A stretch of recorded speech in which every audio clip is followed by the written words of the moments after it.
Please don't get up yet. What? What happened? You were in a coma. Can you remember your name? No.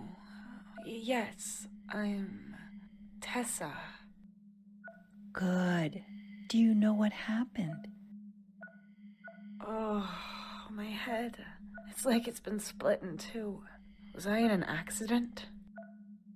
Yes. Can you remember any of it? Not really. I know I woke up in a sleeping pod. Then tell me everything you do remember. From the start. I was freezing. That's the first thing I noticed. That's when I knew something was wrong.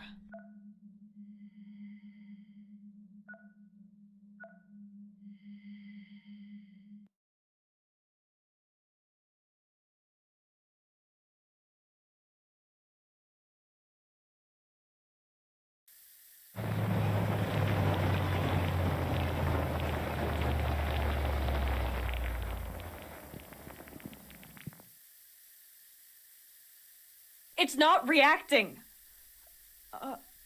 Oh. What? Mark? Mark! Where are you? Something's wrong here. Have we crashed?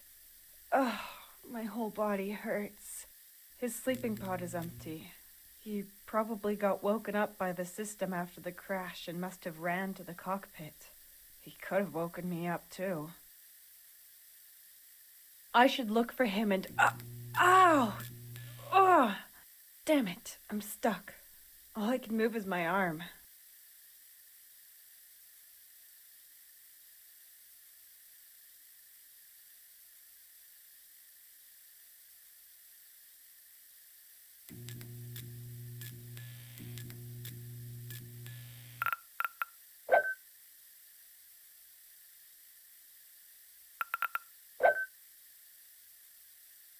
The opening mechanism is blocked. No way to get it to work. Great.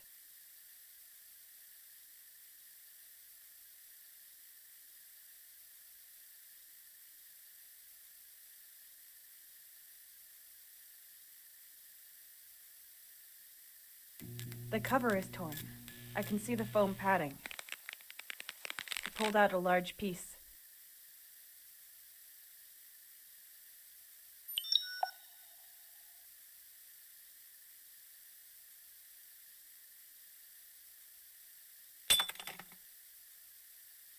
Sharp and pointy. I have to be careful with it.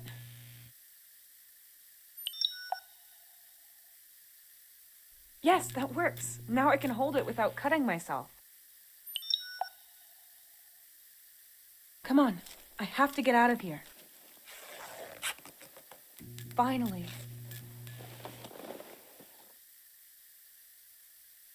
First of all, I need to get my spacesuit on. It's freezing. So that's why it's cold. The nitrogen tubes have burst and are freezing everything. I'm definitely not dressed for the occasion. I'm cold enough as it is. I should probably wait on this. Mark? Cockpit, this is Tessa. Mark, can you hear me? Cockpit, this is Tessa. No reply. That either means there's a technical problem or Mark is... I need to get to the cockpit now.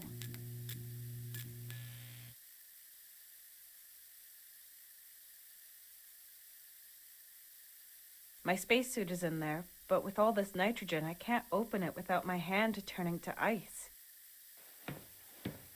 The nitrogen pipe is burst, and the mist coming out of it is icy cold. The tank this belongs to is at the front of the ship. Maybe I can block the pipe.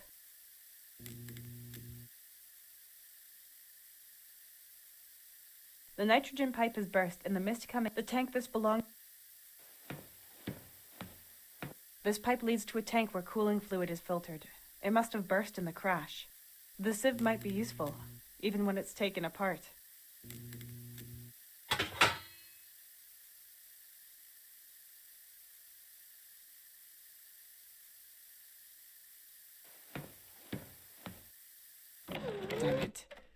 worse than I thought. Why did we crash? The guidance system should have been able to prevent it from happening. At least it's not smoking as much up here. Mark and I can fix this. I'm sure. We have to fix this. Mark? The cockpit is blocked by rubble. Maybe he's injured and trapped in there. At least that would explain why he isn't responding. Okay, Tessa, what to do? Maybe go at it from the outside?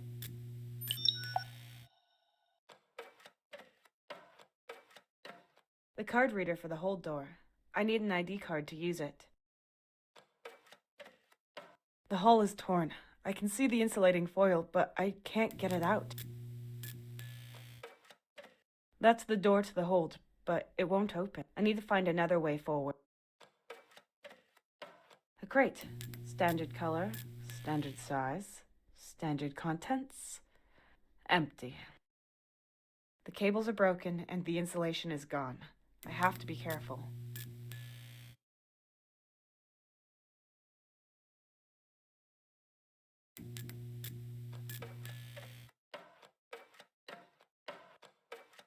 The console is broken. I think I know how to repair it, but I need my suit or I'm toast.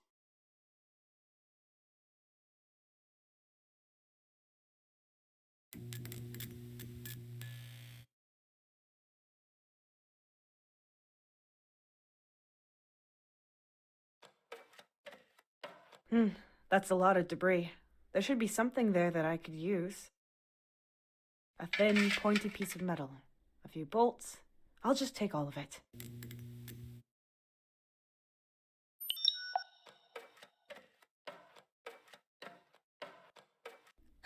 Locked. I can see a lock at the front with an almost round keyhole.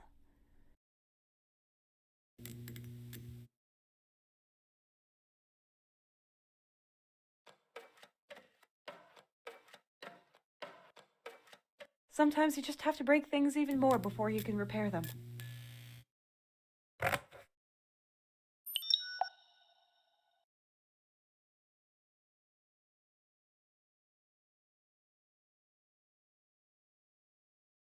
This pipe transports nitrogen, which is freezing the locker from the back. It is controlled via a valve.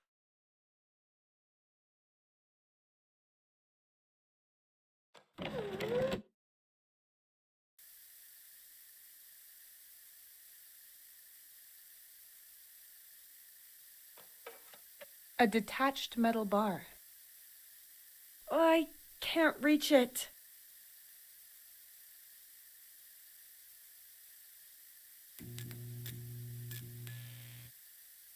Done.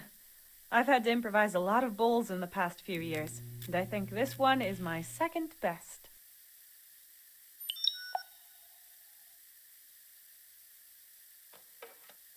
I should be able to use this to collect and transport the disinfectant.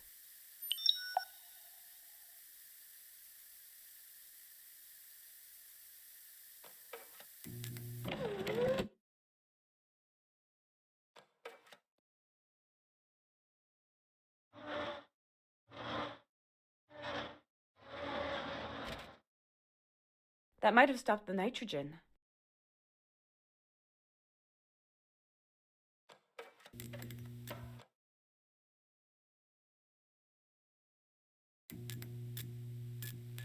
Oh, that was easier than I expected. Finally, some heat. Almost too much heat. My eyes are burning.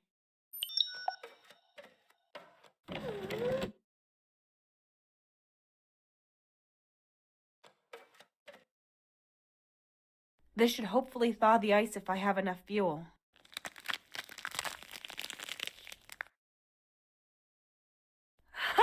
It's working!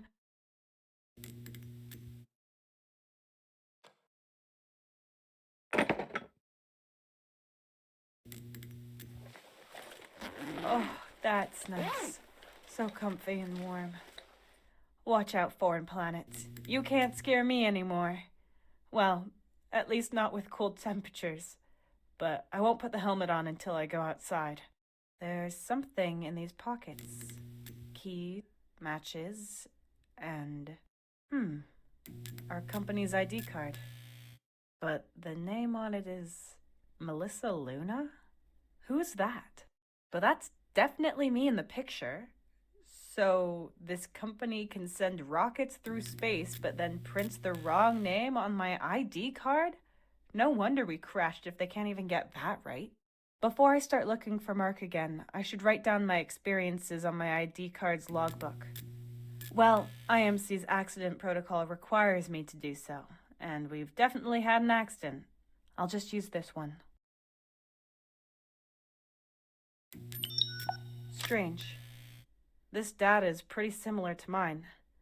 It's almost a complete match. But the numbers and the date of birth are shifted by one. 1 day, 1 month, 1 year. But the biometric data is correct. I'm sure the picture is wrong. And the other thing is a coincidence? I don't recognize the name, though. Weird.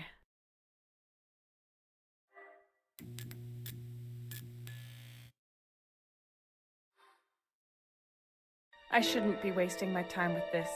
Examine planet, find Mark, repair ship, survive. That's all that matters. Focus, Tessa.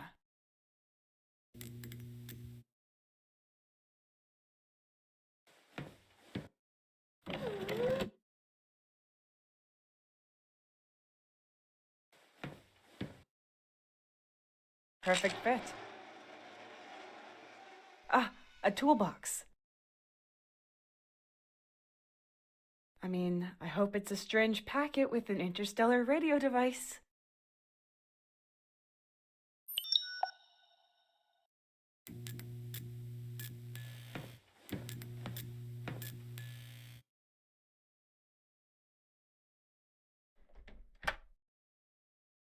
What do we have here? Screwdriver, sealant foam, and a blowtorch.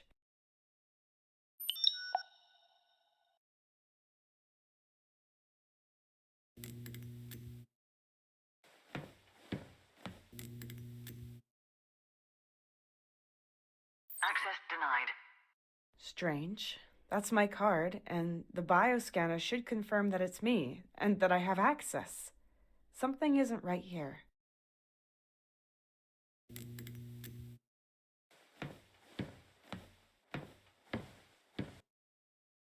I need to insert the cables into the sockets to make the door work again.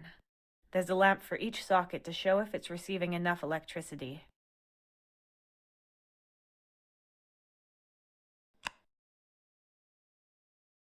The lamp is glowing.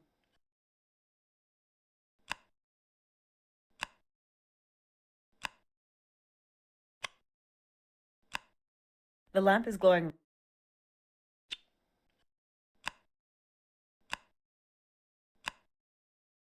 Okay, the cables are where they should be. Now I can try the outer door. I'm excited to see what's out there. Or I would be if I wasn't in this situation. I'd better put on the helmet, just to be sure.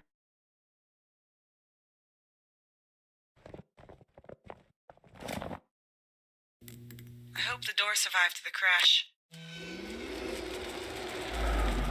Yes! It's seen better days, but it's open.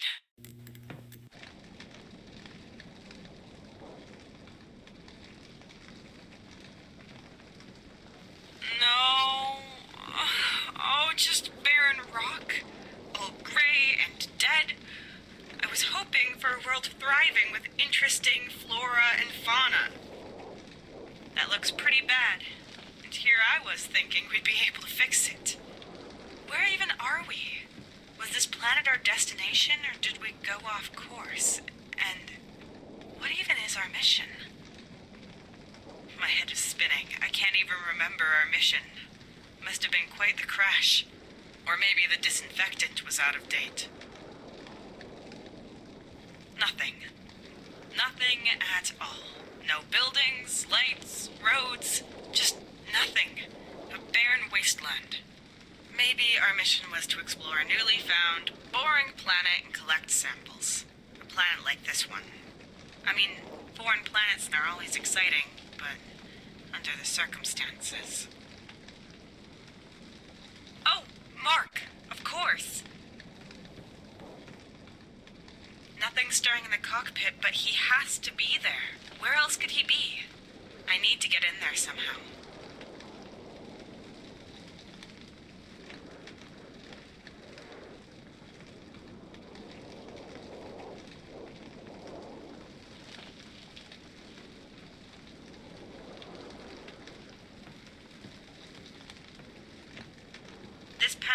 allows us to service the instruments behind it. The mechanism to open it is on the right. You usually activate it from the cockpit, so there has to be a way through. Rocks as far as the eye can see. And some smoke. But that's probably just from the planet's volcanic activity. There seems to be plants over there. I can see something green. Some silver lining at least. That means there could be water, food, and maybe even life.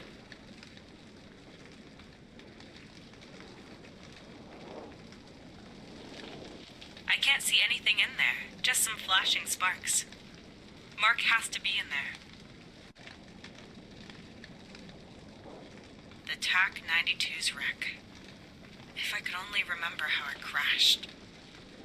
Where the hell are we?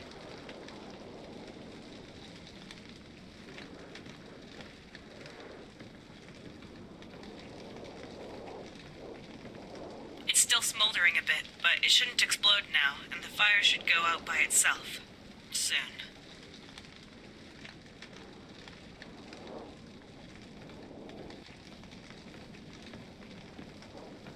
This used to be part of the landing gear. There are a few parts scattered inside.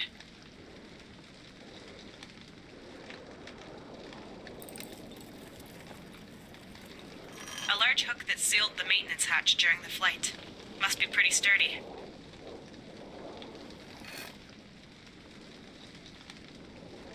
And the lever to open the hatch. Both made from heat-proof ceramics.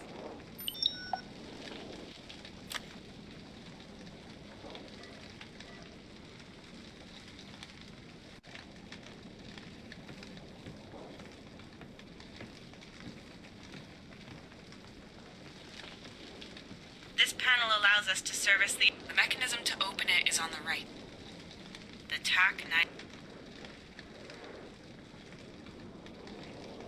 The cockpit's braces connecting it to the fuselage are still intact, as far as I can tell. But it's hanging to the side quite a bit. I'd better just leave it as is.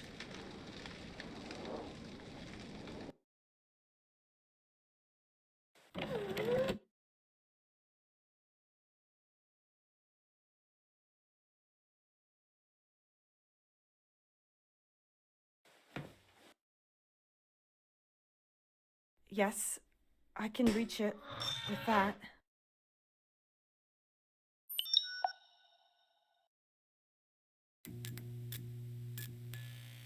A bit wobbly. If I could fasten it properly, the pole would have a pointed flat edge that I could use.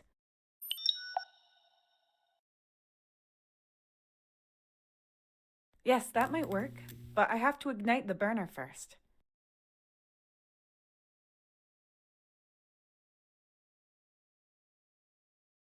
Good, that works. I should probably do this outside.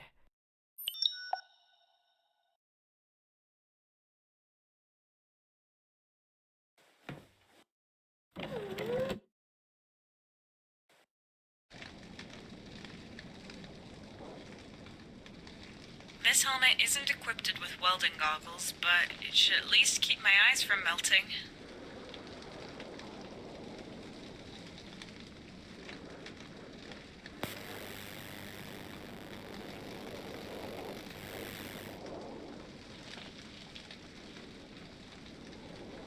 Not a bad weld seam for a beginner. I suppose Mark would say otherwise. Show off.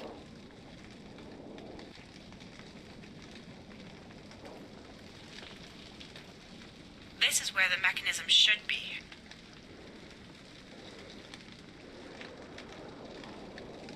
Come on. Mark would have been able to help me here. As if.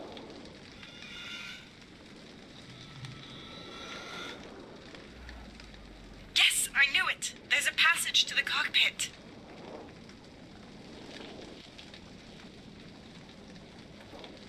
The mounts on this panel look solid. I have to try it. Unpleasant, but unavoidable. Carefully now.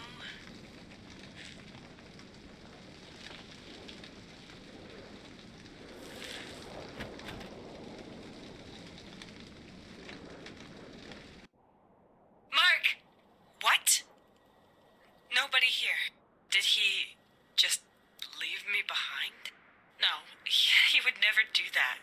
He would only go if he knew I wasn't in danger.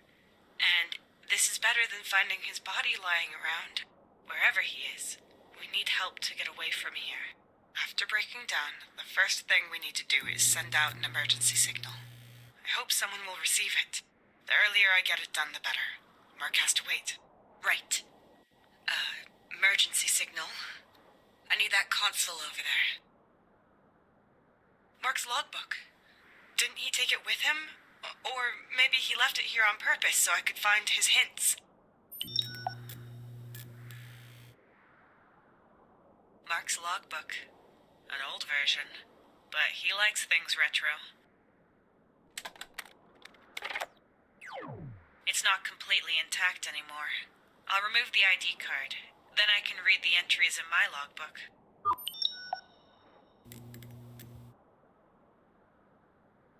I can always count on my screwdriver. I don't believe it. The power cells are empty. Mark explained to me how to properly utilize any residual charge. All slots have to be filled. I remember that much. But I have to rearrange the cells. If I relay the remaining energy to the communication transmitters, I might just be able to create a signal. But I'd also have to somehow broadcast the signal, and I need the control console for that. So both console and the comms need to be supplied with energy.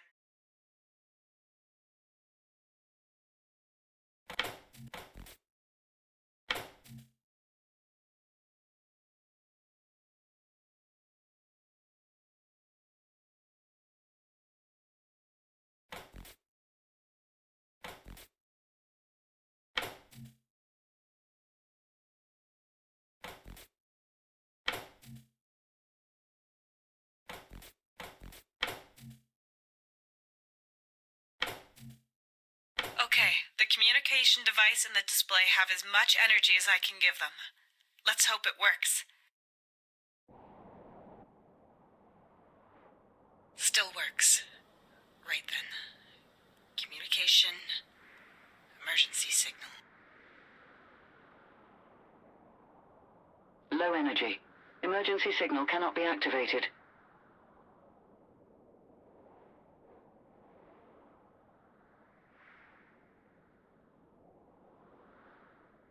Low energy. Emergency signal cannot be activated.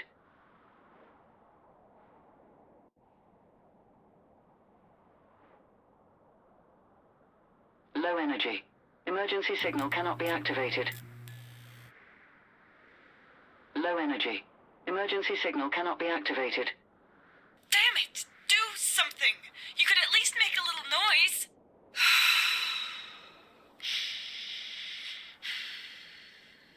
If only Mark was here. I need more power to send an emergency signal. Which means power cells. There should be some in the hold.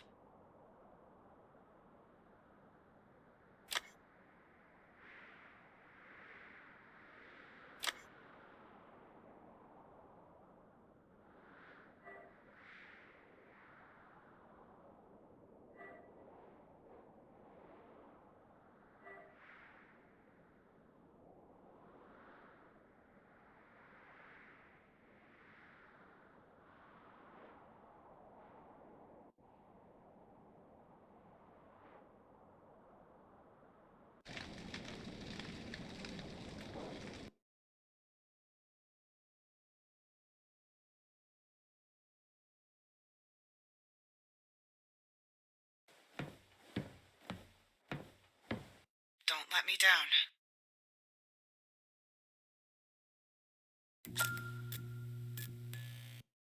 Accepted. Oh, it requires further authentication? There's security, and then there's paranoia. I need the key code that Mark set.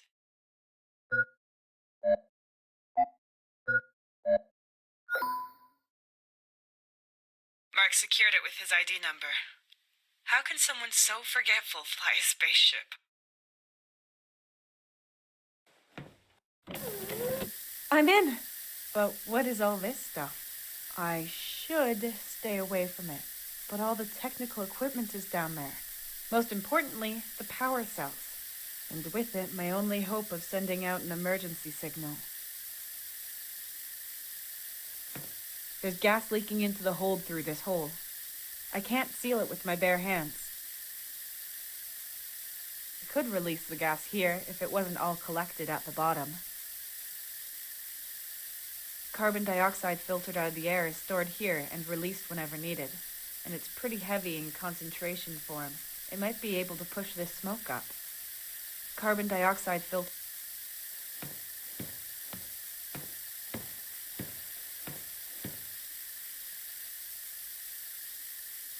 Carbon dioxide filtered out of the air is stored here and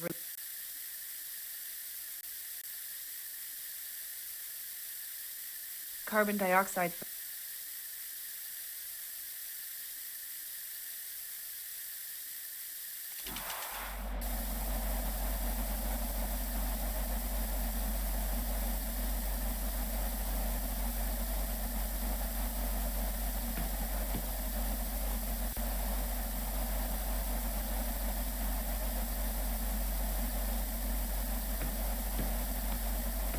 I wonder if I can find anything. No, those are various ores.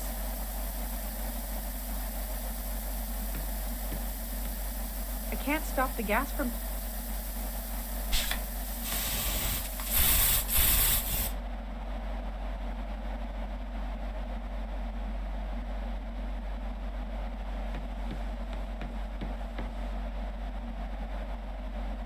I hope the carbon dioxide will push the gas up now, but I shouldn't be here when that happens.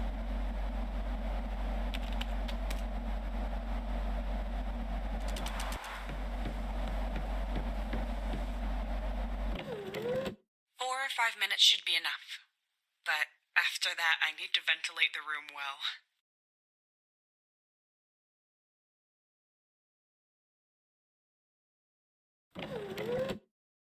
It worked! Mark isn't down there either, but neither is his body, so that's good. Did he get ejected? Pull yourself together, Tessa. So what? He's not here. You can manage on your own. All you need for an emergency signal are power cells.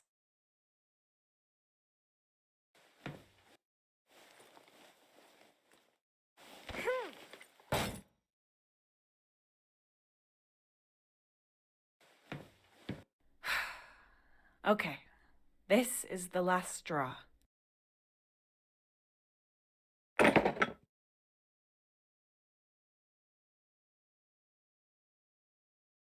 Goodness. Lots of junk, but no power cells. What now?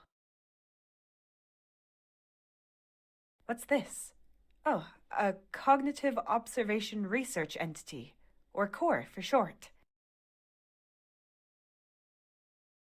We use these things to reach places we can't get to ourselves. They can fly, scan, send data, and are equipped with a speech module. I need an ID card to activate the drone. Maybe it could help me out of this situation. And even if it can't, at least I'll have someone to talk to. Then I can complain to C.O.R.E while I'm starving.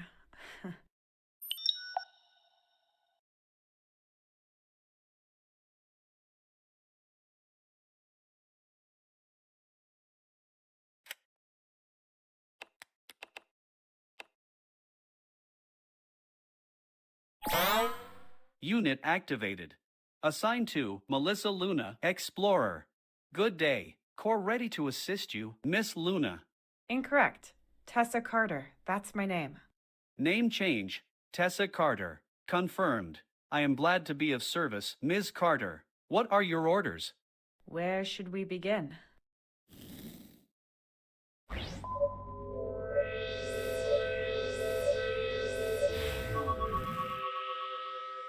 Nine leaks, 4 hull breaches, 2 broken beams, 14. 1 broken spaceship, 1 survivor. Maybe 2. I hope so anyway. That's all that matters now. What is your primary objective, miss? For you to stop being so formal with me. Just call me Tessa. Of course. Altering linguistic database. Tessa. Right. The next objective is to send out an emergency signal. But I can't do that without power cells, and I have to find Mark, so basically, if I want to get us out of this mess, I've solely got primary objectives. I do not have access to the ship's database. Who is Mark? Mark Bennett, about 30 years old, pilot and mechanic. We're the TAC 92's crew. Registered. What is the status of your immediate surroundings? Well, I have to take a closer look. My scanners could help in examining your surroundings. Good idea. Do that.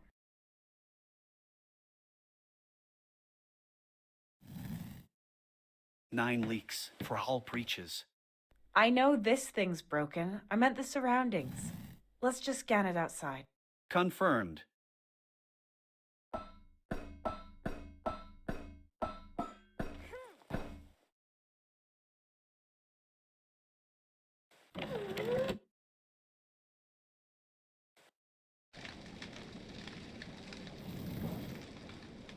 Analyzing atmosphere outside the ship.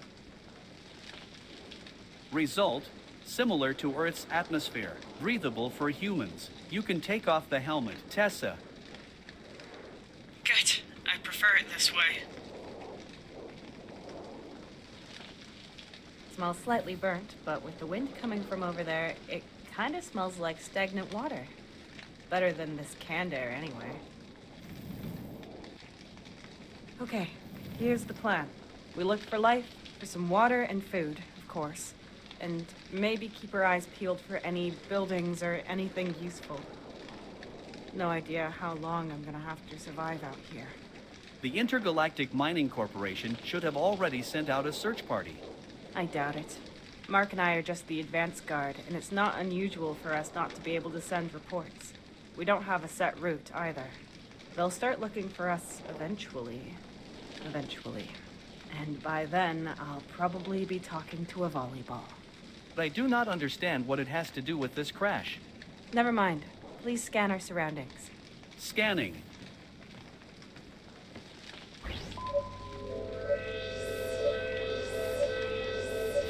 Scan complete. Scan radius of about 400 meters. No signs of relevantly sized life forms. No artificial constructs or buildings. Relevantly sized? And what size is relevant to you? Anything bigger than a fully grown male Balinese toucan. A what? A male Balinese toucan. Their average size in all dimensions roughly represents that of the average-sized, fully grown earthen life form. You're joking, right?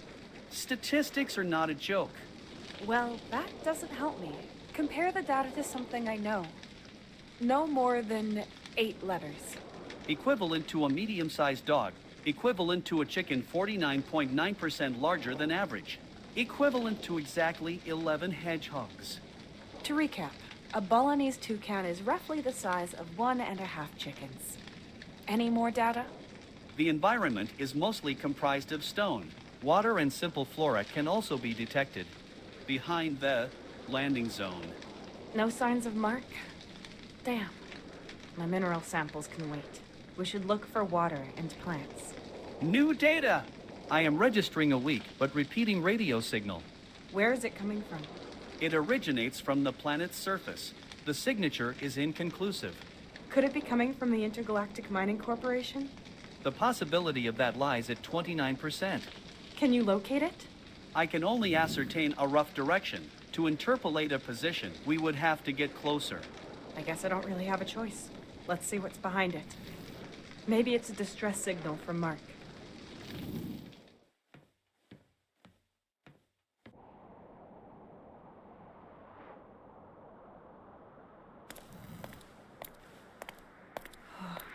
Incredible. I know why I love my job.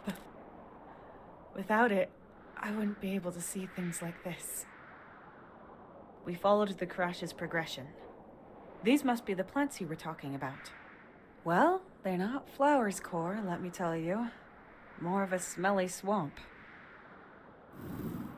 I do not categorize flora and fauna by their feel-good factor, unless you wish to update my software accordingly. In that case, I would request the following hardware as well. Arms. Okay, forget it. At least it's not just rocks again. What are those tiny lights? Small life forms. Interesting. A good sign there might be more to this planet. If we flew over this place with the TAC-92 before we crashed, could something have fallen from the ship that's now emitting the signal? Theoretically, but the ship's inventory was complete, so the signal I am receiving cannot originate from a technical device known to us. We can't get any closer. We need to get down there. You could slide and climb down those rocks there, but they are quite steep and porous, so you could not get back up again. So a one-way ticket then. My recommendation, remaining within the TAC-92. The ship's hull offers protection and Mark could return. Then you would no longer be on your own. It would be easier for you to find water together, as well as finding a way which allows for a return to the ship. But then we still won't be able to send the emergency signal. We should find out what that signal is that you're receiving. Agreed. C.O.R.E, locate the signal and calculate the distance. Scan initiated.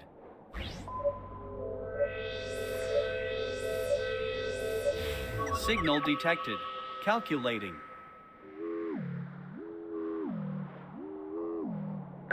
Calculated distance, 9.4 kilometers. Possible deviation up to 21%. So about 10 kilometers, or about walking distance of 2 hours. In the summer, with shorts, with an ice cream. On a foreign planet with unknown dangers and terrain, wearing a spacesuit, though, might take a little bit longer. Including these factors, I calculate a walking time between 9 and 11 hours with a high probability of death. As long as we find something capable of sending a distress signal at the end, I even prefer some interesting trail over a yellow brick road. What is that? C.O.R.E, do you see that? Record. Confirm. A pulsating light. Recording started.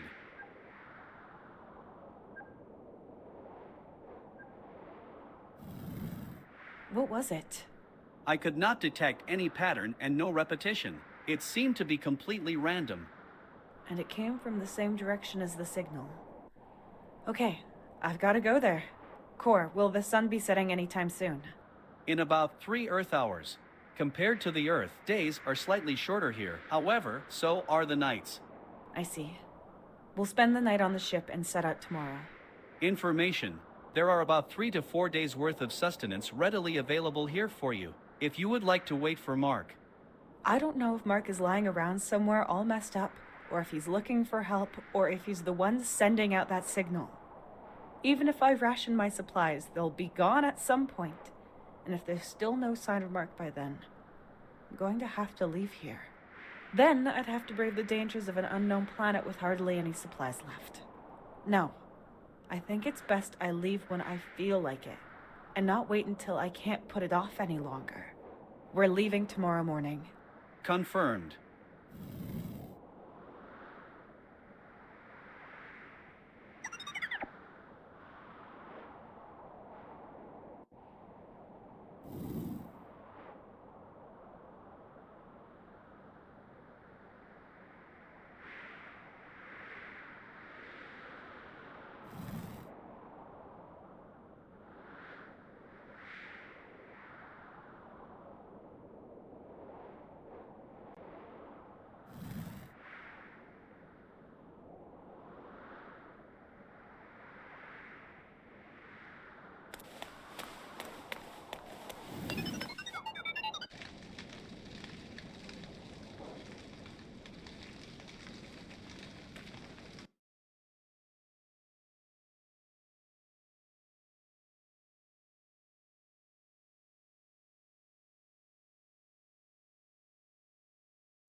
I should rest up before I go looking for the signal's origin tomorrow.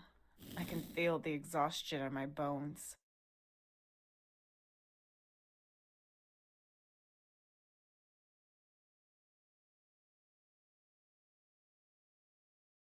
Okay, I think we're well prepared. There's a signal, so there has to be someone here. People, or creatures? There was a light. Or was it just lightning, or something natural? There was a directional light that lasted 4.4 seconds. A bright light. I would calculate that the chances of it not being artificial lie at 9.14%. Pretty slim odds then. What do you mean by directional? There was a precise vector, but it changed as it shone. Could it be a reflection of the sun? The amount of blue light is too high. The sun as a source can be ruled out. So it's of a technical origin. Might have been Mark, or maybe he saw it too, which means he'd probably be on his way there right now. I suppose. If he was ejected from the TAC-92, then he would probably be able to see the smoke and come here. However, if that is the case, he would now be dead at a possibility of 94.1%. Where would I be without your optimism? So, you think I should stay here? This place offers shelter, and you can gather resources from the wreckage. It is also the first place any rescue teams would check while searching for you. Leaving this place would be illogical. But what is logical is that I would starve here and that I'd never find out what happened to Mark. Maybe he needs help, and without him I can't send out an emergency signal. I'd just be wasting my precious time.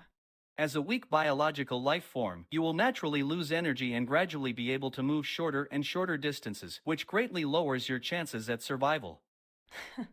You're a real ray of sunshine, C.O.R.E. Furthermore, the light signal might vanish and then you would no longer be able to make out its origin. All the more reason not to stay here, C.O.R.E. Then I can only hope Mark is still alive and won't leave me hanging. I'd rather risk it and take my fate into my own hands. Understandable, considering you are an organic life form. However, in the event of an accident, you would be entirely helpless. You almost sound like Tony, that old worrywart. Tony? Anthony, my husband, Anthony Carter. According to my database, you are unmarried. Your database only knows about that Melissa Luna on the ID card. Database update. Tessa Carter is married to Anthony Carter. Yes, he also works for the Intergalactic Mining Corporation as a biochemist. I can see him right now, drinking hot chocolate together with our son, Finn. Just a few weeks' journey away from here. Please add to your database that Finn is 4 years old. Wait, 5? No, 4. Finn is 4 years old. Anyway, if I want to see them again, I have to survive. Database updated. Excellent. I have to take a break. I can't keep my eyes open. You keep watch while I sleep, and wake me if anything happens. Confirmed.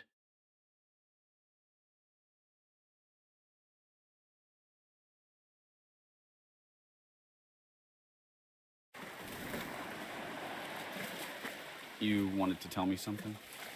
Yes, Mr. Bishop. He offered me a promotion. Hey, that's amazing! Congratulations, you really deserve it. Thank you, Tony. You hesitate.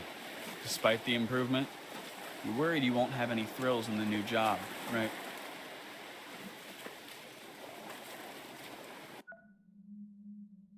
I understand. You went through a lot after the accident. Yes. I'm lucky to have survived that day. You must have been very afraid, all alone, on a foreign planet. Well, yes. But I also felt excited. Free. It was a strange mix of emotions and... Wait. What about Mark? Have you found him? Yes, we found him. He is alive and well. Oh, what luck.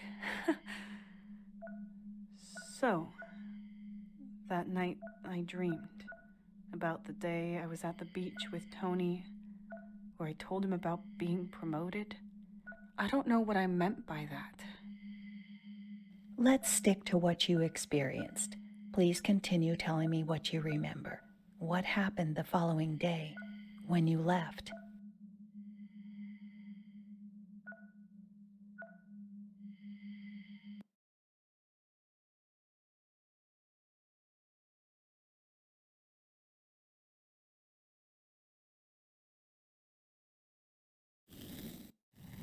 Good morning, Tessa.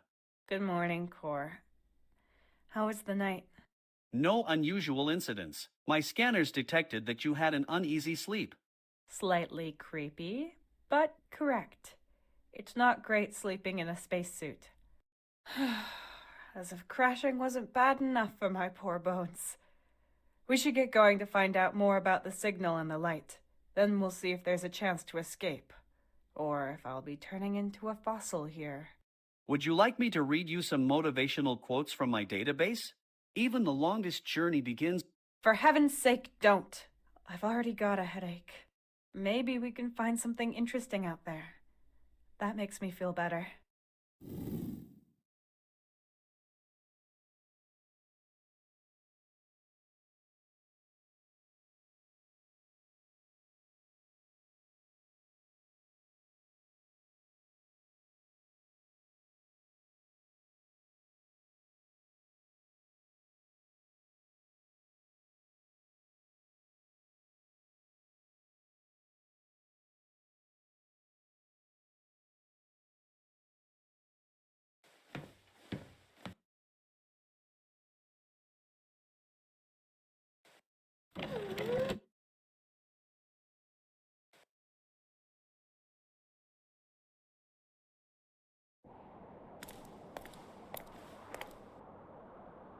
Okay.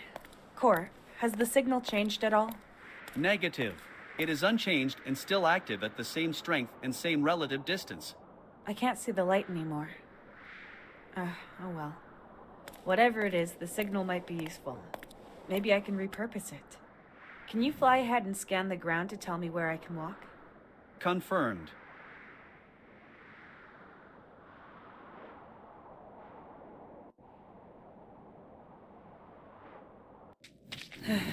So far, so good. You made it look quite easy. Thanks. That wasn't my first climbing session. But as I thought, I won't be able to get back to the ship's wreckage. It would be logical to not waste time and instead look ahead, as long as the signal is active. Somehow I've got the feeling we're going to ask ourselves where ahead even is. I hope ahead doesn't mean through the undergrowth and straight into some animal's mouth.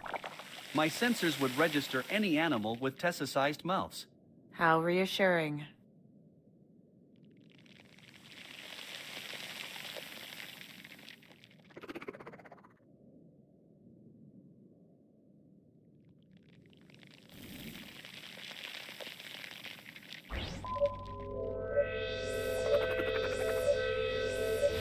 This is a dense network of individual plant fibers that extend underground for many kilometers.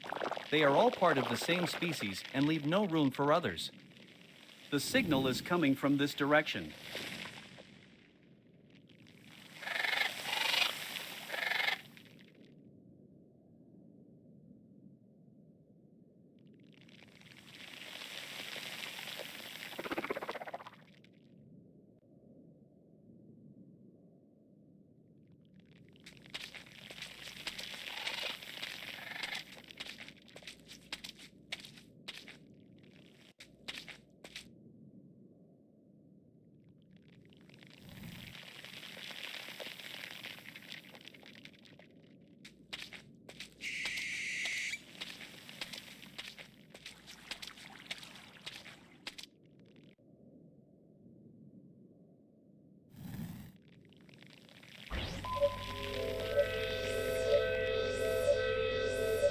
The signal is coming from this direction.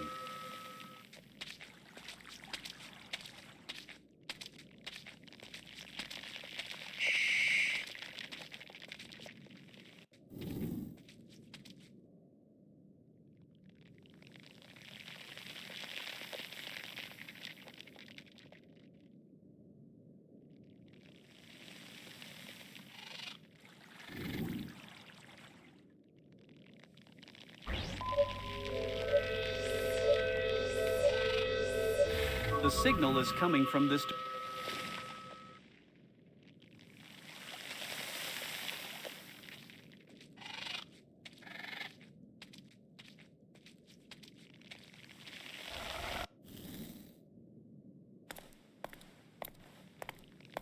This just keeps getting better. Wouldn't it be nice if life was easy? Intergalactic Mining Corporation. No progress without obstacles. Yeah, I know the propaganda. Do you know the slogan's origin? I may have mild amnesia, C.O.R.E, but I know that I always deliberately disregarded that information. The IMC's legendary founder, Walter Knight, derived his worldview and ethics from the video games he so thoroughly enjoyed playing. If there are no obstacles or problems in your way, then you're going in the wrong direction, is what he always said. You should be on the lookout for obstacles. Hence, no progress without obstacles. I thought some overpriced advertising company had come up with that slogan. But it's even worse. He came up with it while wasting his time on video games. Well, I guess he wanted to appear more down-to-earth, our Mr. Knight. And that's how people actually see him. Because they bombarded us with the slogan in every commercial. My market research data shows a correlation between the slogan's frequent repetition and the IMC's customer ratings. How nice for the IMC. Okay, obstacles. So that means we should be heading towards those mountains over there. They count as an obstacle, right? Correct. The signal is still about 4.1 kilometers away. And how are we going to get down there? Unfortunately, I have no data on how to overcome real-world obstacles.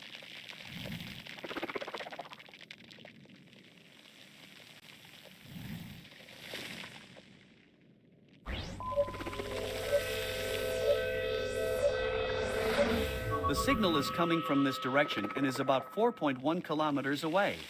There is a 29-meter descent here with nowhere for us to climb down. The only way up appears to be this plant that has broken through the cliff over there.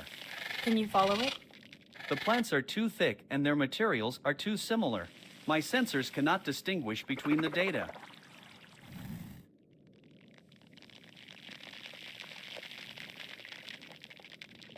The signal came from this direction. The source must be somewhere on the lower plain behind these mountains.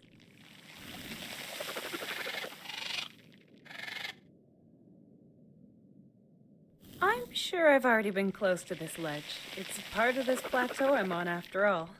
But even if I was right above it, it's still too much of a descent.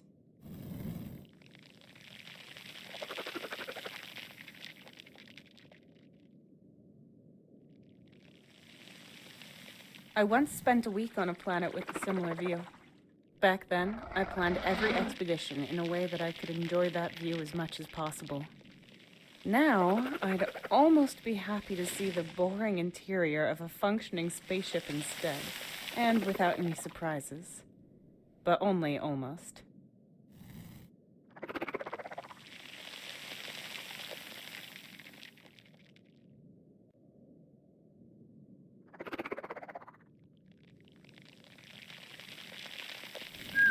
A huge crack in the rock wall.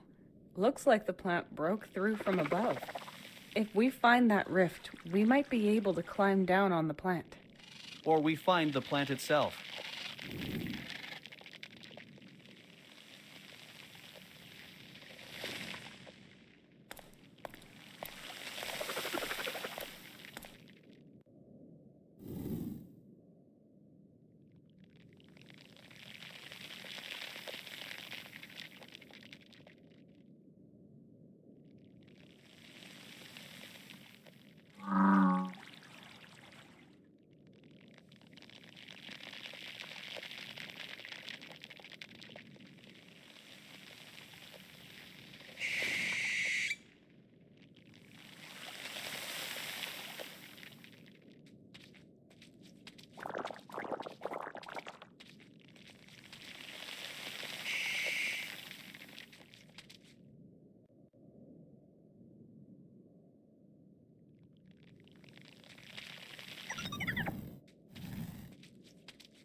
The roots here have grown to become a net-like mesh. A huge plant that broke through from above and grew into the lake. There are insects sucking on it, glowing. If it's growing upwards, it has to be somewhere on this plateau. That is to be assumed. There are many here, but it is not clear which one it is.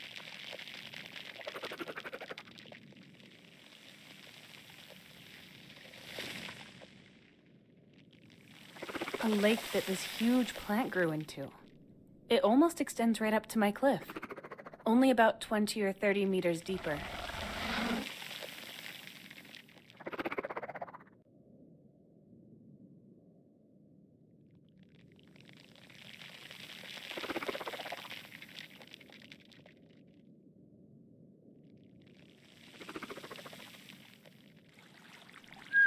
A huge crack in the rock wall. If we find that rift, Or we find the plant itself.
The crater is about 1.9 meters deep. The water inside is at a level of 1.4 meters. The blue color seems to come from a reaction with the meteorite's salty elements. The signal is coming from this direction.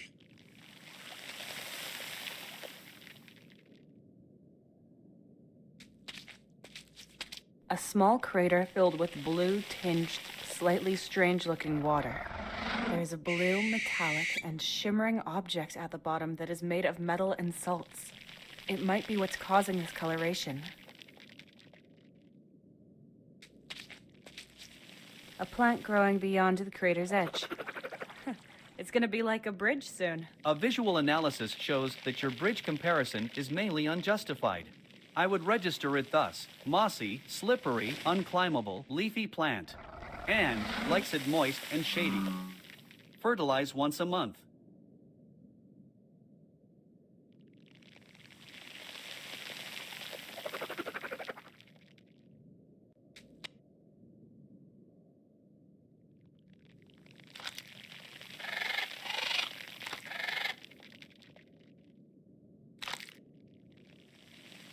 I can push them in a bit, but they're still wiggling.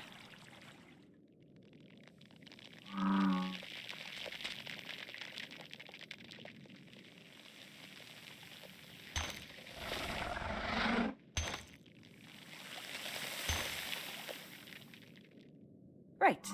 Now they're pretty stable. That might be useful.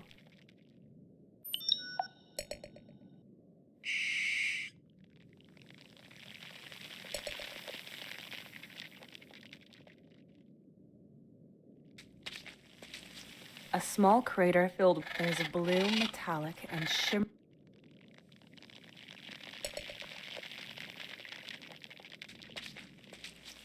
Careful.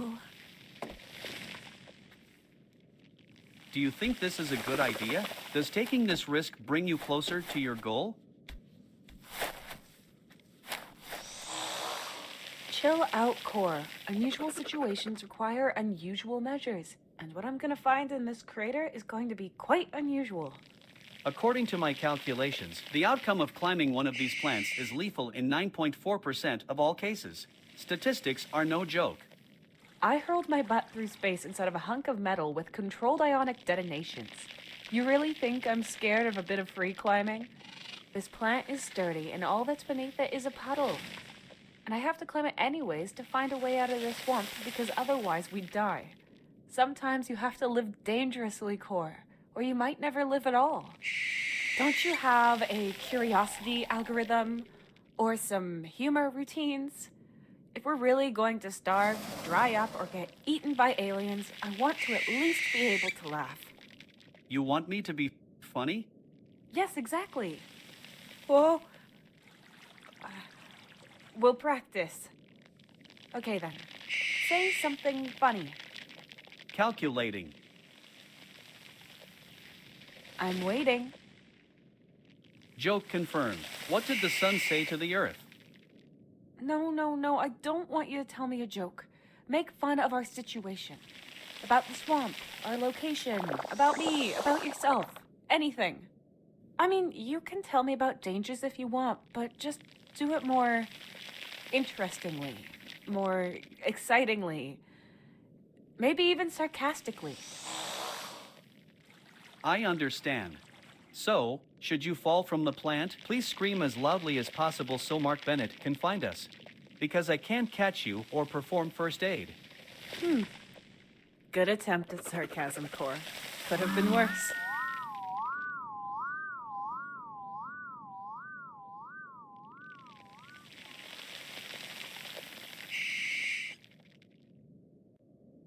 Let's see. All I have to do is not drop it. Slowly. Got it. And now... Pretty heavy. But there it is.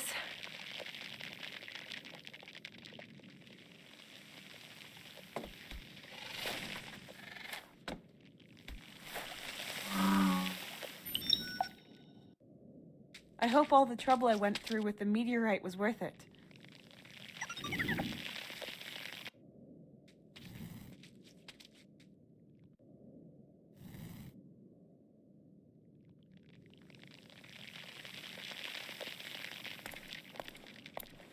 What are you trying to do?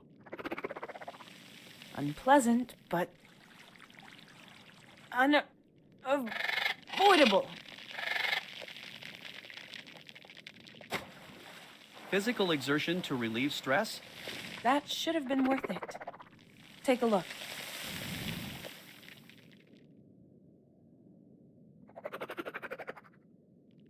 Yes!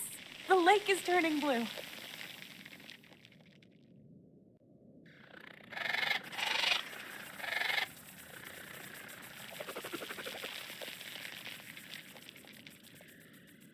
It looks like it's working. The mosquitoes turned blue for a second. But they flew away. They don't seem to like the plant's juice anymore after we tampered with it. Humankind is famous for this behavior. A function ecosystem that humanity does not fully comprehend is altered and permanently damaged, all out of pure self-interest. All the indigenous fauna can do is flee. If I can escape this planet by giving the indigenous fauna a bellyache, then I'll gladly be the poster child for my species' wrongdoings. I have seen worse specimens of your species.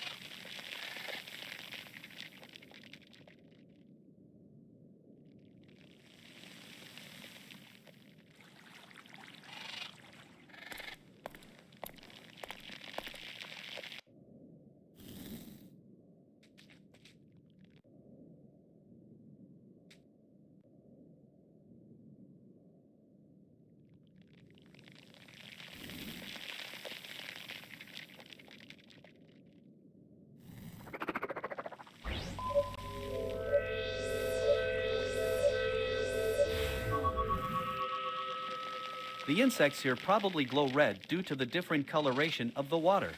My sensors detect blood in the water. The reason might be behind this plant. The signal is coming from this direction. Unlike the others, these insects are glowing red. If this plant was connected to the large one on the ledge, they'd be glowing blue.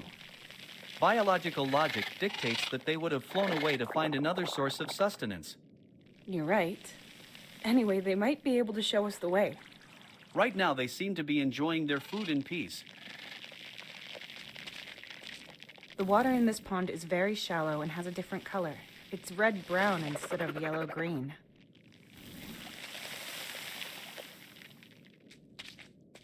It's protruding from this red water here. The insect is also glowing red. I can see something beneath it. Oh, and it reeks. Oh, that's a dead animal. Or, well, what remains of it. Looks like it's been dead for a few days. It's got feathers. Is that A toucan. What? No, that's impossible. It has to be some other animal that just looks very similar.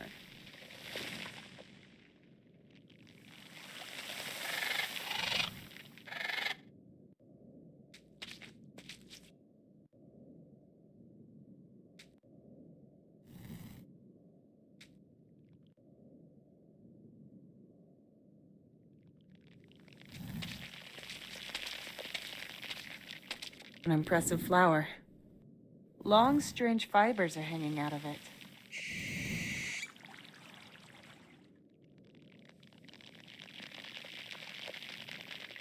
Wow, this plant is in bloom. But the smell isn't exactly what I would call infatuating or... Neither would I. Then again, I have no smell receptors. In any case, this smell is not meant to attract us. We are strangers to this world.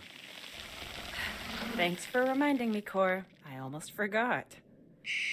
But from a scientific standpoint, I am interested why this one is in bloom while the others are not. Not that the answer would help me out.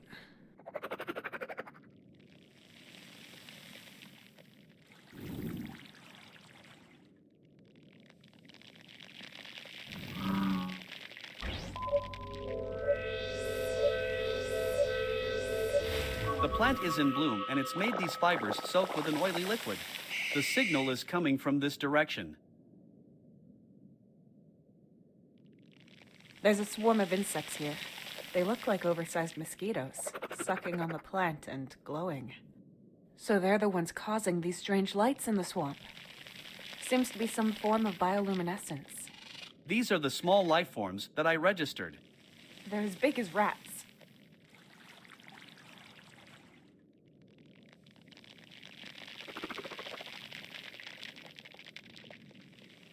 I'll cut them off as far up as possible, but I'll leave most of them. I'm sure the plant needs them to survive.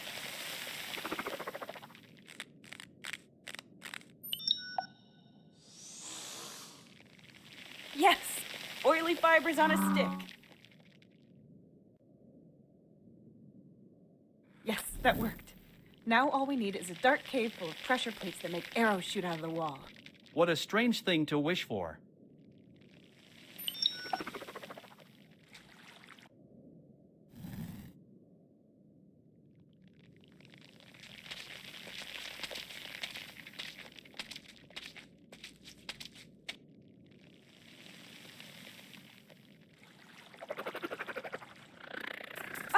Yes, I can shoo them away with that. Next time, however, a little more purposefully.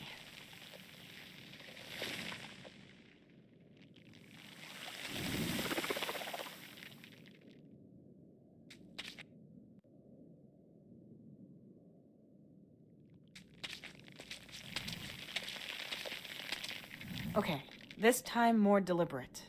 But in which direction?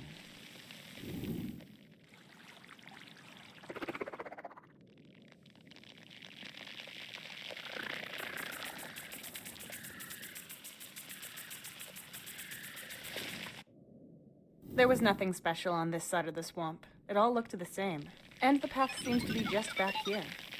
But we also need some kind of reference point that we can follow. The signal will only take us to the edge.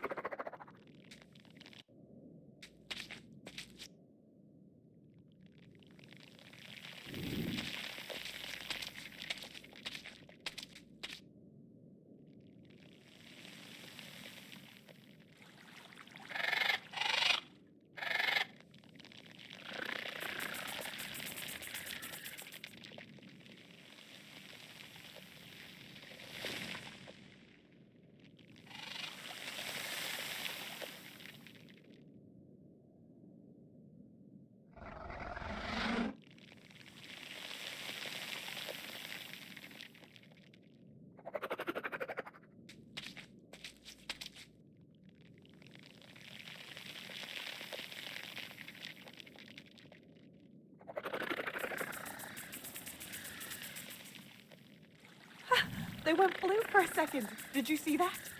Affirmative. Then that must mean that this is a limb of the plant that goes down the edge towards the bottom. Does that make sense? Affirmative. Any other plant absorbing water that has been colored by this or any other meteorite should have withered by now. Excellent. Let's follow it.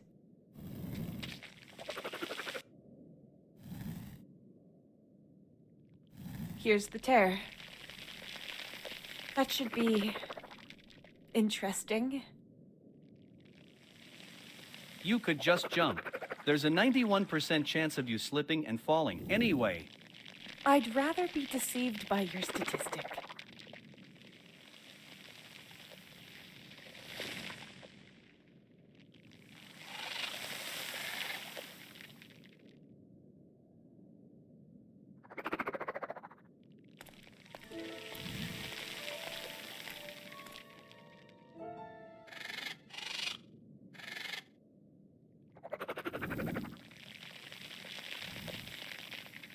And down.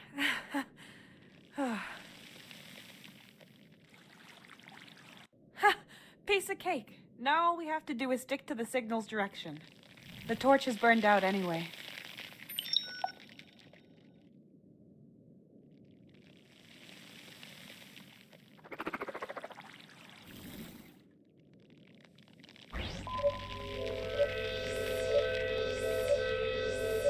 The signal is coming from this direction.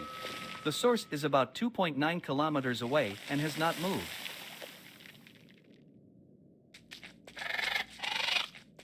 Okay, C.O.R.E, let's go. You can nap later. We can manage the rest, too. C.O.R.E, are you okay?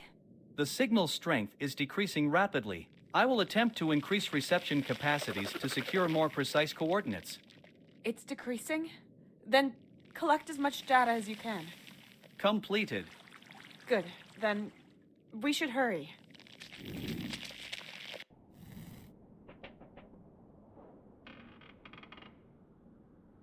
Okay, C.O.R.E, it's getting easier. How far are we?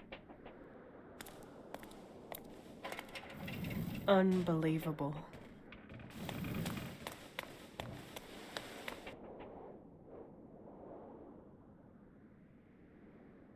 An outpost of the IMC, number 1124.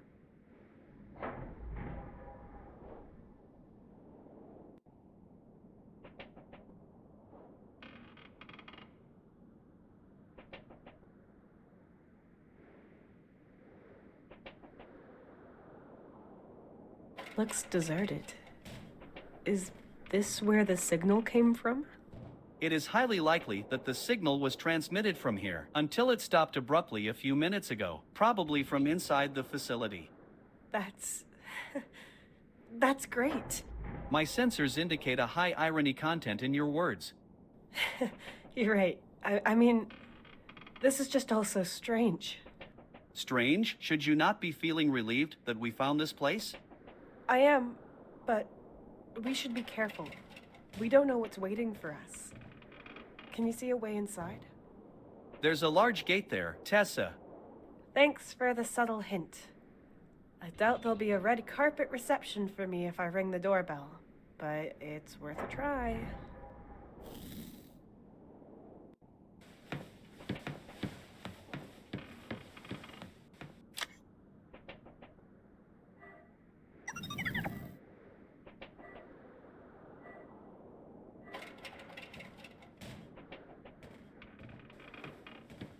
Now that's a big door.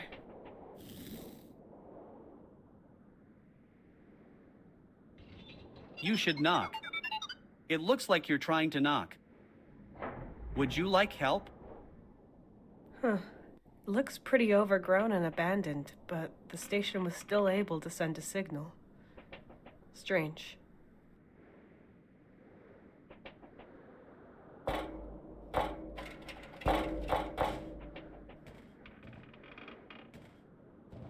Hello? No answer. But maybe it's for the best. After all, I don't know what might have answered. We can't open it. Climbing up won't work either. And if I fell and broke something, that would just complicate things. What does the way around this look like, C.O.R.E? Good, but you would have to walk 1.9 kilometers to circumvent the plateau, maybe more. And statistics don't lie, yeah. But I guess we'd have the same problem there, too. It's a no-win situation.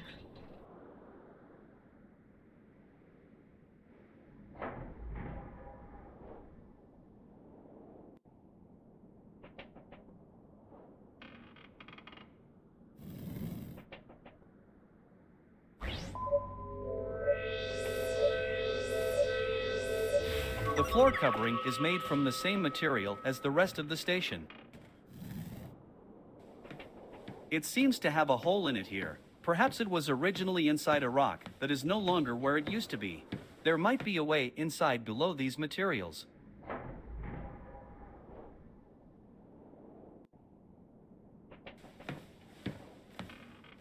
There has to be some way of moving this junk so we can get into the hole. There's a strap tied around it. Maybe that's what's keeping everything in place.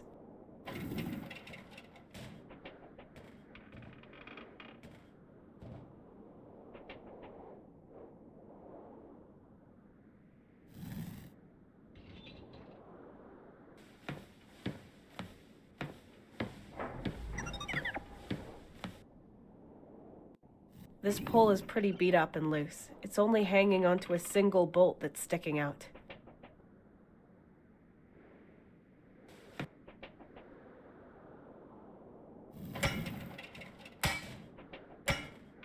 It's a bit looser than before, and the bolt is sticking out even further.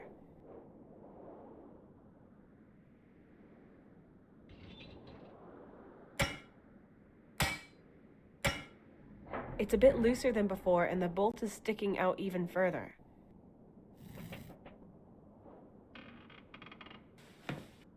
Brute force it is, then.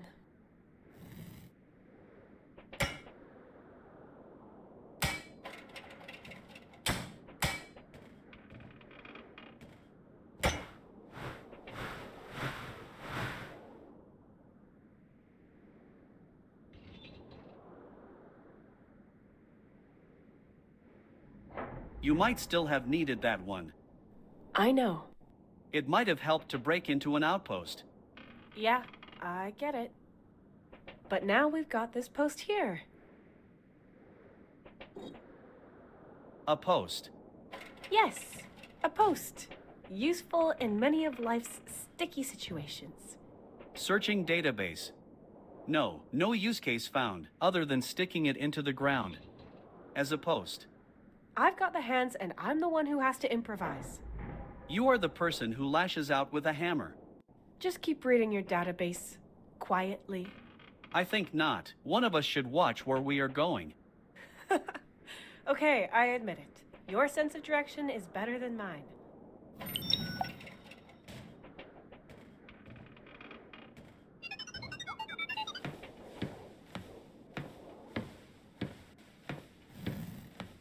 There has to be some way of moving this junk so we can get into the hole.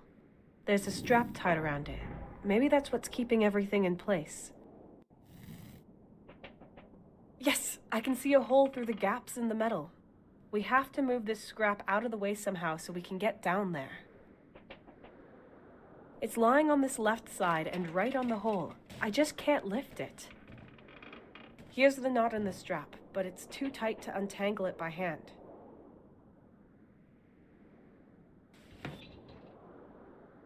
Yes, I can get it off with this. Damn, these metal pieces are too caught up on each other.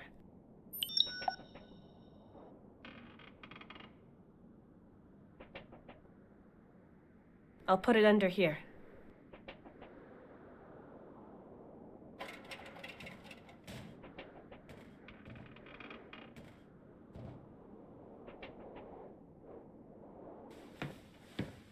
Let's see, maybe it will roll on this cylinder.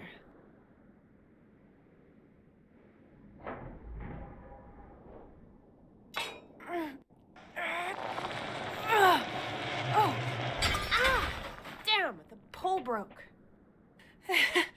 Anyway, it's done. There's a drop-off a few meters here, and then we're in, C.O.R.E. Almost. Can you scan the cave for any dangers, C.O.R.E.? But, stay on the ceiling, just so nothing can attack you. NEV, Mechanically Expendable Vanguard. On its way.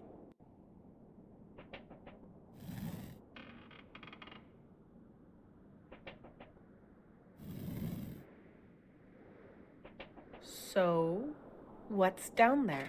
There is a giant dragon lying on a pile of gold, and he has a cold.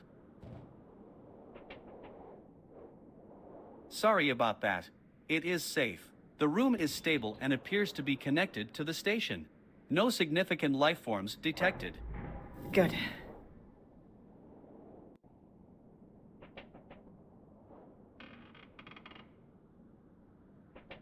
It might fit through the lug. Yes, excellent. Now around here, and over here, and tie it together. That should do it.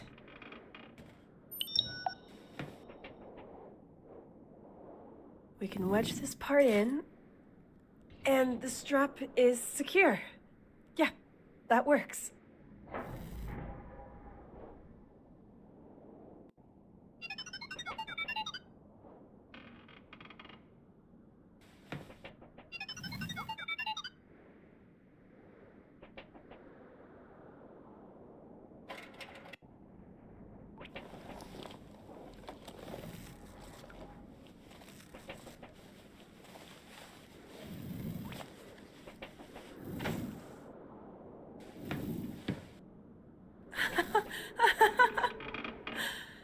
A roof over my head. Unbelievable. I was really worried about what today would bring when I woke up in the morning. This is almost exactly what I wished for. I mean, it looks just like I feared it would, but whatever. I agree. As long as we can find a water supply, you will be able to survive here for a while. We might find one inside the station. You said the signal came from in there, right? Correct. This door is the only way inside. It is made of titanium and is not very thick, but you will probably not be able to open it manually due to its weight. You need electricity for its gear mechanism. We shall see. But this door isn't as much of a problem as the mother of all doors up there is. My psychological subroutines find this comparison to be very odd. Do you always conflate size and power? What was your childhood like? Just turn off these routines.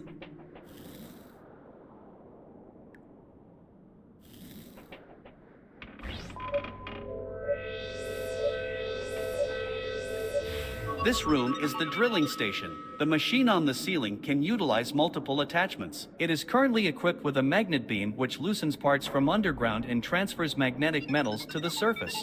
Workers can climb down the sides to manually retrieve non-magnetic sediment from the ground or to carry out repairs. It looks like this room has a self-contained power supply system. Would you like me to fly into this dark, obvious, menacing, apparently bottomless hole?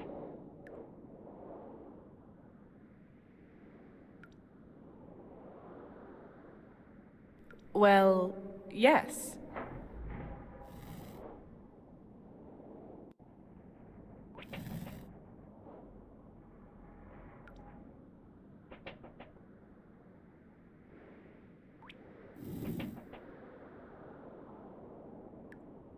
There is a lot of metallic debris on the ground, but nothing else of note.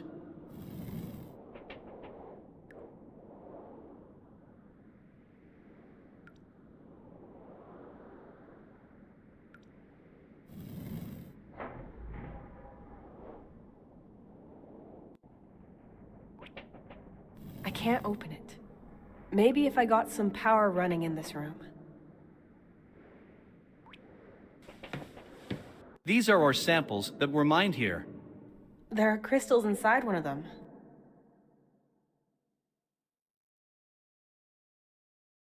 There's a strange attachment lying around here.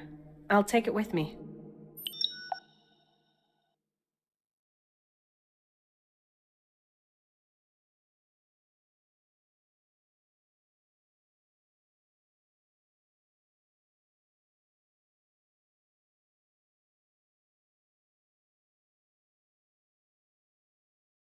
These stone and metal samples are so heavy, I can't move them an inch. They're also rock hard and solid. I can't break anything off.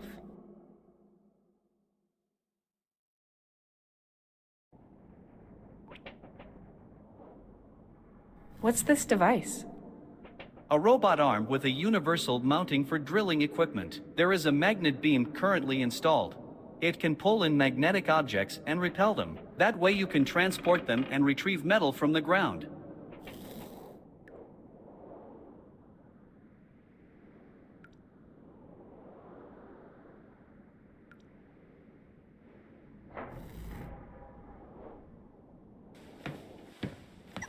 I've seen computers struggling that were less dusty. It seems to be damaged only on the outside.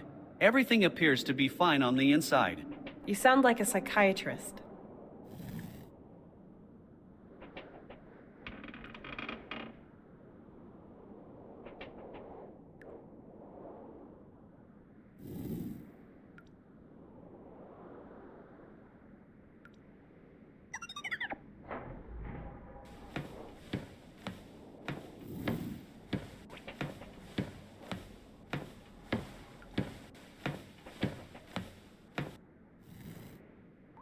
With this fusion generator, the room can maintain its own energy circuit. A security system in case any human or other biological life form has an emergency in the drilling shaft. Well, we've already got our emergency. C.O.R.E, is it really safe? Of course, it is a small version of a standard fusion generator, roughly the size of an average washing machine. Okay, then let's put this fusion in spin cycle.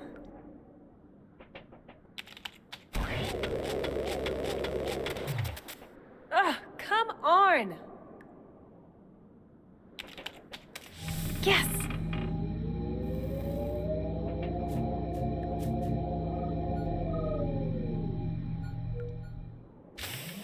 Hey!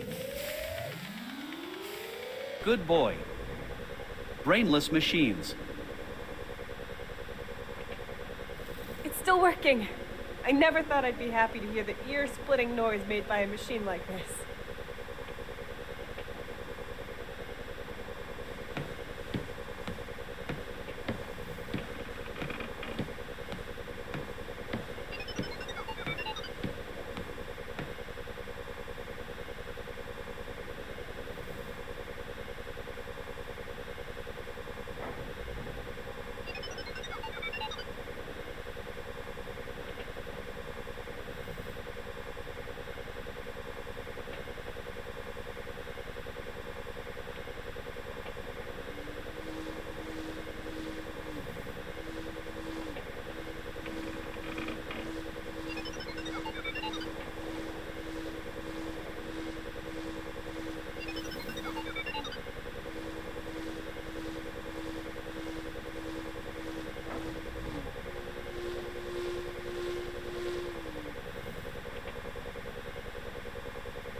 Oh, some small metal parts came loose, but they won't help me.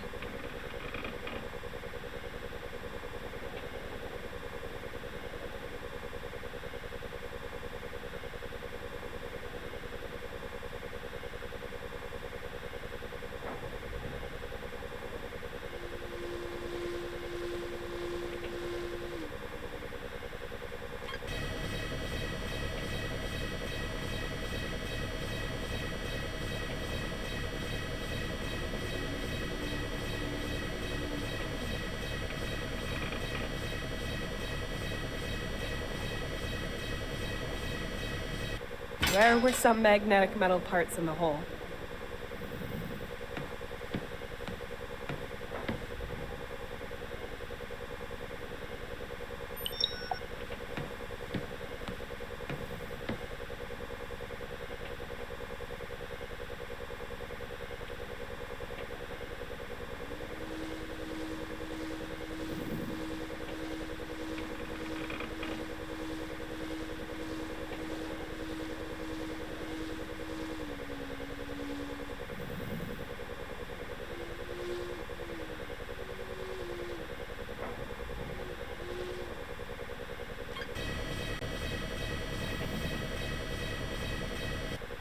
doesn't work, but this beam should be able to grasp the door, right?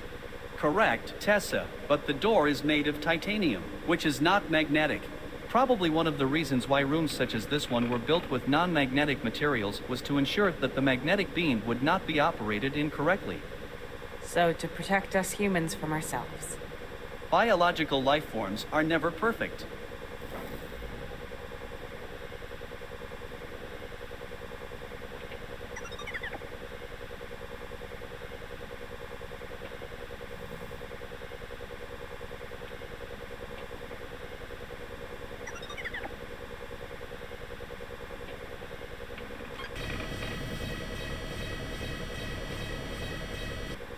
This beam would probably be strong enough to move the door. But unfortunately, it's made of titanium, which isn't magnetic.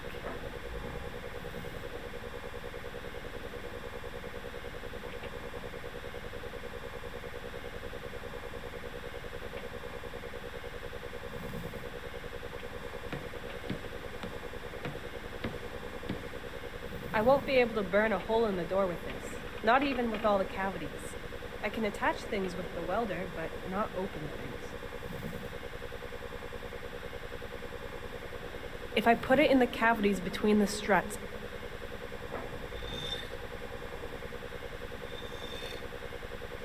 yeah.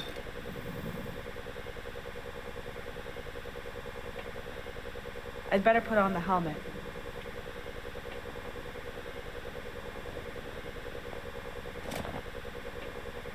If this does not work, we will not be able to remove it again. Are you sure this is a good idea?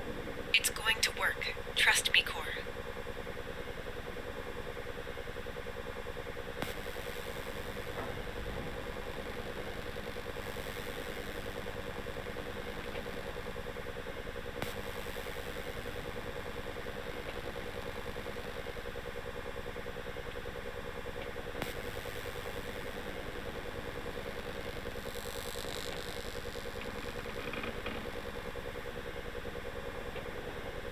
The welder is out of gas and nothing more than dead weight now.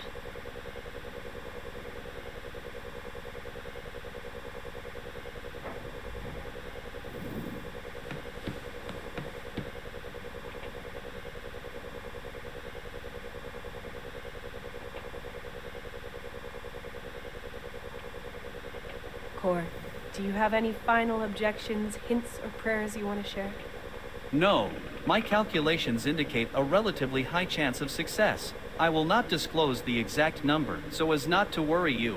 If this fails, however, it could ruin the entire mechanism and jam it forever. And you think that would not worry me?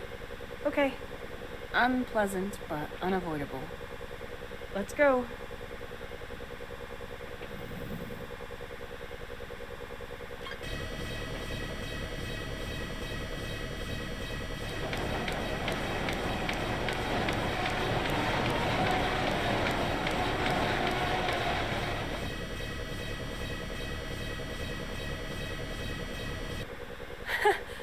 A real beauty.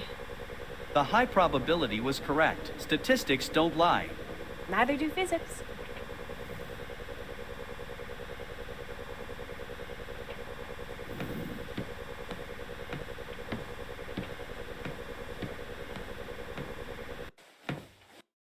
Yes, a way inside.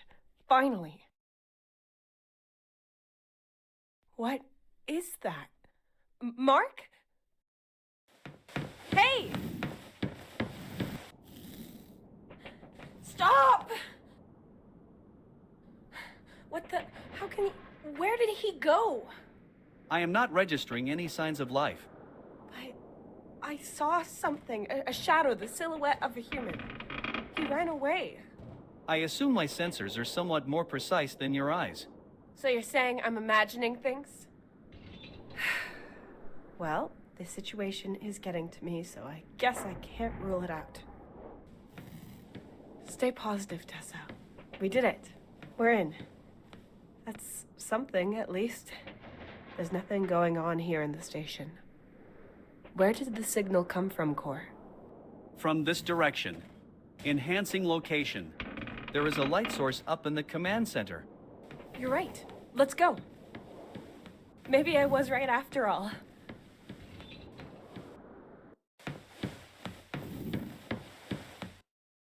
Hello? Nothing. No light. No person. Not even energy by the looks of it. Damn it! Your heart rate is too high, Tessa. Keep my heart rate out of it. I'm allowed to get upset about all this crap. What is this all about? We both saw the light core. It was up here, no doubt. And now I'm here and there's nothing? No power, no source of light, nothing. What the hell is going on here? And the signal. What could have been sending it, C.O.R.E? This is definitely the source, but I cannot find any electricity in the vicinity, just the generator we started. What was it then? 11 hedgehogs and a hamster wheel? An average-sized toucan with a megaphone? Both of these theories are probably incorrect.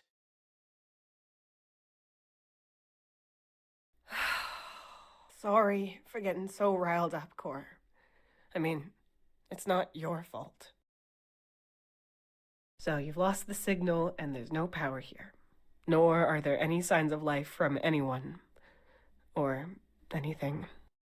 Are you able to tell us more about the outpost now? Yes, this is an independent drilling and research station. Judging by the condition of its building materials, it was probably built 20 to 40 Earth years ago. I could find all details in the database. But I have a theory now what kind of planet we are on and where it might be located. Well, let's hear it. Visualization initialized.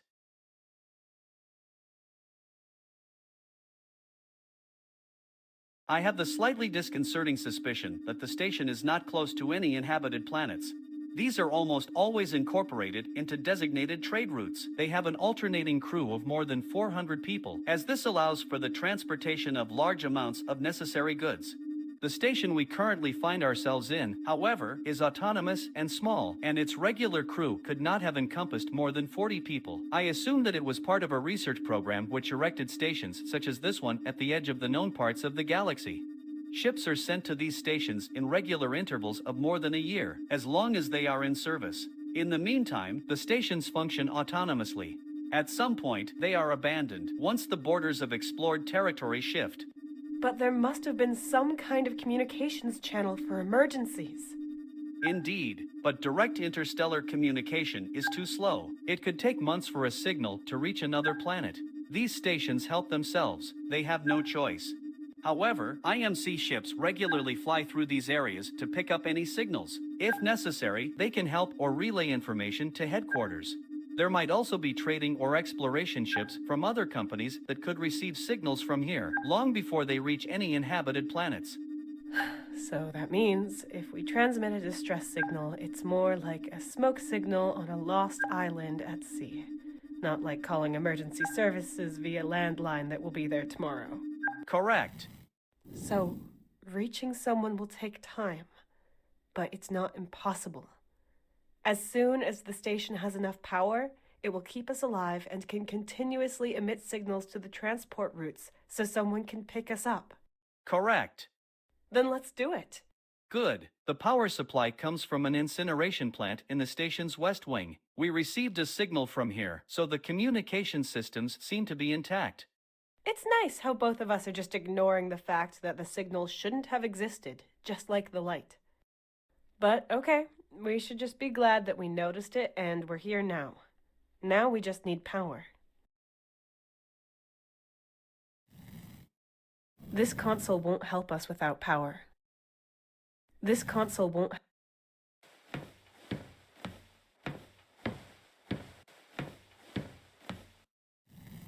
This is the communications console with which signals can be sent to other planets or through space. That's our way out of here, as long as we can get it powered up. Correct. Once the incinerator is providing energy, we will have access to the database where we should be able to find flight paths close to this planet. Then, a signal will only be a few button pushes away. Good. Well, better than nothing anyway. Let's keep working on the incinerator then. Once we've got to it, that is.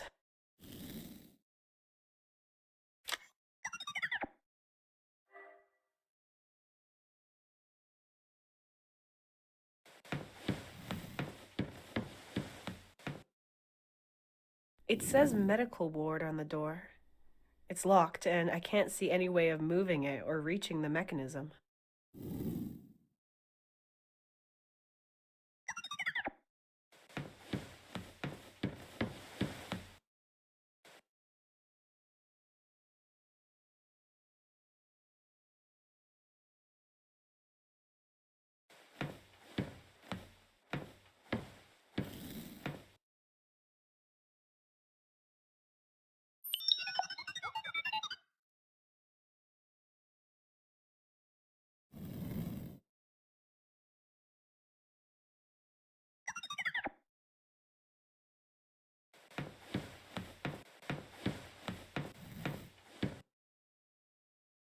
Nothing helpful.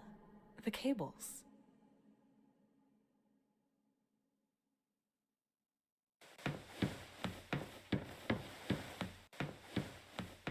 A metal bar was stuck in the door to keep it open. If I calculated this station's procedures and automatic systems correctly, then there are various, specific, manual steps executed by humans necessary to achieve this outcome.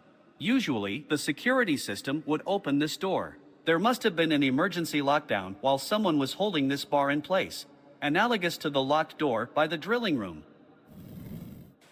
Oh, compared to the control room, this place is full of random assortments of outdated technology.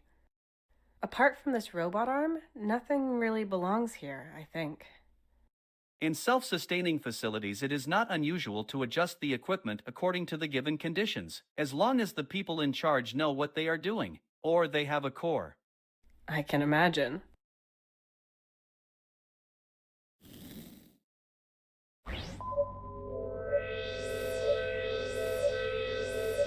A multi-purpose room. It was originally meant as a storage room, but now it contains multiple computers and a kind of workshop area. There are wheels attached to the wall that can be used to move the robot. However, it still needs power in order to be extended. There is a sort of maintenance hatch in the floor here.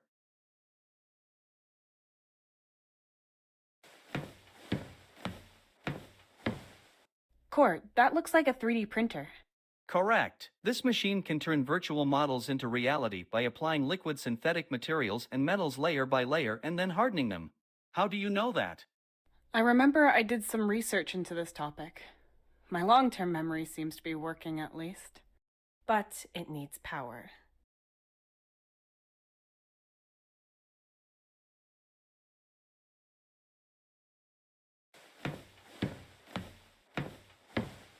A workbench full of trash and signs of wear and tear. That's what every DIY enthusiast dreams of.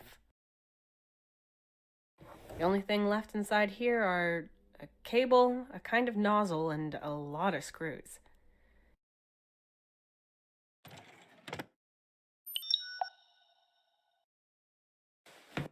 There are some elements and materials written down here.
That might be useful.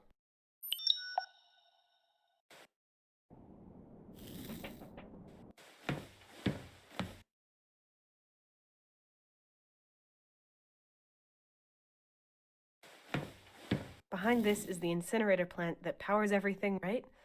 Correct. Also, the vehicle hangar. According to my data, the doors should have an emergency mechanism with which you can manually open them. We only need to find the access point.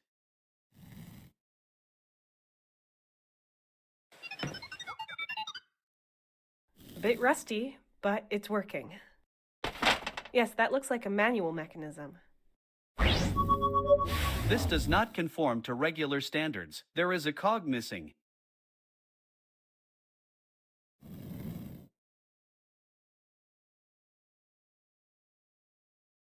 There's a cog missing here. The mechanism would work again if there was a cog here that was the same size as the one next to it. If we're going to be looking for one like this, we should probably take it with us.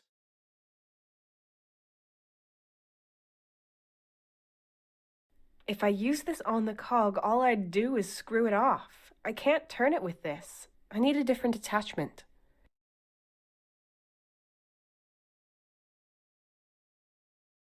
Yes, that works.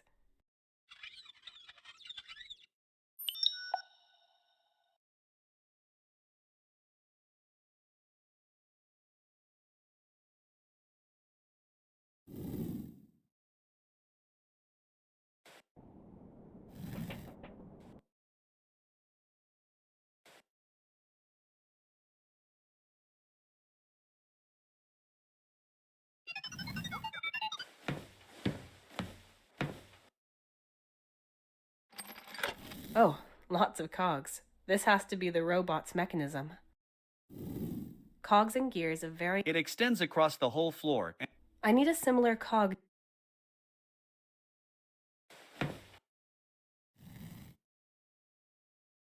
None of these cogs are the right size.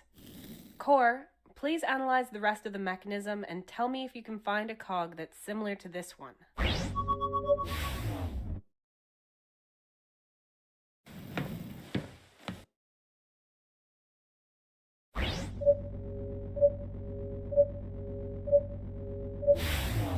Yes, the mechanism was altered in one place and a cog of the same type was used.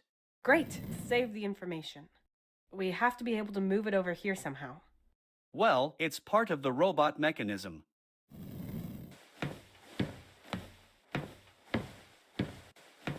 The robot can be moved using these wheels, but only down here, even though it should be able to stretch upwards.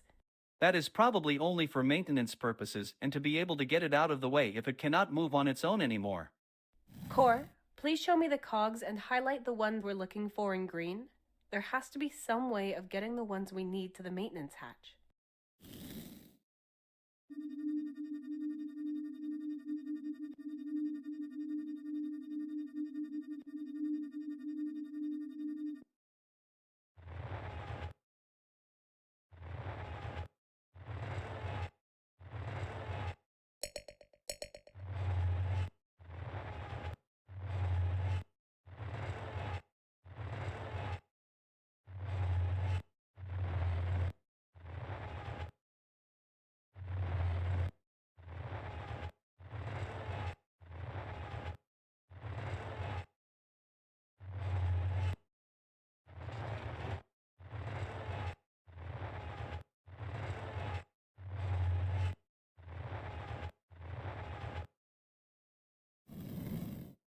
Yes, I did it. The cog is sitting in the maintenance area and I can reach it.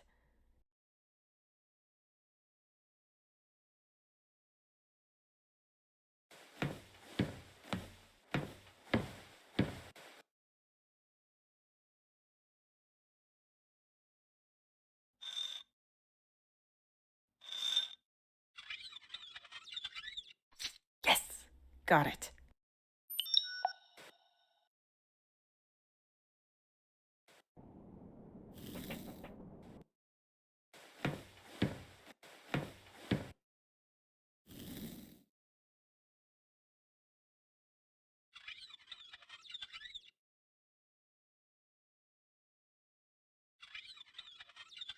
That fits. All the gears are in. To use the mechanism, all I have to do is crank the lower cog with some kind of tool.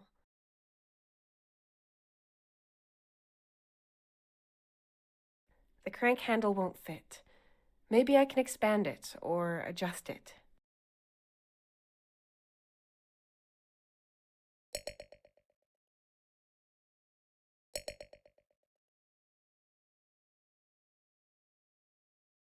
Excellent. Everything fits together and the attachment fits onto the cog. Now I can turn it and operate the mechanism. I have the tools and the mechanism is repaired. Let's give it a try. Excellent. I have the tools. Excellent. I have the tools.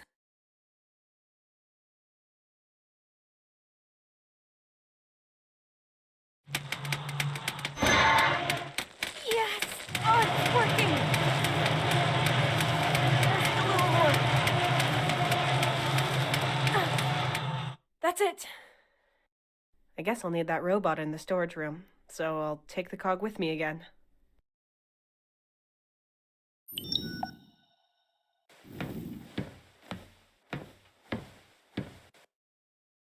Wow. This facility is huge. Is this the garbage incineration? Correct. Garbage, rubble, and any flammable materials are burned here. The resulting heat is used to generate power. Burning stuff for electricity? That's a bit antediluvian. At that time, this crude technology ensured independence from energy cells that were not known to work on this planet. A certain amount of energy is always stored to ensure the facility can power up. So we just push a button, the power turns on, and we can use the communications console? Not correct. Firstly, we need to activate the remaining energy via the console. Then we can use the machine and transport materials to the furnace to activate it. Once the facility has reached its full capacity, all systems will be active and we can continue.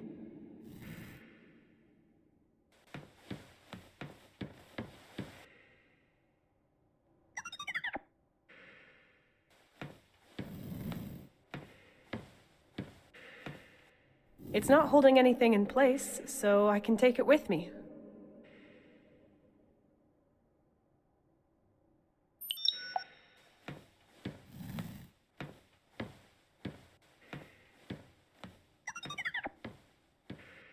That's one big pile of junk.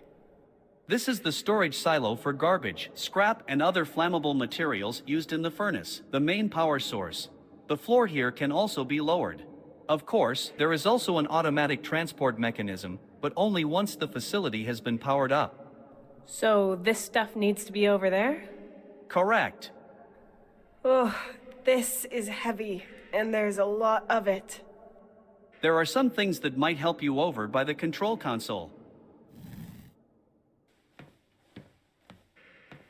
It's empty and can't be moved by hand. Oh boy, that's a lot of buttons and levers. There should be a round, green button labeled "Push to close." Here it is. Push it. Very good. The remaining energy is powering the console. I have also gained access to the console. Scanning manual. You're a fast reader, right? Yes, done.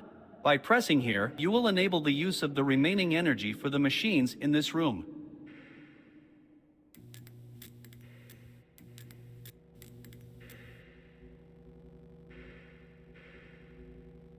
To power up the facility, you must activate the mechanism that loads the material from the silo into the cart. That would be this lever over here.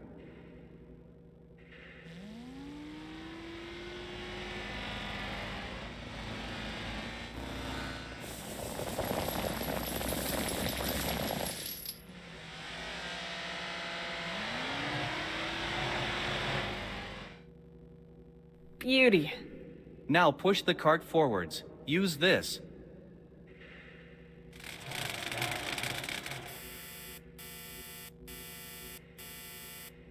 Nothing happened. And it didn't sound too good either. Next is the crane. You can open and move it at this desk here.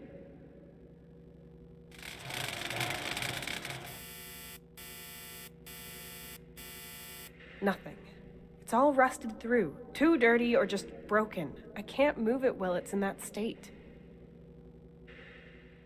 We need the cart and the crane to activate the garbage disposal. Otherwise, we will not be able to use the station's communications console to call for help.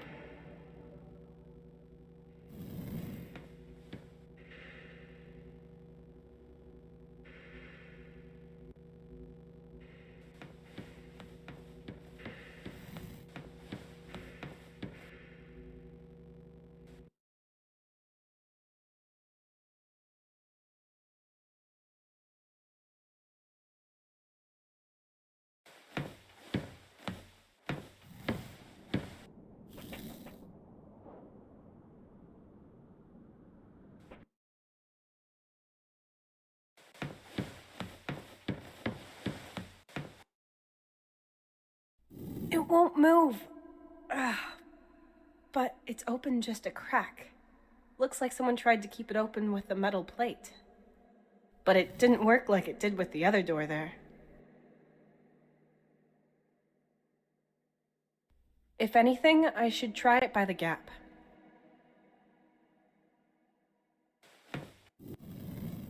Well, at least it fits. With just a bit of force. Yes! My fingers can fit through now.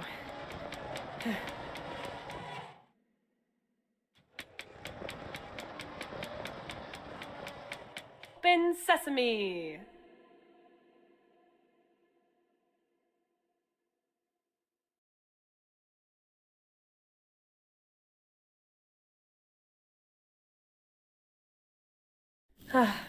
The research lab. I bet Tony would have felt right at home here. These plants are dying, but they're not quite dead yet. On planets like this one, they often use plants that can survive even in the harshest of conditions. Their fruits are cultivated in such a way that they can produce new crops even after a long time has passed.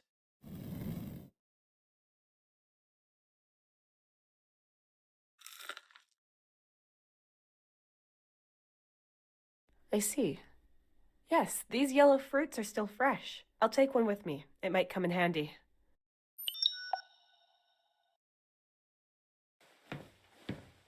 I don't know who or what might have done this, but the display is broken.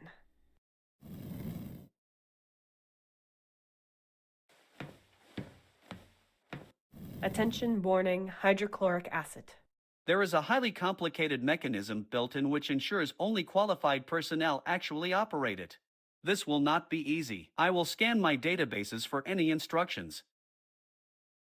Result: push both plastic parts aside and then pull the lever. I would never have guessed that. Of course not. That's a child safety lock. And you're not a child. Forget it. I need some kind of container to transport this stuff.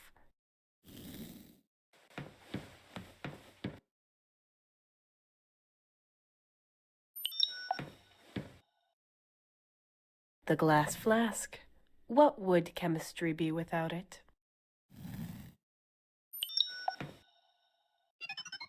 Oh, a laser generator that normally belongs to a cutting device. Pretty dangerous to just leave lying around here. There are also some notes and a drawing.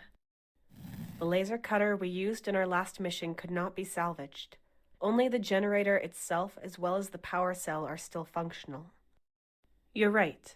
You need some form of defense. I wish I could give you more, but I don't have time. Here are some instructions on how I would do it. Be extremely careful. Defense against what? I'll put these notes aside. They're on some sort of scale. I might need that. And I'll take the rest with me.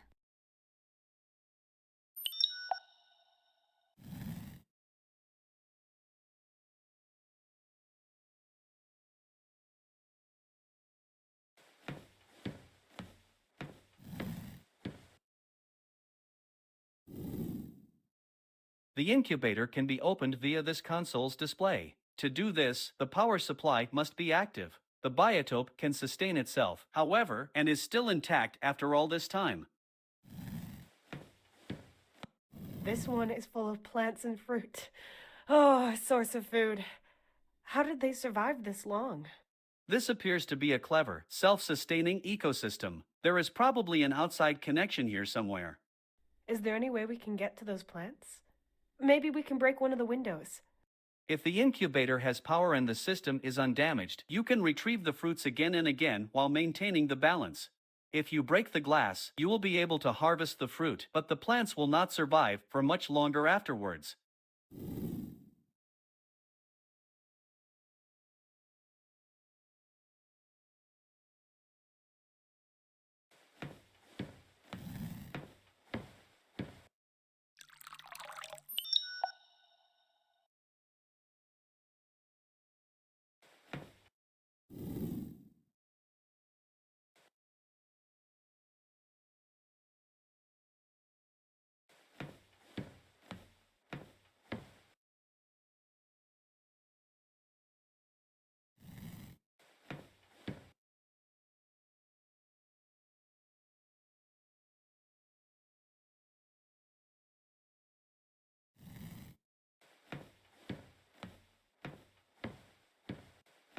I can probably detach it with these.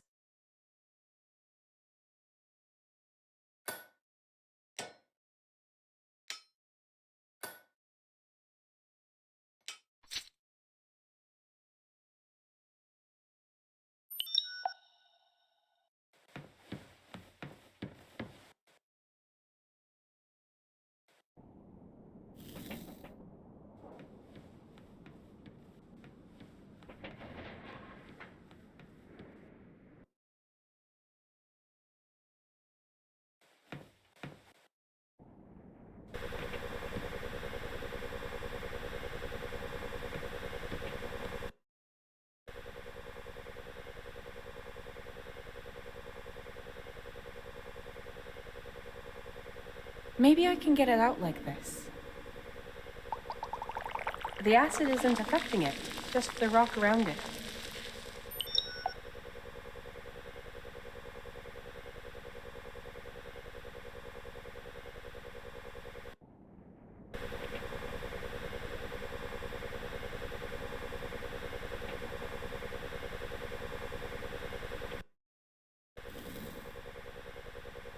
I wonder if it might...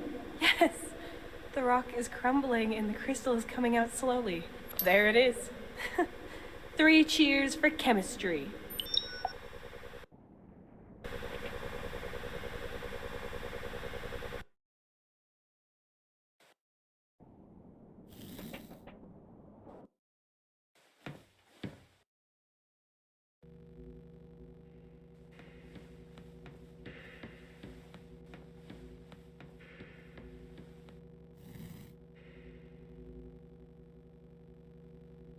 The cart has become immobile due to mineral deposits and rust. We must find a way to move it again.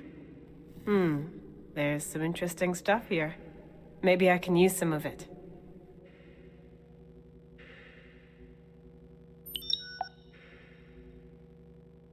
I found this with the laser generator. Some sort of sketch or manual on how to turn this generator into a laser cutter with the right equipment.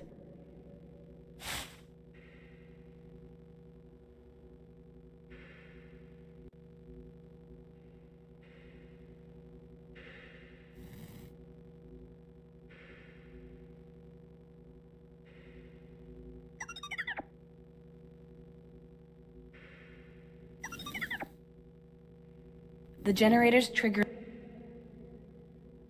The cog from the mechanism... The cog from the mechanism... This thing?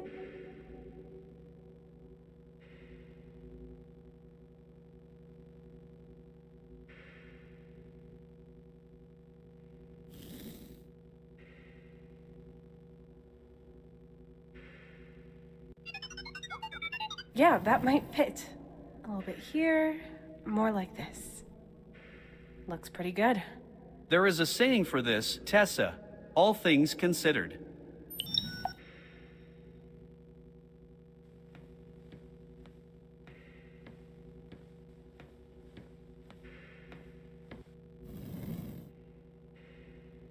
Be careful with that construction. I told you, physics don't lie.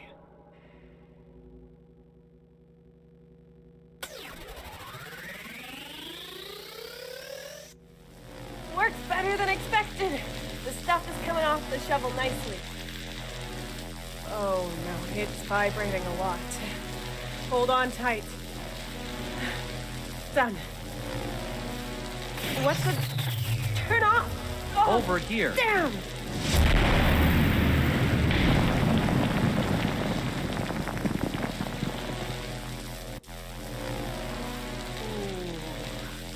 that was close. If Mark had seen that, he'd be lecturing me right now. I would gladly switch into lecture mode. Stop yabbing. It worked. That's what matters. Physics don't lie. You are correct. Cut? This fruit is so soft, it's more like mashing it. Oh, I pierced a hole in it, and now there's an oily liquid coming out of it.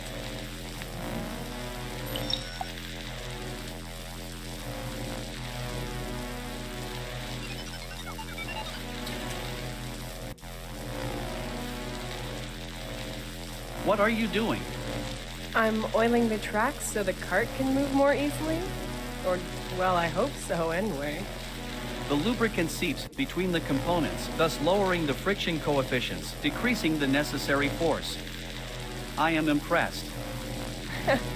If 8th grade physics is enough to impress you, then I've got a lot more to offer. Now all we need is the cart itself.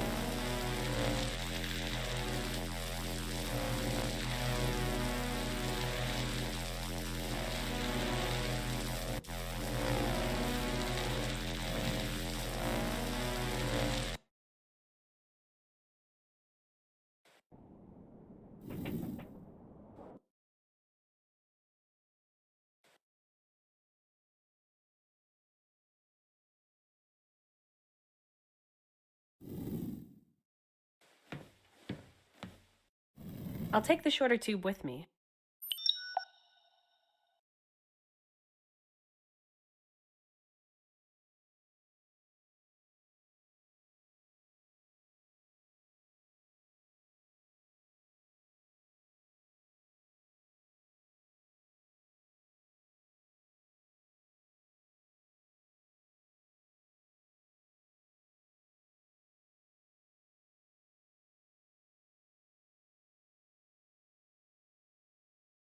I'll just pour away the contents. I know where to look if I want more.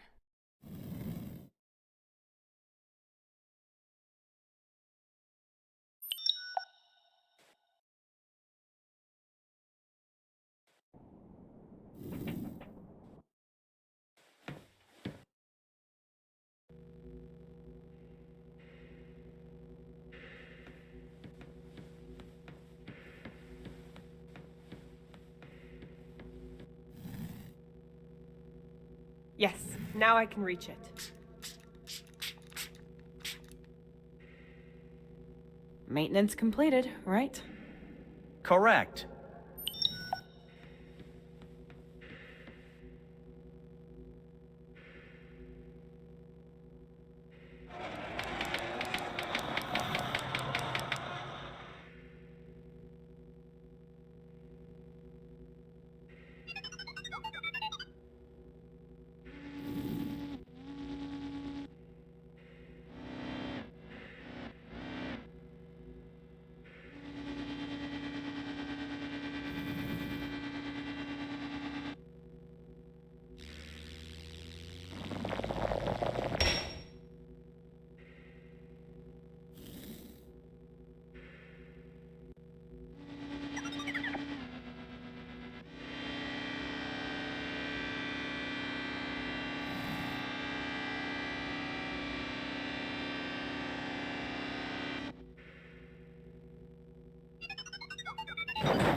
Excellent, but we'll have to go a few more times.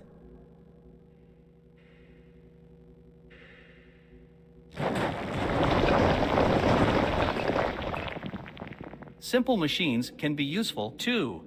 How nice of you to say. That should be enough. All you need to do is turn it on.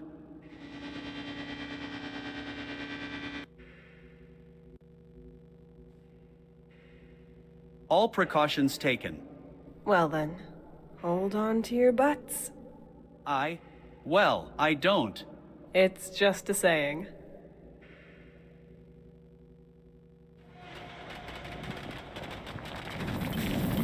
Yes, that sounds good. Startup sequence initialized. Capacity at 1%. 1%? It will take a while for the facility to start. It has been dormant for quite a while. I see. We're just gonna have to live with that. Is there anything I can do to help? You could press the start button repeatedly and more vigorously while swearing. That would not change anything, but it appears to be one of your rituals. Thanks, I'll pass. I'm tired enough as it is. It's been a long day. I should lie down. Where's the best place in the station to sleep? Here. Here? Where it's really loud and full of trash? I understand that an organic life form such as yourself might have a problem with that. In that case, I recommend the drilling room. Okay. Let's go there then.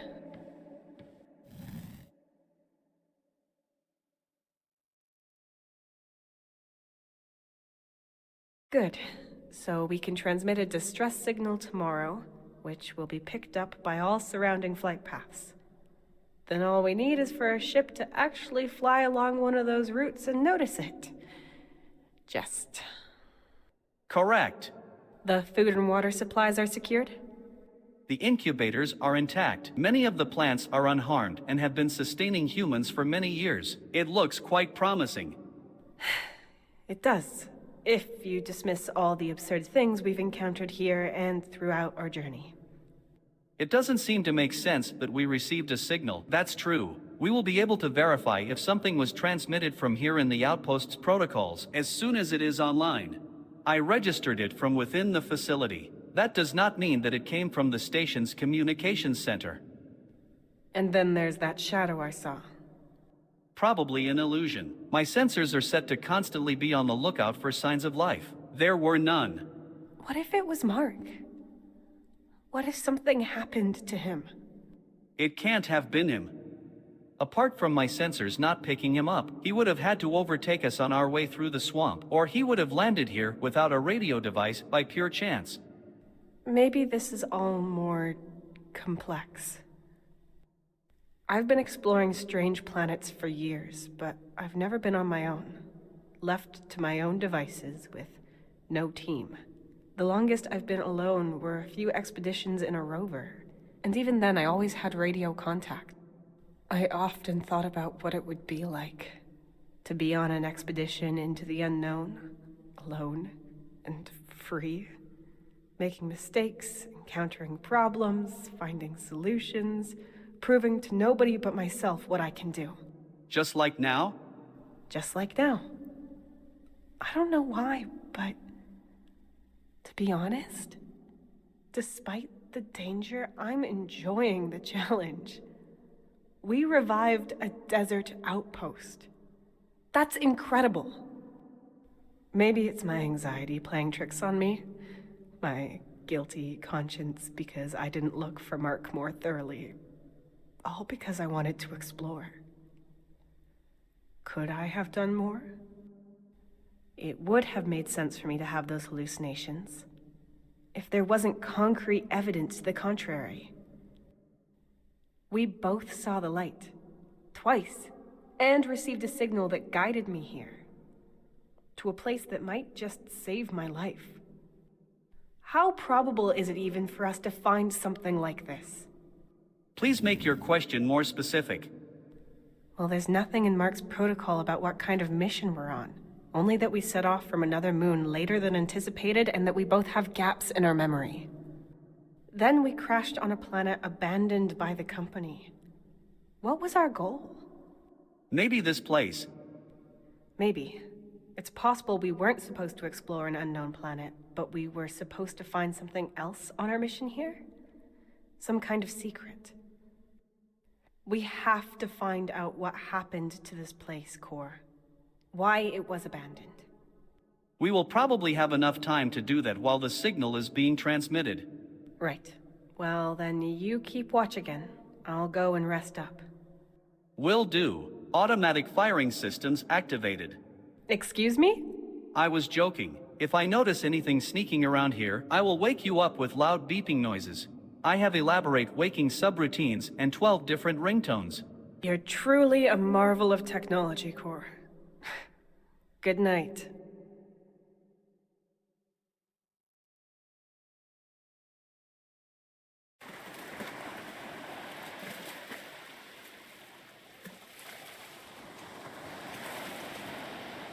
You hesitate.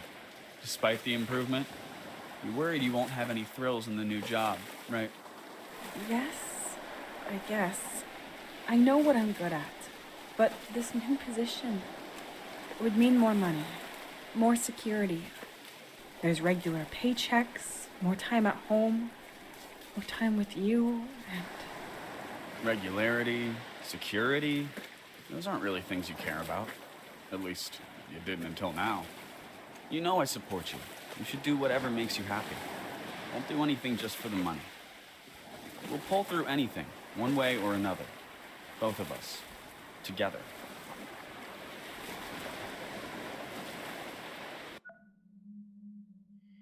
Have you noticed something? What do you mean? You were in a hopeless situation, without help, without any prospect of being saved. But you never lost your optimism. You even found the time for snappy remarks. That's just who I am. Maybe that's your way of working through the things that happened. Maybe. And it was a bit like a wish come true. The wish to explore foreign worlds. I do that a lot. But not under these extreme circumstances. You're right. Some expeditions were so boring I didn't even know what to write in my report. I hated it when that happened. You don't like desk work. I do. I enjoy writing my reports, but something needs to have happened. I need to have experienced something. Otherwise, I get bored. I see. Can you remember what happened the following day? Well, there was a very strange encounter.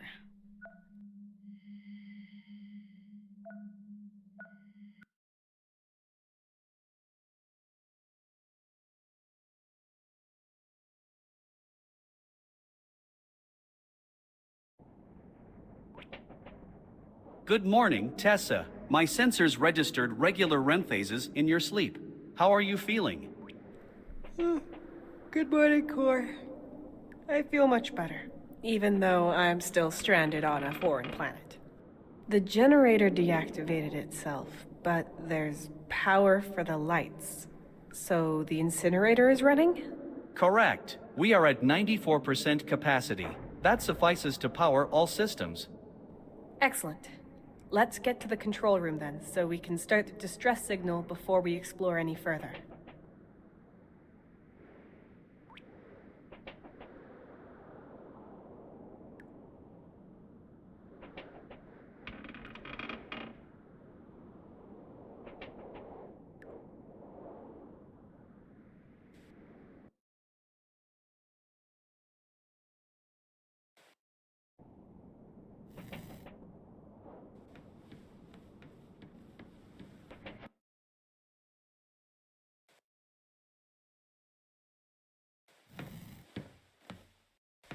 Oh no, the communications console!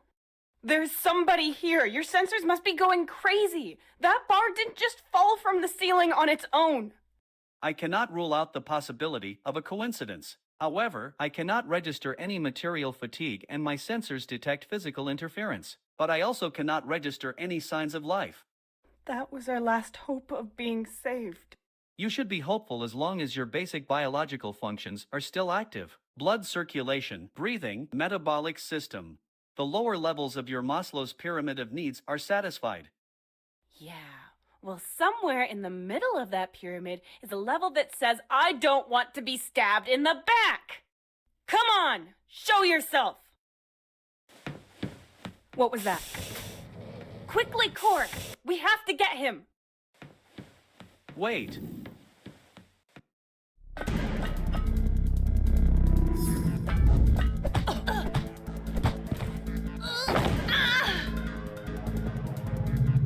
Tessa!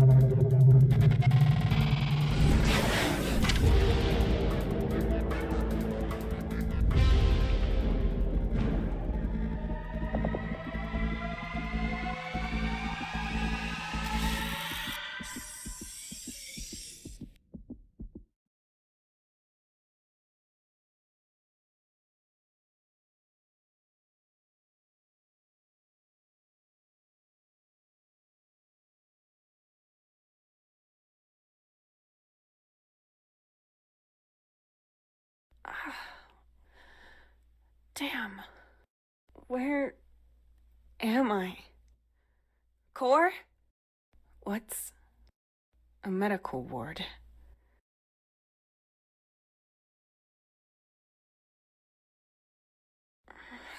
My head is throbbing and my throat hurts. Oh, blood. The attack! Of course, that proves it. And even though I have a headache, I can still see it right before my eyes. The name tag on the attacker's suit. M. Luna.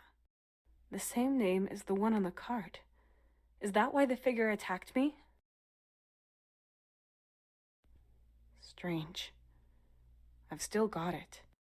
What does this mean? I wish I understood.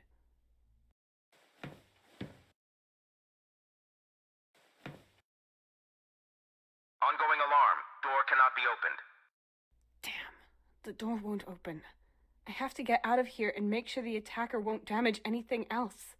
If the plants get destroyed, I'll starve miserably. At least the station has power again. And where's the tin can?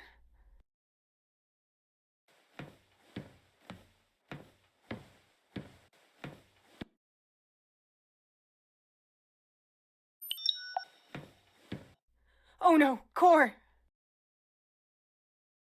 Come on, power up!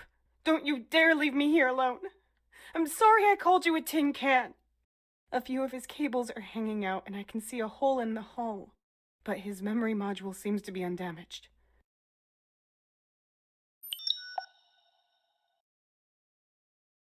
C.O.R.E.'s memory module. This contains his personality subroutines.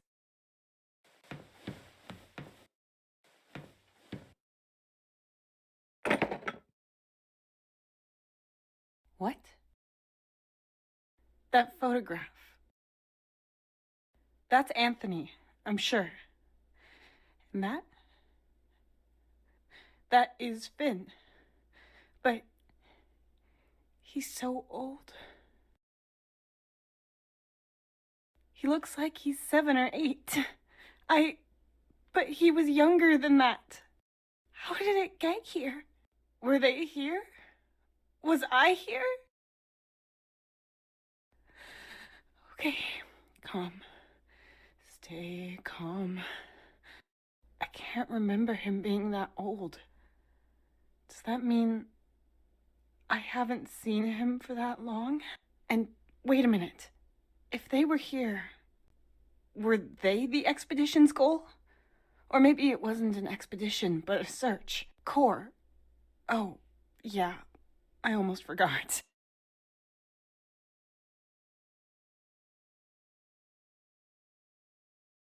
Stay calm, Tessa. Maybe Anthony was stationed here at some point and I just forgot. I've never missed the two of them more. I hope I can find something in here to repair C.O.R.E. or leave the medical ward. No progress without obstacles.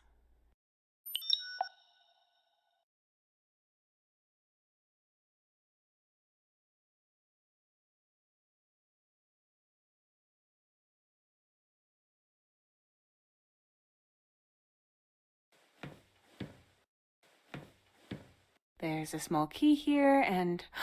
Oh! I don't have to repair C.O.R.E. Not the hardware, anyway. There's another one here.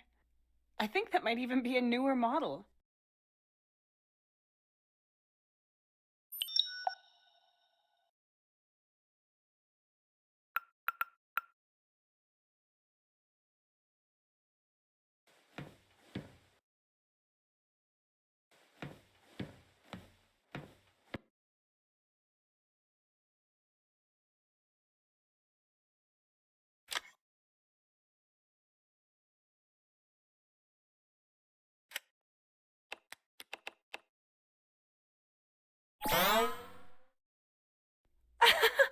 C.O.R.E!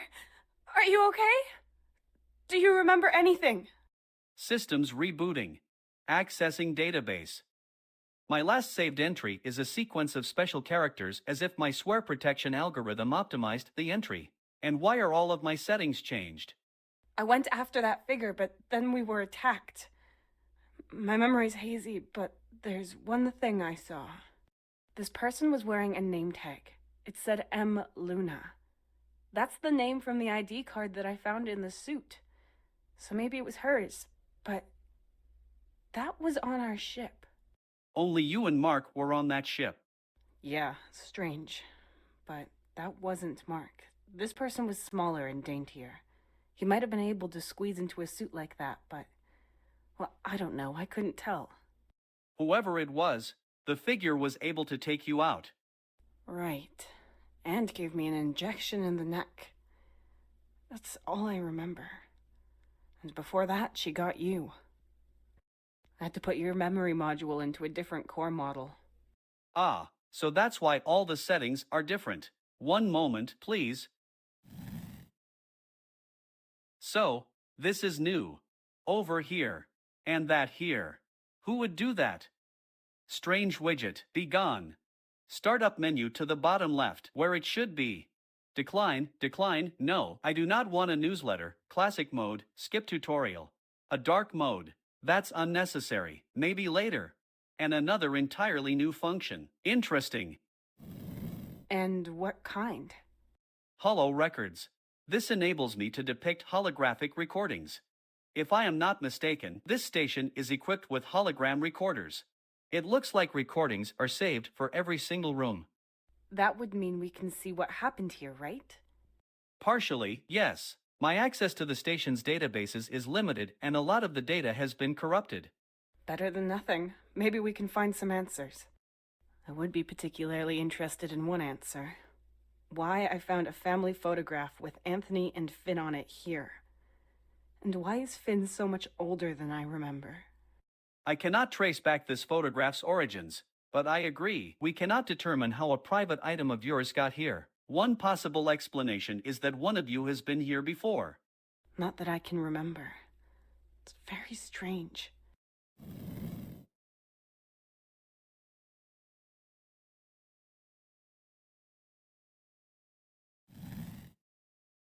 Damn it. One of the light capsules is broken. Could you get a new one?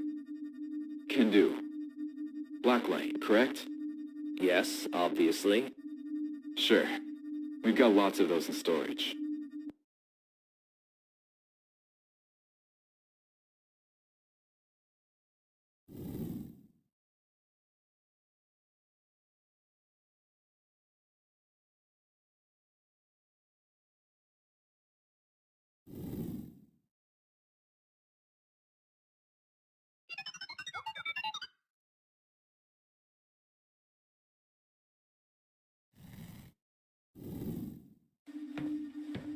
Damn, the door's blocked again. It keeps happening during those test alarms. Did you finally report the issue? Not yet. We've got more important things to report. You can fix it. Go to the console and into settings. There you can activate sleep mode and random mode. Then just press reset settings, then deactivate sleep mode and random mode again, and then press open door. It's pretty easy. That's what you call easy? Huh.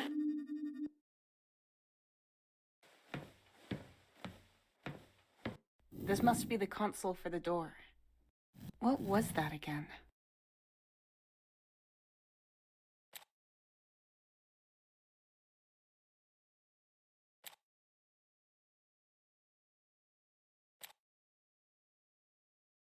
Settings reset.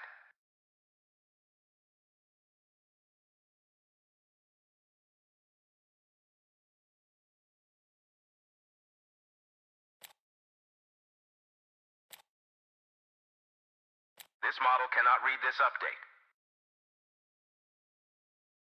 You are up to date.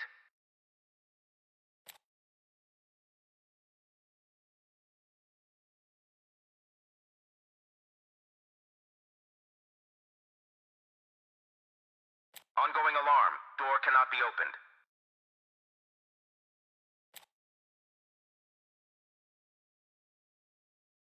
Settings reset.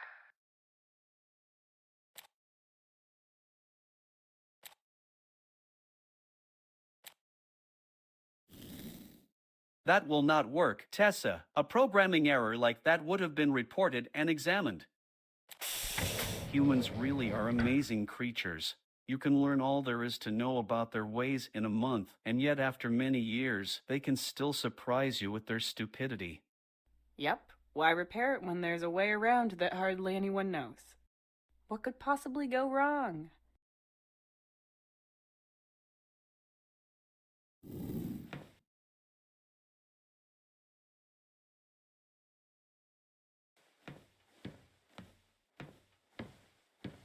What's this? A gun? An injection gun for the subcutaneous injection of liquids. Just say syringe next time. Huh. With this, the person must have given me the injection and then lost it on the run. Can it be useful for us? If there are any remnants of the liquid inside it, I could analyze it. Yes, there's a bit left in here. Get going, C.O.R.E. Beginning analysis.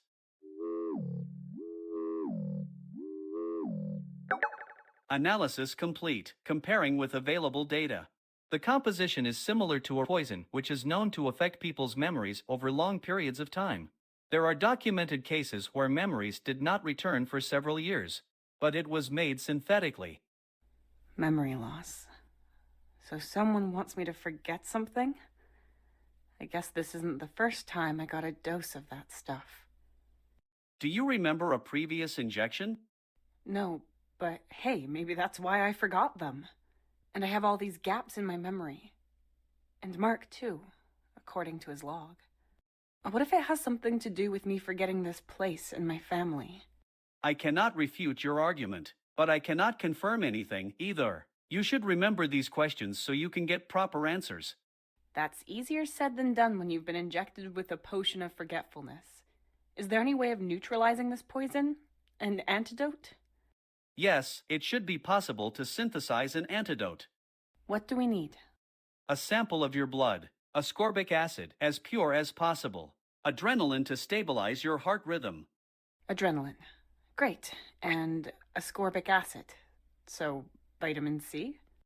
Colloquially known as vitamin C, yes. The solution itself must then be made by a sequencer or similar mixing device, so we can be sure to get the correct dosage. Okay, so I have to draw some blood and find some vitamin C and adrenaline. Piece of cake on a foreign planet with imminent memory loss.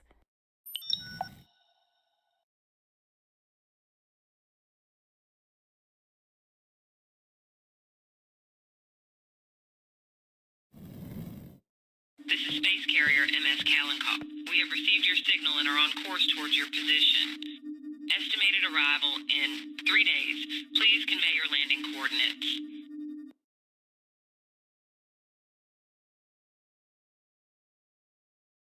Okay, shut down everything not necessary for survival.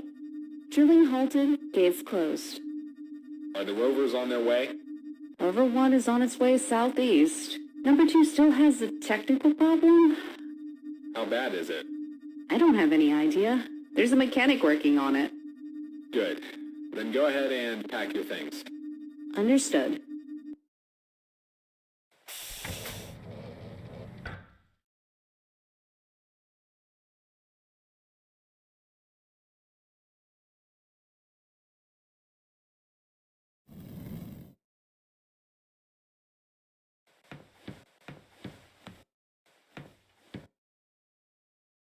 A mixer for substances. This will help me mixing my antidote.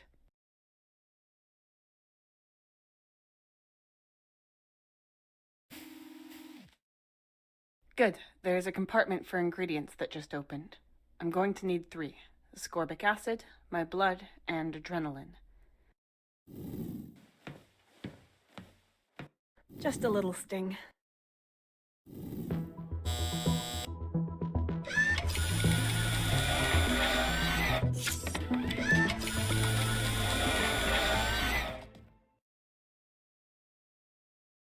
Medical unit states, blood sample of unregistered patient successfully extracted. Analysis, blood levels critical. Medical assistance required. Calculating DNA sequence.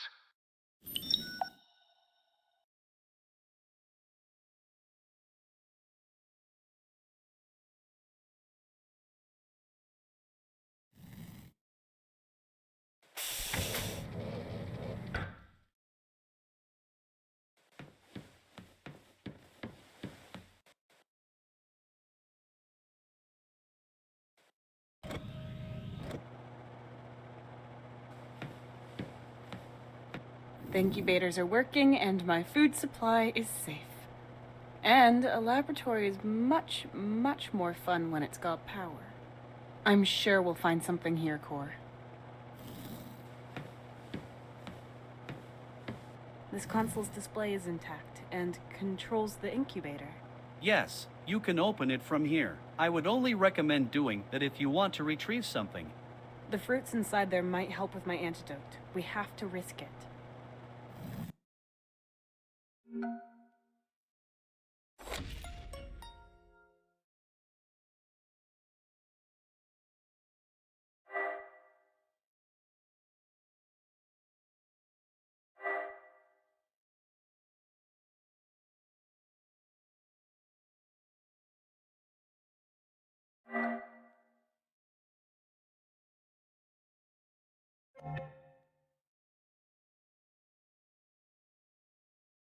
To open the incubator, the values must be adjusted according to the environment. You can see them here in this green area. Unfortunately, this system seems... Then we'll just adjust them manually.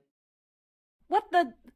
The mechanics are... In these adverse conditions, systems must be equipped for all eventualities.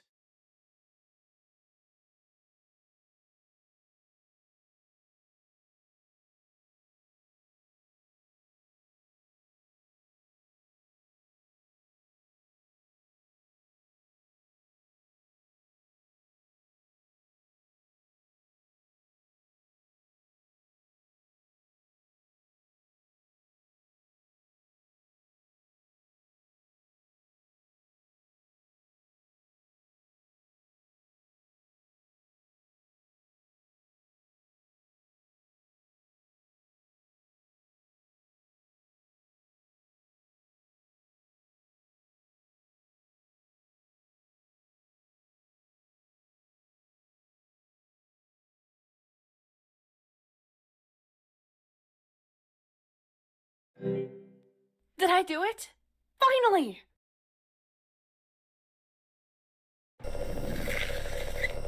Great. Let's hope these fruits will help me. There are more fruits in here. Some of them aren't ripe yet. As suspected, the system will provide you with enough sustenance.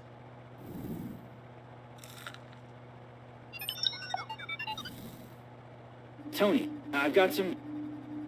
Tony?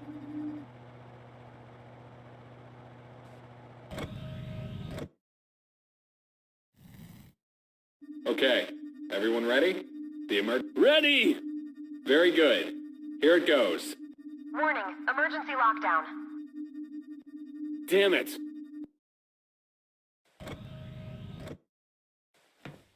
Energy, yes. Light? No. Looks like the workplace of every programmer ever, including the coffee machine.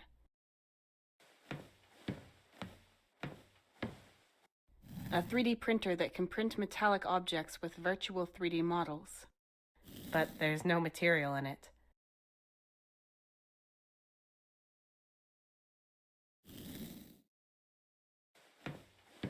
How decadent.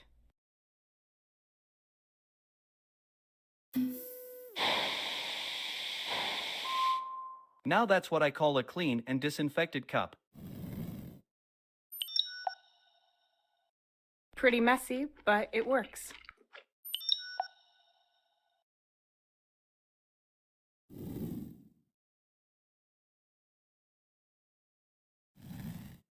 You go over there. This over here. Malarkey. Yeah. No, not a G. And I didn't save. What a mess. Redoing all that work's gonna take hours. Mark! That's Mark! Have we been here a few times, maybe? Or were we even stationed here?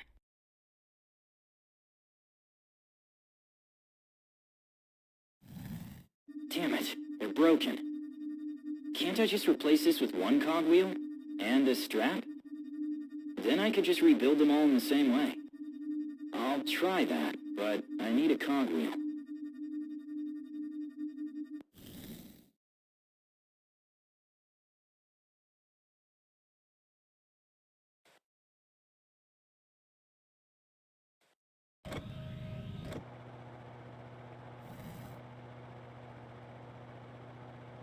Tony, I've got some... Tony?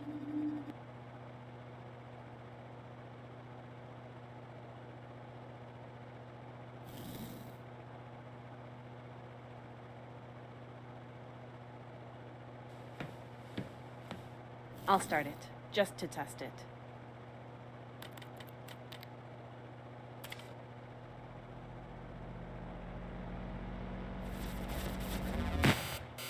Ah! Ugh. A few cables have burned out. Yep, the cable's insulation is gone because they weren't connected properly.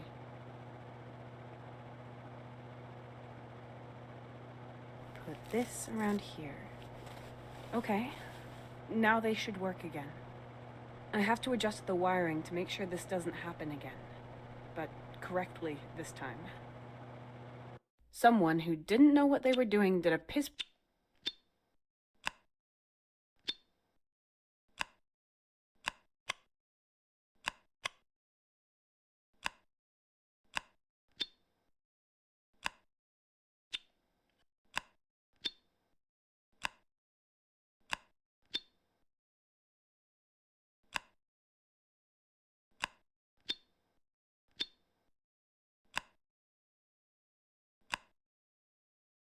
Right, that should do it. I can use the oven now.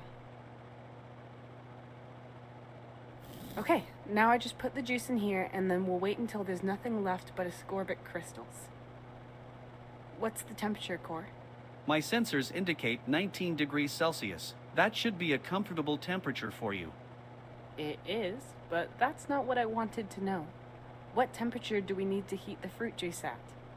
You should have asked more precisely. The optimum temperature to obtain near pure ascorbic acid is 292 degrees Celsius. Good. Let's see then.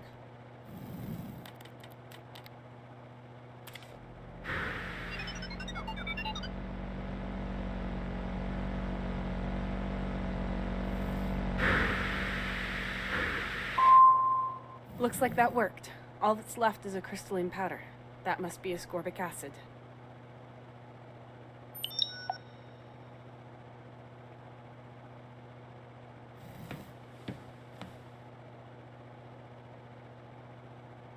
Yes, it fits.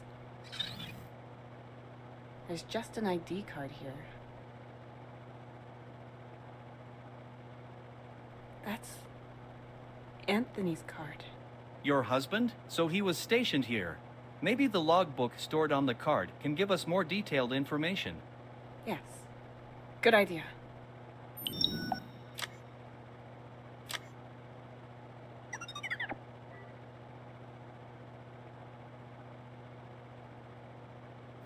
He wrote something here about the effects of plants and secretions that he found on the planet.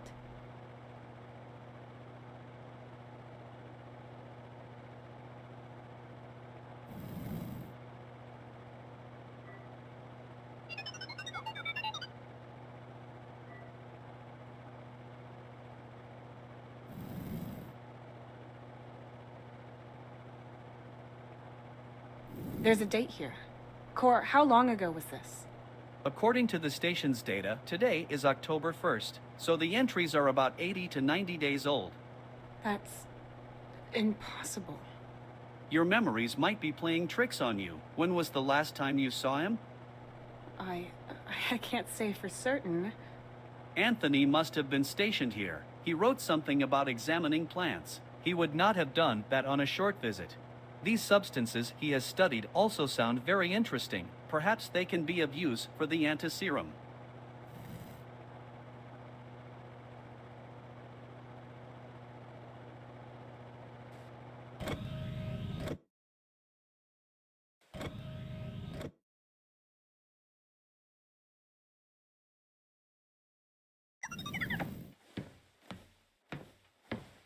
Looks like I can put the cog back.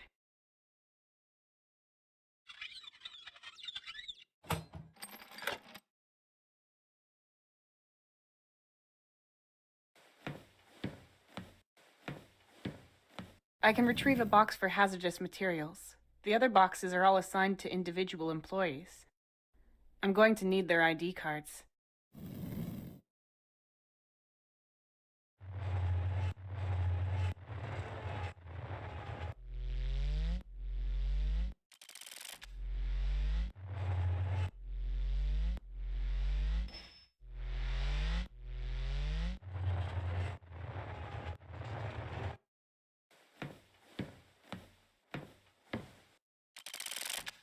There's a gas cartridge here, I'll take that. And various acids. I could probably use those too.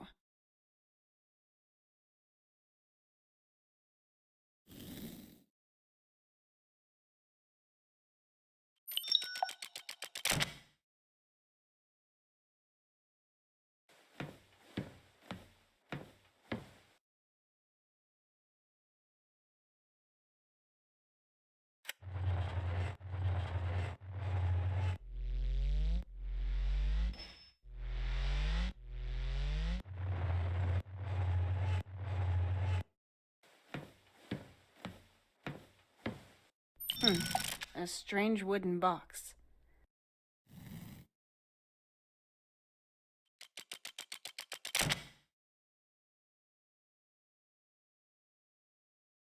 It's full of bottles filled with colorful powders and liquids. I can't read the labels. But the box itself is labeled A. Carter. I found it with Anthony's personal belongings, so these are probably animal and plant samples. These might be the samples Anthony wrote about in his logbook. Then one of them should have the properties of adrenaline. Can you tell me which one, C.O.R.E? No, I know nothing about these substances. I am unable to distinguish their properties through analysis.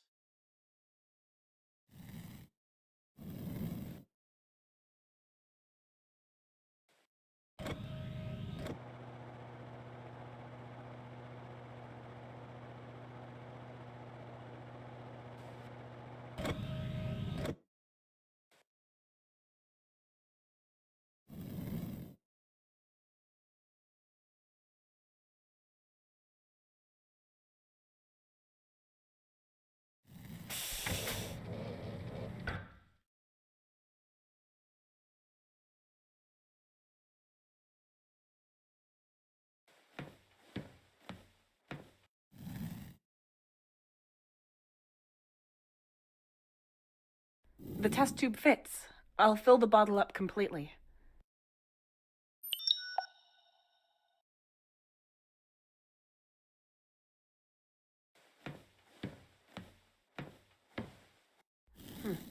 I wonder if I could use any of this as an antidote. Oh, that seems fragile. I should probably put it over here in case I need them.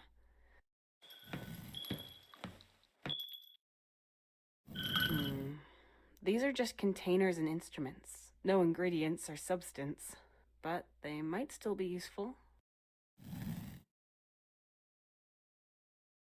If I want to mix these acids, I should do it in the right conditions. I'll put them here.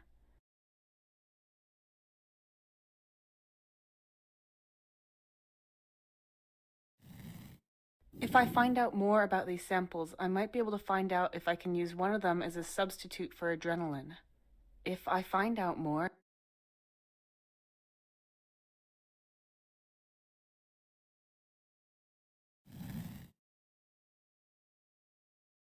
It's turning the acid blue. I'll fill in some pure acid.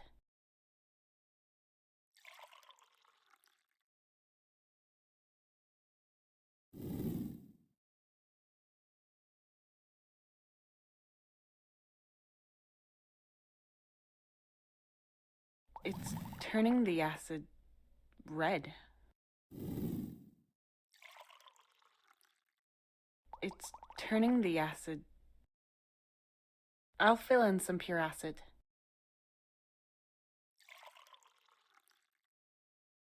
It's turning the acid... I'll fill in some pure acid.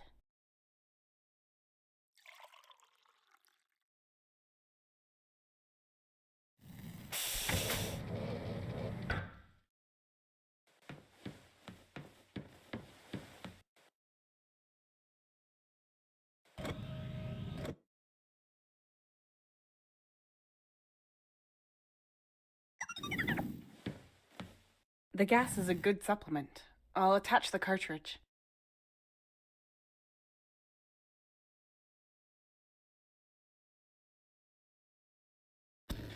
Yes, it works! I'll ignite it if I want to heat or burn anything.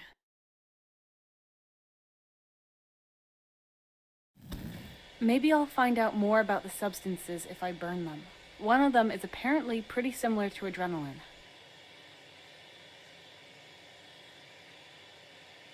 It's burning green.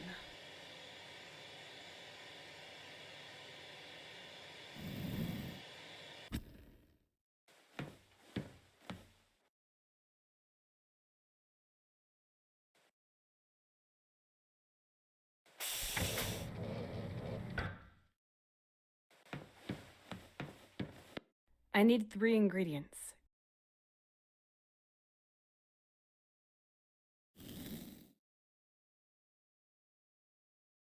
I need to put this into the compartment next to the machine.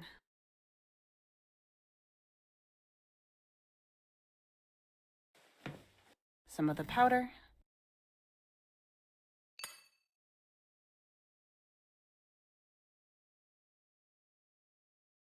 A few drops of my blood.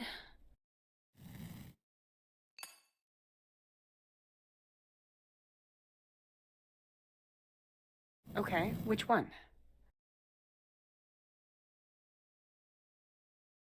This one here.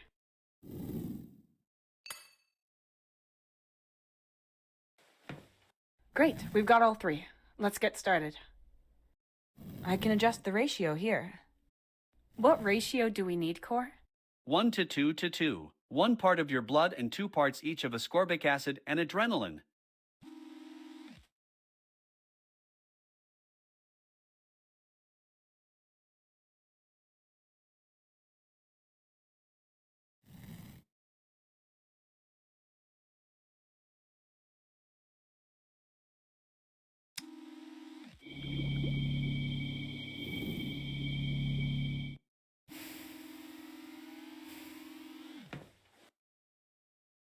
Done. To make sure this won't kill me, I should test it on a few drops of my own blood first.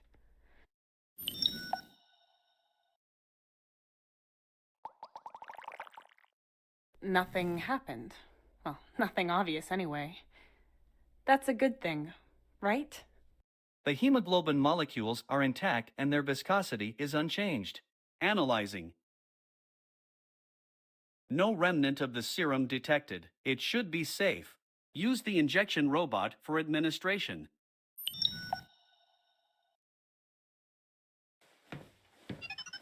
And you're sure this will work? Sure. 99% sure, which means sure with human parameters. C.O.R.E.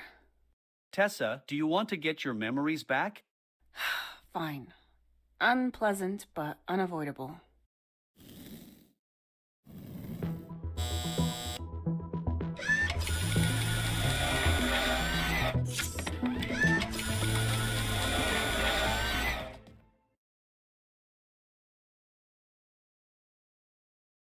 Medical unit states, second blood sample of unregistered patient successfully extracted.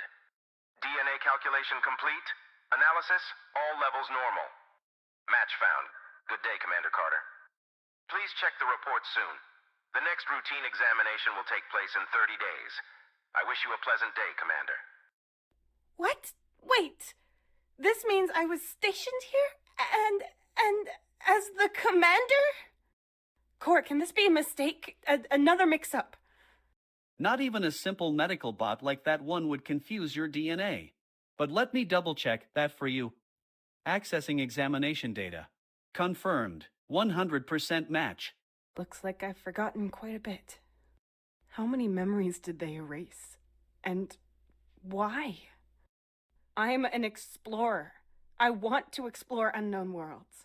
Not in my worst nightmares would I have settled down in a depressing station like this with a garbage incinerator. I can remember the promotion Mr. Bishop offered me. Damn it, I'm still dreaming of it. Alert! Forceful entry into living quarters detected. Emergency lockdown terminated for employees. We have to go there, to the living quarters.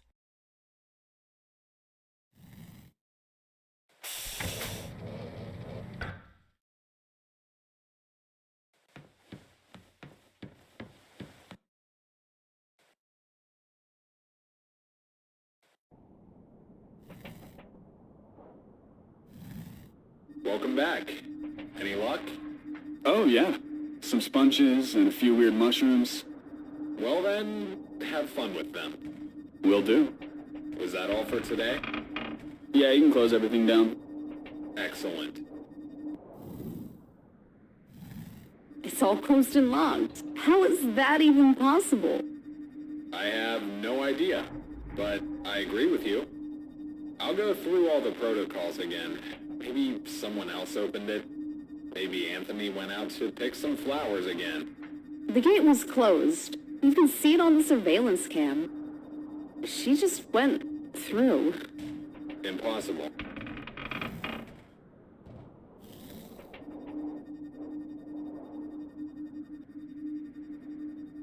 Is that our ship? The one we crashed with?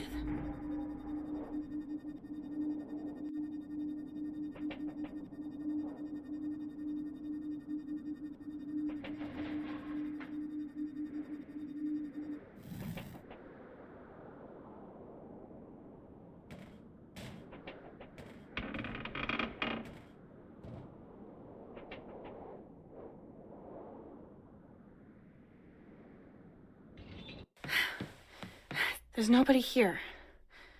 C.O.R.E, which one is my quarter? This one over here.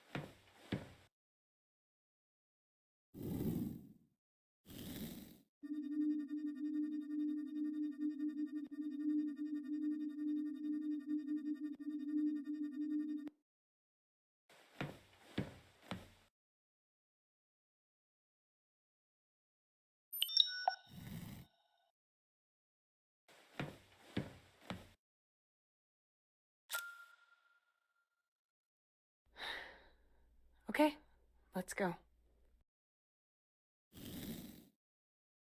So this is where I lived, as a commander, with my family.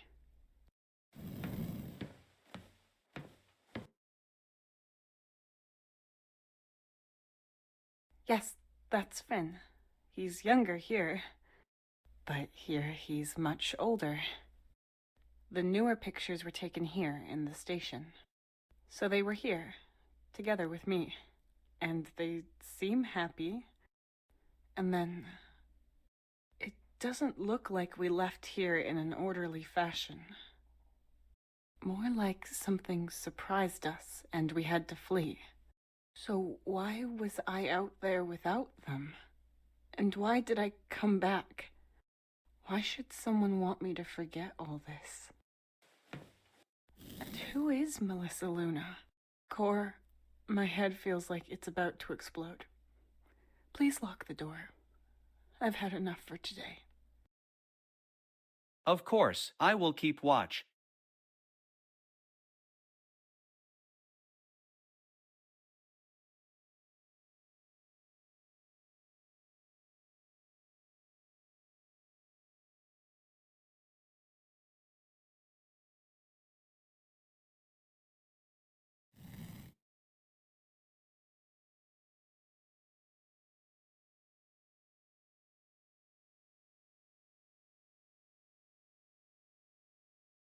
Well, honey, what have you decided?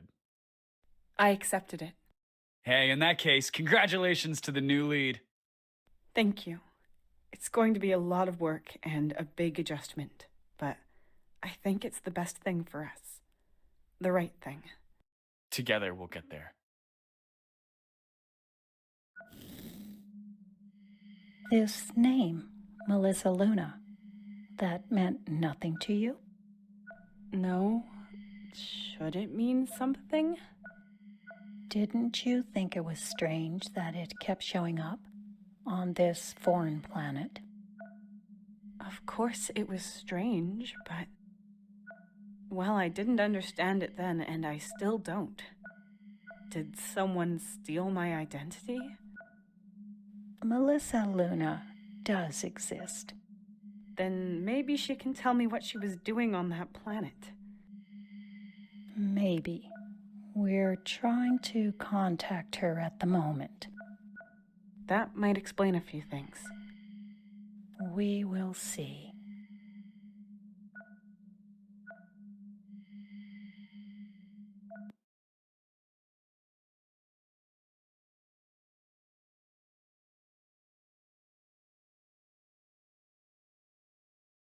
Good morning, Tessa. There were no occurrences during the night. How are you feeling? Good morning, C.O.R.E. So. I'm rested, but there's still so much going on in my head. I dreamed of Finn. I remembered Anthony standing next to his crib. Was that here? No. It was a strange old house, but it was a pleasant memory. It makes me happy to know that we were here together. But now I'd like to know where they are, and why I'm not with them. We can start the signal once we have repaired the communications console. The quicker you find them, the quicker you can ask them. It's nice of you to motivate me like this, but really all you want is my company so you don't have to spend the rest of your life alone on this planet. I am merely concerned about your survival. That is my task. I am of secondary importance. In my memories, the two of them lived in a different place for years, but instead they were here. I think I'll be saved before I get to talk to them through the communications console. Would that be so bad? No, but the answer to what happened to them and where I can find them is here, C.O.R.E. They might still be on this planet. And if someone is trying to make me forget everything so badly, I should gather every single drop of memory I can before I leave. Understood. So, we will look for more information.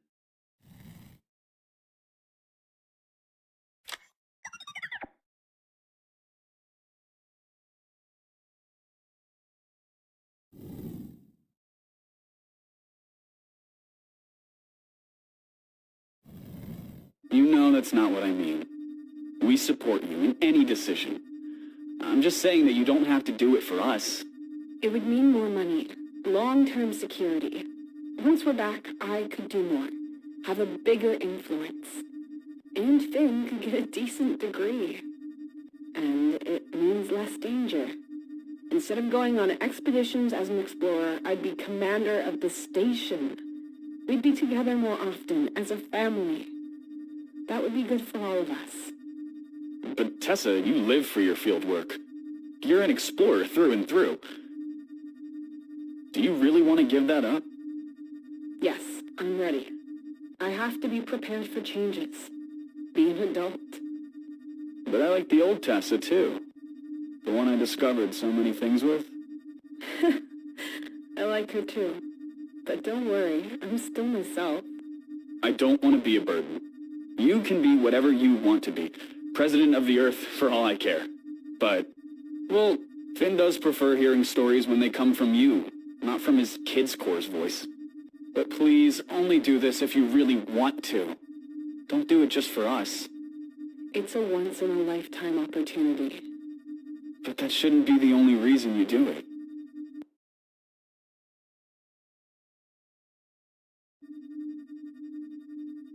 What am I doing there? She's writing something on the wall. I am registering a strange substance on the wall, but I cannot trace it properly. Mr. Bishop said our outpost would be closing down in about a year. So we're going to have to be transferred to other places to jobs. Or should I say we're allowed to? You told me. And how does that make you feel? How do you like being in command instead of going out there exploring? It was exciting at first. A different kind of thrill. Lots of responsibilities. I can mess up even more than I thought. But change it for the better as well.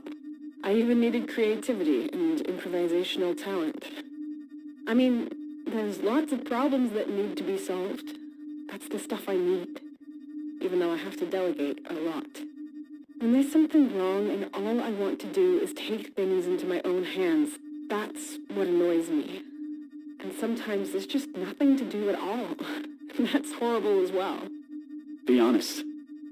Would you rather go back to being an explorer? Yes. No. Oh, I don't know. More adventures or more security? Those two things just don't go together.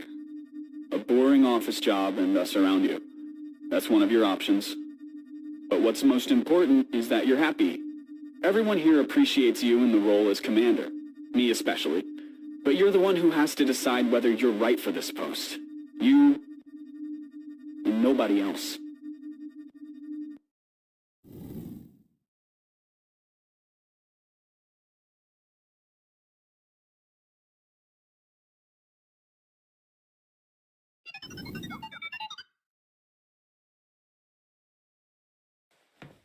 There's a light capsule missing here.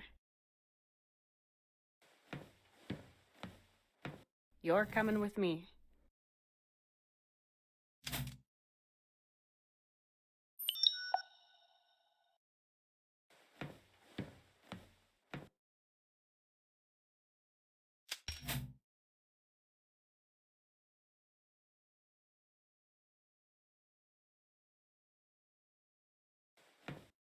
This is where I wrote something on the wall in one of those holo records.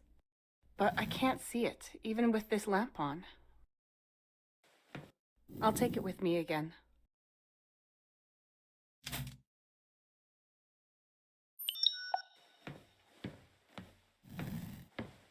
Oh, that's interesting.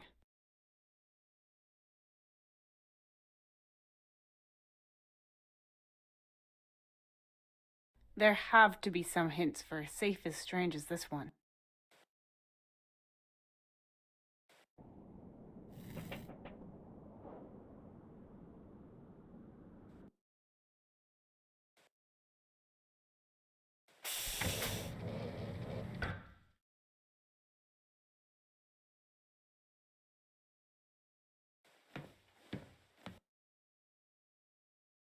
In it are a lot of light capsules for blacklight.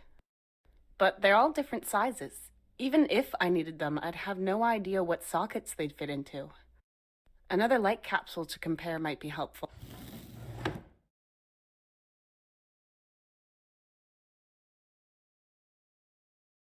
Let's see. There's exactly one blacklight emitter with this socket size.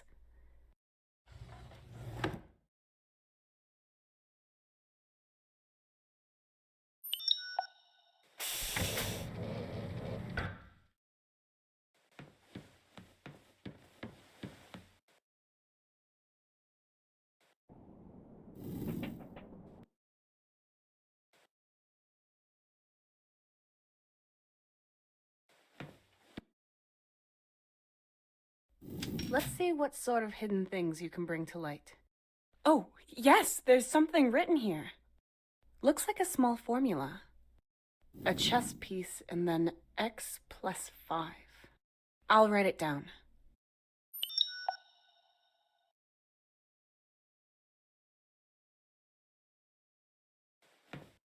There's a small symbol there, followed by a formula with an x in it. Whatever x is. A chess piece and then x plus 5. I've written it down. I'll take it with me again.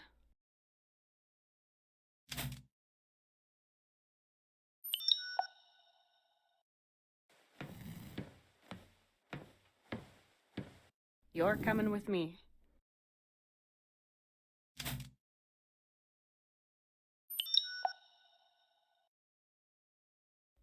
Let's see what sort of hidden things you can bring to light.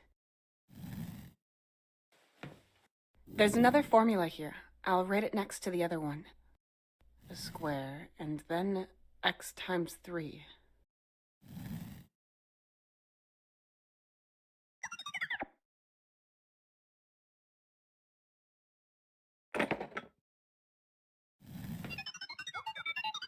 There's not much here. Some clothes. Nothing useful, I think. Wait a minute. There's an injection gun here. Just like in the control room. It's empty, but... Is this a coincidence? I'll leave it here. Oh, there's something visible in the blacklight on the inside here. There's another formula here. I'll write it next to the other one. 10 minus x.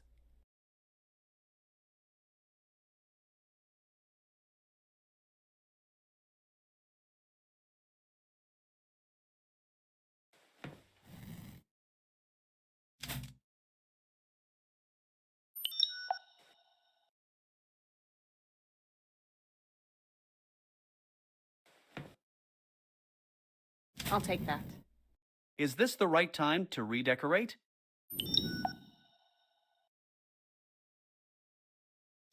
Let's see what hidden things you can reveal.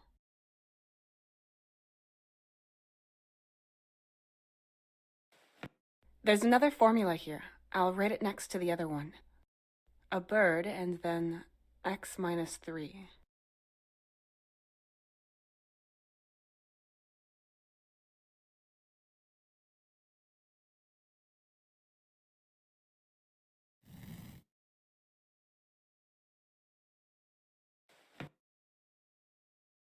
I've seen everything there is to see here. Let's hope there's something else hidden somewhere.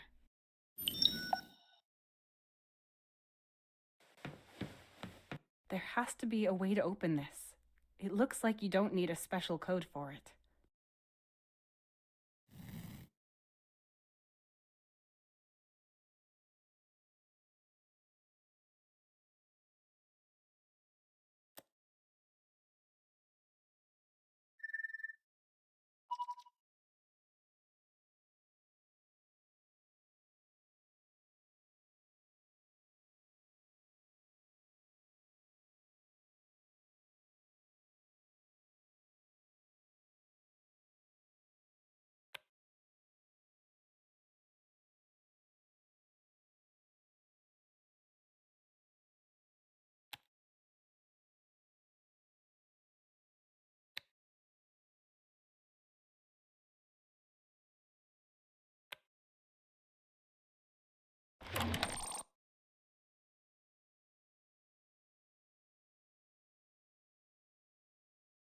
Finally! Come on, I must have hidden something interesting here. This is finally my real ID card. Commander Tessa Carter. Maybe I can find something in the logbook. You could also use it to reactivate me. Good idea. But, won't that erase your memory or something? No, that should not happen. Good. Come here then. Registering Commander Carter. C.O.R.E? Confirmed. Is it you? I mean, like before. My basic subroutines cannot answer philosophical questions. Then let me put it this way. Do you remember? Short-term memory cache empty. No backup available. Damn. Awaiting input. Input? Damn it. I'd have to start with Adam and Eve for you to understand our situation. At least you've stopped making stupid jokes. You always wanted me to be more humorous. I knew you were playing with me. It's nice to see you're not just a cold-hearted machine. I don't know what I'd do without you. But back to business. Do you have any new information that might help us? Not as such, but thanks to your authorization as commander, I was able to access the hitherto locked hologram recordings. That sounds good. Let's not waste any time. Tony. No more field work? As commander of the station, everything will be less dangerous? Isn't that what you said? And yet you're on this mission to make sure everything's being done correctly. I understood you. I was always there to support you. But then you made a mistake and I misjudged you. Because of the emergency protocol, every single team member's location was checked to begin rescuing them. This revealed that Tessa Carter isn't out there. But instead, flying with Mark is someone called Melissa Luna. Who is this Melissa Luna, I wondered. And so I asked the vice commander, the doctor, everyone. Nobody knows. The entries and examinations, all forged. According to the mission data, she was part of all kinds of missions in the last few years. First-rate references, lots of results. She could be your rival. And then I had this nagging idea. I compared her mission data to yours. Melissa Luna was always on expeditions whenever you had to work, usually while you were out somewhere else. whenever you had to leave for an emergency, or when there were issues with the radio units. Anything that would need the attention of a commander. And at the same time, Melissa Luna was out exploring with the rover. But because Melissa Luna doesn't exist, there's only one explanation. You were driving across the planet in that rover, and fed the rover with forged data. Otherwise, someone might have noticed. Me. I swore I'd love and cherish you. I'd support you in whatever you did, and I would have, even with this, if you'd trusted me. But instead, you kept it a secret and lied to me. You always want to do everything on your own, and without help. I just don't get it. I want to see you again and talk about this. I'm sure you can explain everything. We've had contact from a ship that can evacuate us. Who knows if we'll ever get a chance like this again. And so I voted against waiting for your return. I want to begin the evacuation as soon as possible. Unfortunately, my vote was the deciding one. Maybe I'll come to regret this. But staying here and maybe even losing Finn instead of you, I can't. I hate myself, but all of the stuff recently, forgive me. I'd love to say none of this makes sense, but as shocking as it is, it also fits the picture. You still have no recollection of any of this? Just fragments. I think it's getting better. I remember the emptiness of not feeling any thrills, no challenges, and the fear of disappointing everyone if I were to return to my old job. The one I really wanted to live. But to think I'd go that far and do everything in secret? I wouldn't have thought that. And that's why I wasn't with them when they fled.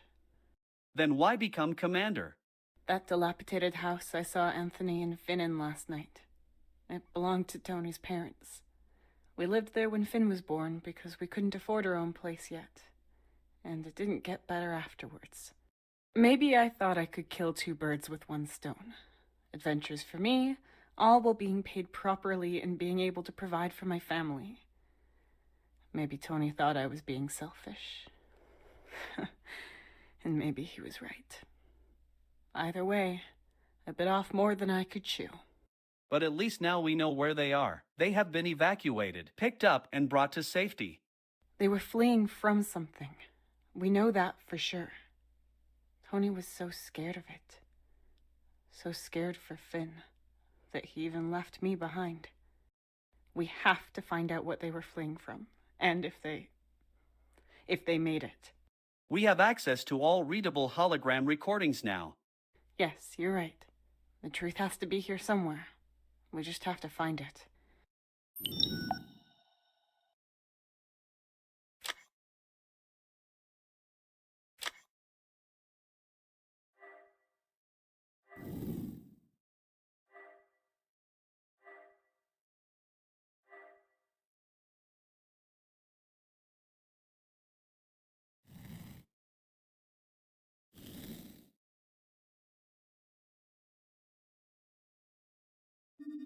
Tony.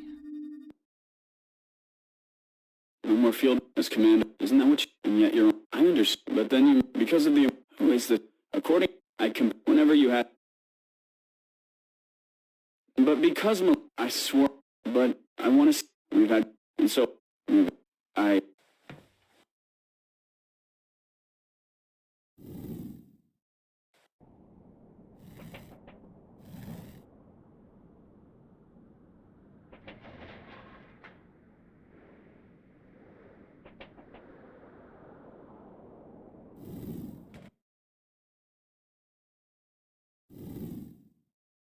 I saw it with my own eyes, Tessa.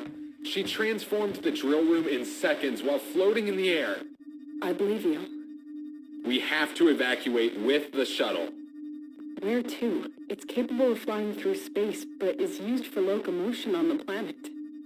It doesn't have enough power to get us all to any spaceport. And there are reasons why we are not on the other planets drilling for resources. They are barely habitable. So should we just wait? No, we go for double security. We will send out a distress signal for an evacuation.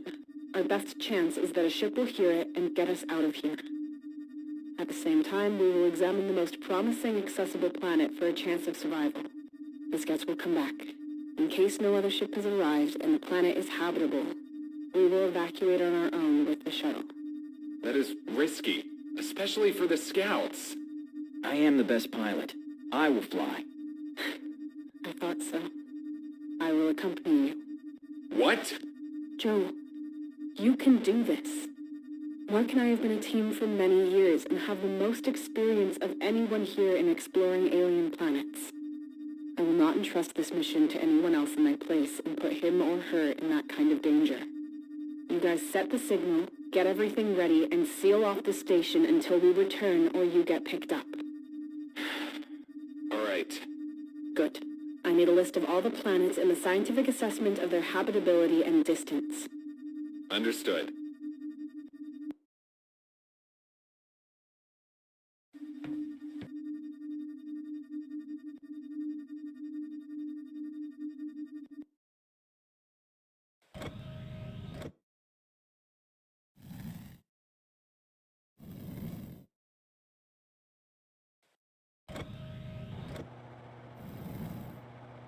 Okay, you go there, you over here. Ow! Crap! Just leave me alone. Damn technology.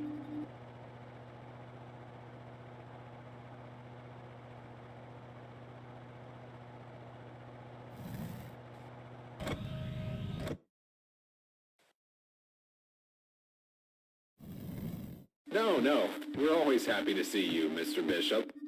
I don't want to keep you. You're doing an outstanding job. But there is some important news. In just about a year's time, you will be able to leave this planet. The yields have been decreasing, which has nothing to do with you, and the trade routes have shifted. All those involved will receive compensation and alternative positions, or other options and settlements, whatever they prefer. Well, what can I say? I will inform my staff. I will be speaking to a few of your team members personally. Your husband, for instance. But apart from that, are there any grievances you have to report? Well, we're missing a team. They should have gotten back yesterday, but there was a storm in that sector, so we're not too worried yet. The second rover and a team is ready to look for them, but so far we don't think that's necessary. Insightful. I agree with you. Nevertheless, keep an eye out. Of course. Always.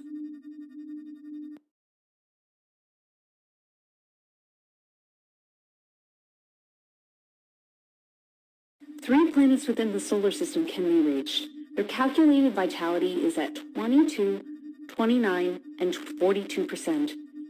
As a comparison, this planet is at 94%. Their distances are 2 days, 2 days again, and 4 days respectively. The ship has enough power for 10 to 11 days, depending on whether there are any complications and how much energy it would take to navigate the planet. Pretty tight then. I've seen worse. True. Save the third planet's coordinates on the ship, and thanks for your efforts. You seem pretty sure. Yes, it's unpleasant, but... I meant you seem happy. What? No, I'm not happy with these circumstances at all. I mean, I enjoy and miss the thrill of a challenge. I have to admit. That sort of thing just gives me... life. Energy. But I would prefer if there was not so much at stake.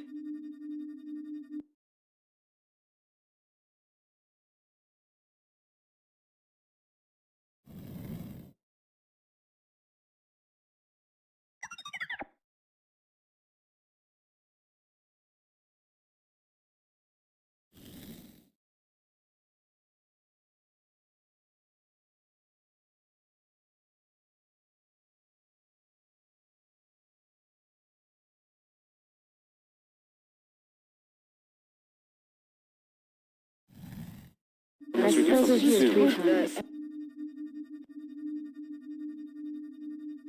Okay, quiet please, everyone. Thanks. Okay, yesterday we received a reply from the Calenco. They will reach us in 2 days.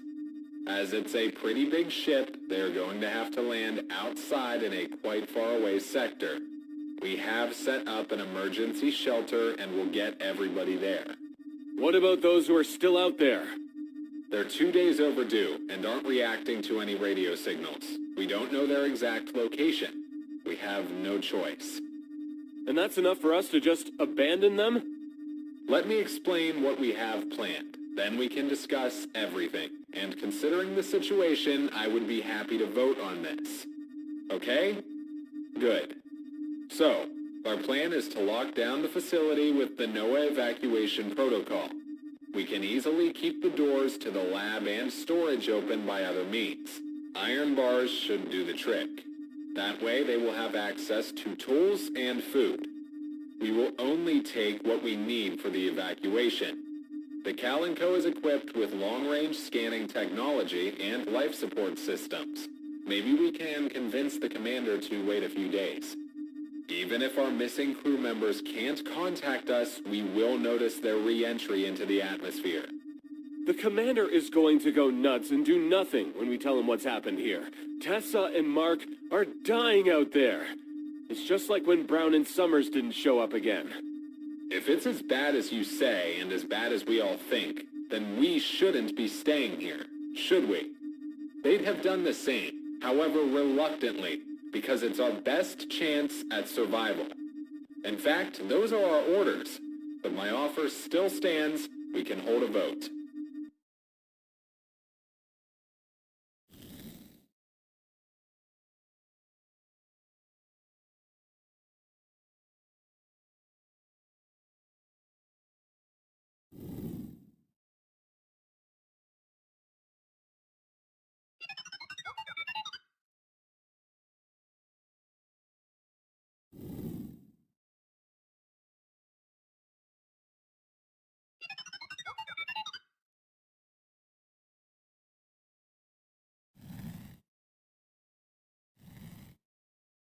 Commander Carter, I hope this message reaches you in time.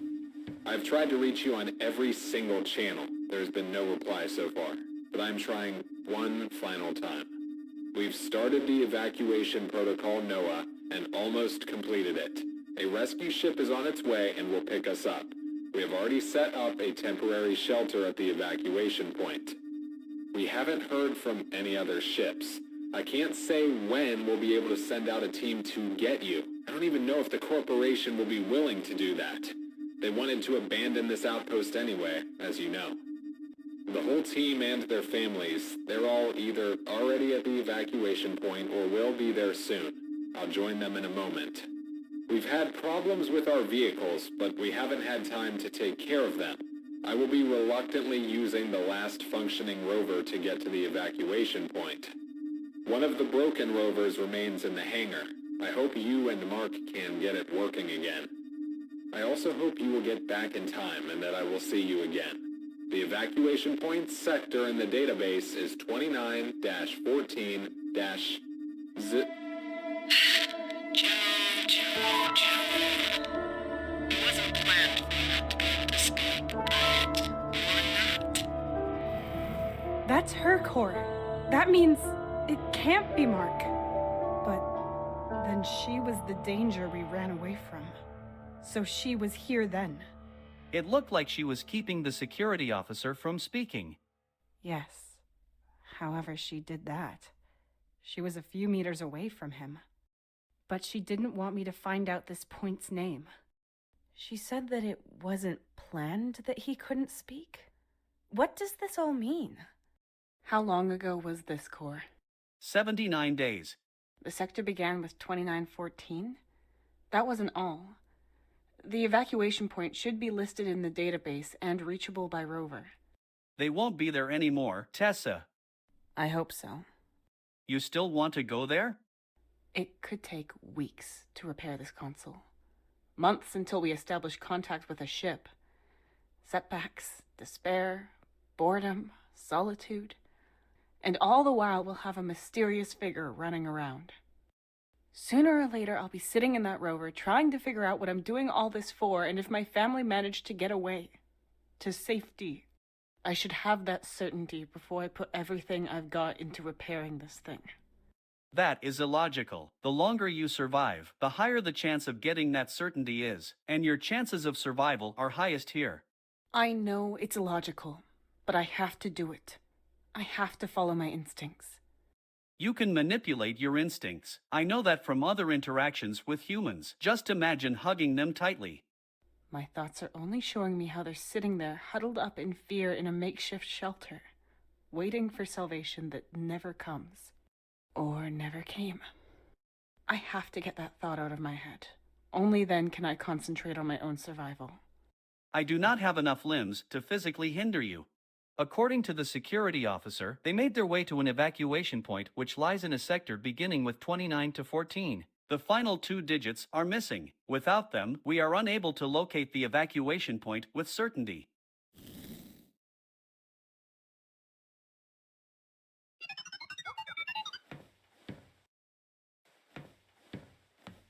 What's this, C.O.R.E? That's a mission console. With this, you can access saved locations and expeditions from this station's past. Scanning. I can find no evacuation data. We can take a look at it anyway, even if it won't get us anywhere.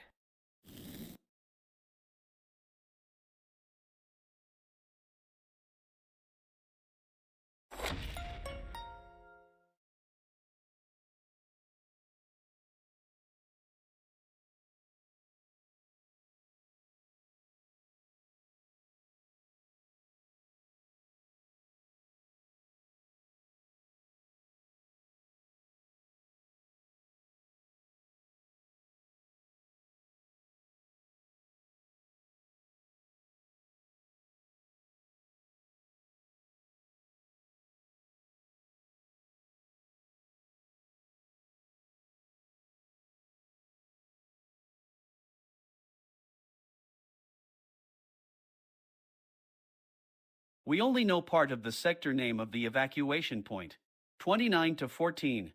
But 2 digits are missing and probably only the security officer knows them.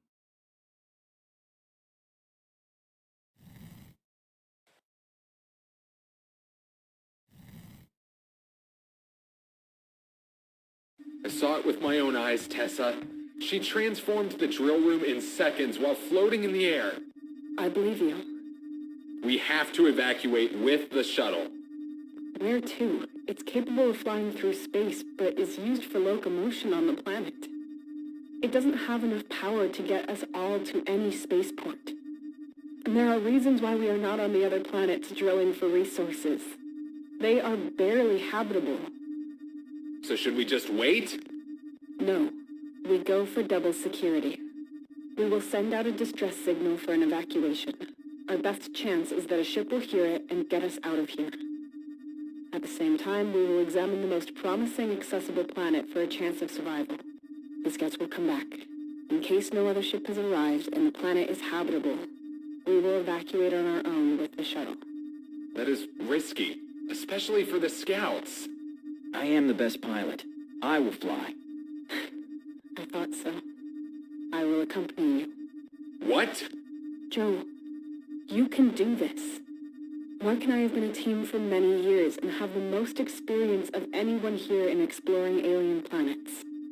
I will not entrust this mission to anyone else in my place and put him or her in that kind of danger. You guys set the signal, get everything ready, and seal off the station until we return or you get picked up. All right. Good. I need a list of all the planets and the scientific assessment of their habitability and distance. Understood.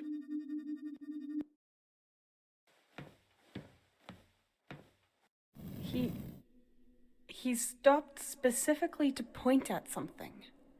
It can only be the sign. Level 02. Could these be the last numbers of the evacuation point? This is very possible, but would also be a great coincidence. 29, 14, 02. You should be able to find the mission point in the console on the right side in the control room.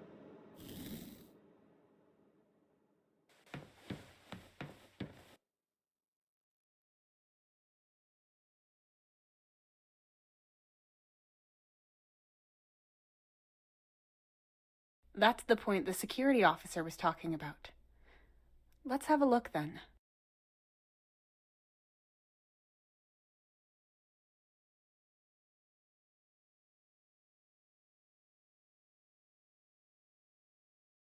A fully functioning rover could manage this route, yes. I doubt the one in the hangar would manage it. I have to repair it and check the analysis program to find out more. This is not the vehicle that is available to us. A fully functioning rover could... I doubt the one... You could set a route, but as long as we don't know what sort of terrain the rover is capable of, that would be pointless. So we have to repair it first and then analyze it.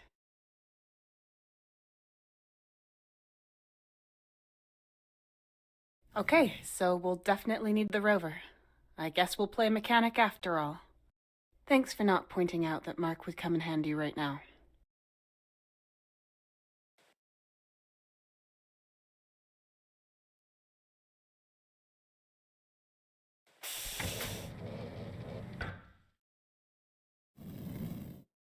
Doctor, I'd like to have a word with you about the commander. Who is he? You know I can't tell you, Mr. Bishop. Doctor-patient confidentiality. Well, it's my duty to ensure that everyone in this station survives. I won't be visiting for another year, so I need you to give me any and all relevant information. You're making me break all the rules, and believe me when I say I am not happy. But I understand. Let me put it this way. He is feeling the pressure and thinks he can deal with everything. But his medical records say otherwise. Insightful. And good to know. And our leading explorer? Tessa is happy to throw herself into her work, rarely sleeps, and consistently delivers top results. I always advise her to take time to relax, but that just makes her laugh. Her examination results are always normal, so I don't have any authority for a medical intervention, but... No buts. She is showing exactly the level of commitment I expect. That doesn't surprise me.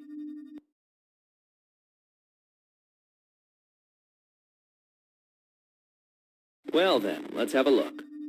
No, the scans confirm the blood levels and all other tests, Joe. He's perfectly healthy. No abnormalities or substances in his blood. Nothing.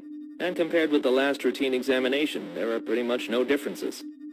Not even showing signs of shock, which frankly doesn't surprise me. He's always been pretty hardened when it comes to things like this. But he's been talking about some witch who just made his teammate vanish. What? So why didn't they find a body? He didn't say she killed him, but that he just vanished into thin air. And then he went back to the station immediately. And I thought you would tell me that he's just in over his head. Cabin fever, homesick, lack of oxygen, scurvy, psychological problems, sweaty feet. Anything that would be comprehensible. Well, I'd need more time for a psychological examination, but physically, there are no indications of any issues.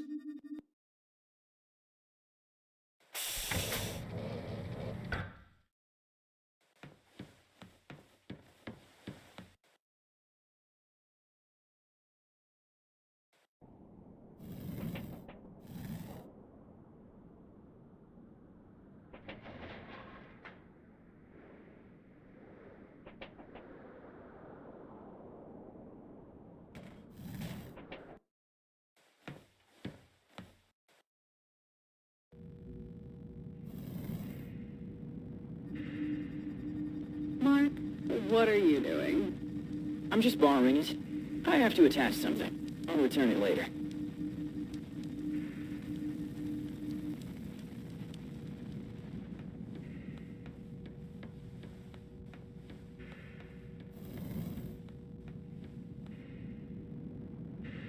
A tension strap.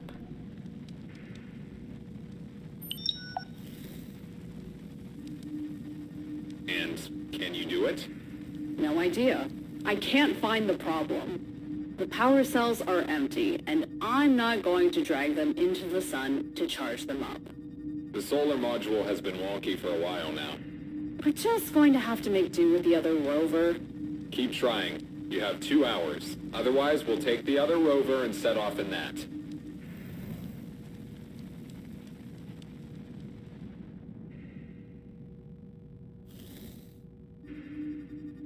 Hey, Fry, are you okay? What happened? Where's Brown? That's a damn good question. I think the answer is everywhere. Wizard of Oz mission. Don't get me started. More like Baba Yaga the Witch. What are you talking about? She just showed up, man. At least I think it was a woman. Watch your tone when you're talking to me. And what happened then? She made him disappear. He was gone. We saw her stand on a cliff. A woman in a spacesuit. Kenneth approached her and she looked at him. Boom! One gesture of her hand and he was gone. What do you mean, gone? Gone as in turned to dust. Are you drunk? Did this woman not see you? No, I was hidden behind a hill. Then she started turning towards me, and I jumped into the rover and drove off. I got beat up pretty bad, but I didn't care. And you want me to believe this hogwash? Yes, I know what I saw. I maybe don't know who it is, but that woman was wearing one of our suits. Right. You're going to medical, right now. Have them check out your head.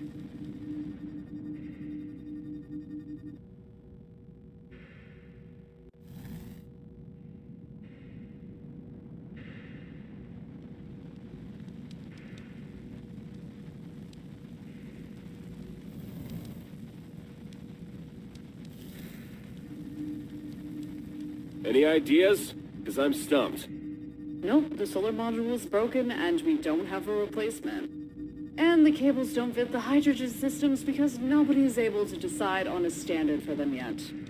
You know, the emergency generator by the drilling hole has a battery that it charges while it's running. That one might fit. Mark would kill you. Yeah, it would only last a couple of hours, but if they ever pick the rover up, well, at least they wouldn't have to push it. I'll keep it in mind.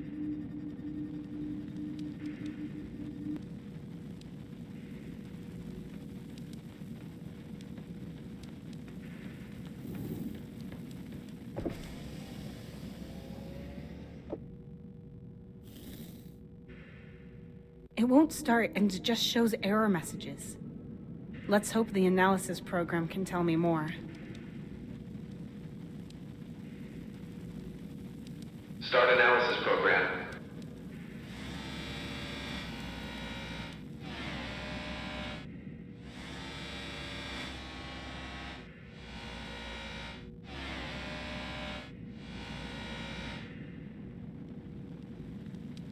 No battery fitted. Please insert compatible model.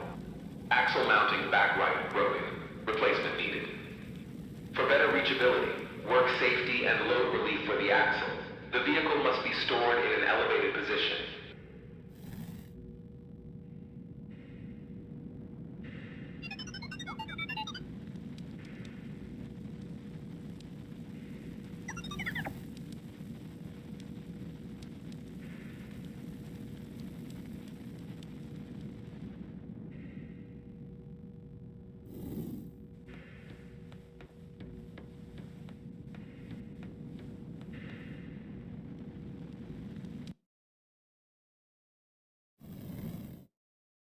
It doesn't work?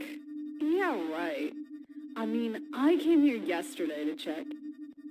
What the hell? There's a cog missing. And what? Mark! I hate this gate so much. I hate this whole station. A penny? If I find out who put a penny in here, am I the janitor at a primary school or something? There we go. All set to work.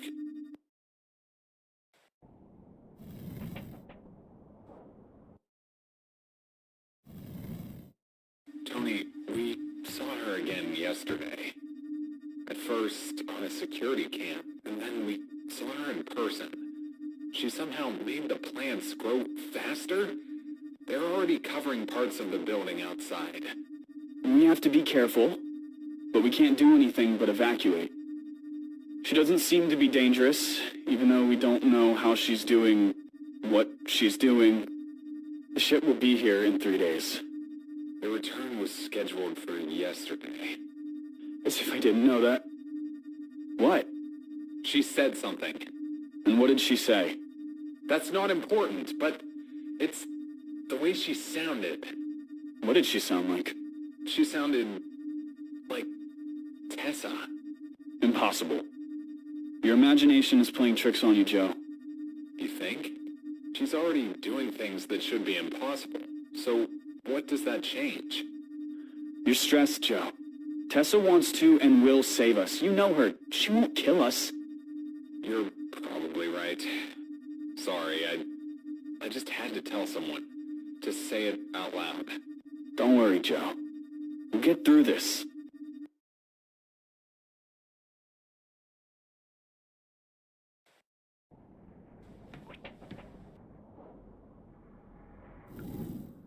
Hey, Mark, it's just like you said.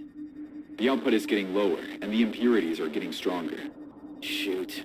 Alright, thanks. The transport ship has already made contact and will be here soon. Please discuss with Anthony how we might extract the Gaffinium. There must be a way. Understood.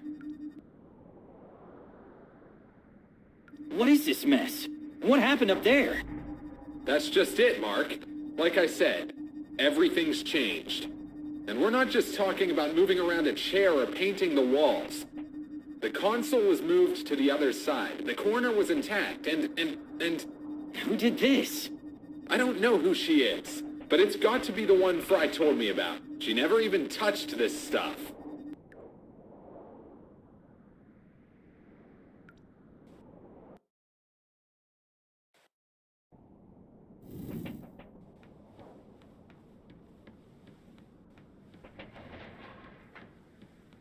This is the main entrance where we climbed through the hole under the junk, right? Correct.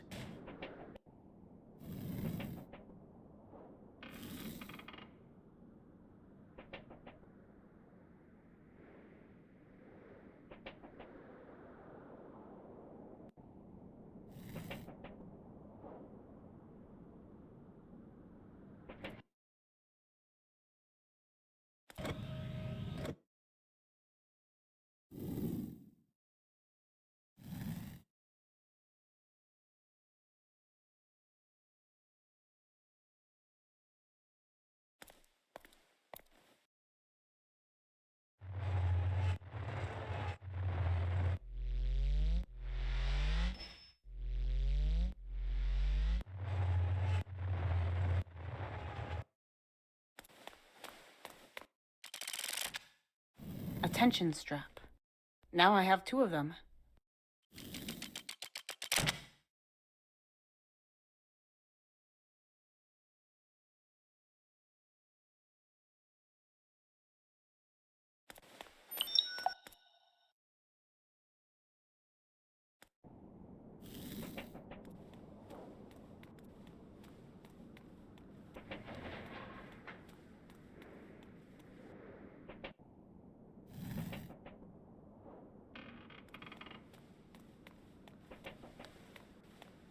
I'm pretty sure I'll find something better to do with this strap now that the gate's open.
Okay, the hook is attached to the straps and the crane.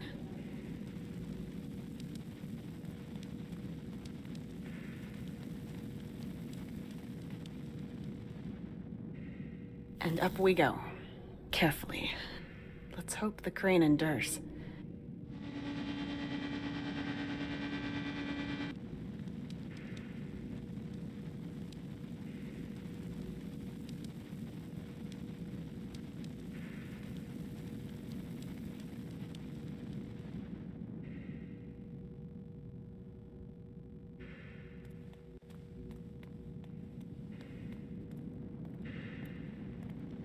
Someone removed the battery.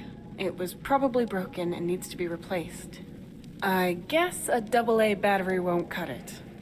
No, you need a compatible model with various specifications. What a surprise, C.O.R.E. Please look for the next convenience store so I can go and buy one. Would you like the distance in kilometers or light years? Fine, I get it. Well then, let's look for a special battery that you probably need to be a mechanic for you to understand it. Of course, the analysis program was right. The axle mounting is broken, but it shouldn't be too hard to get it out.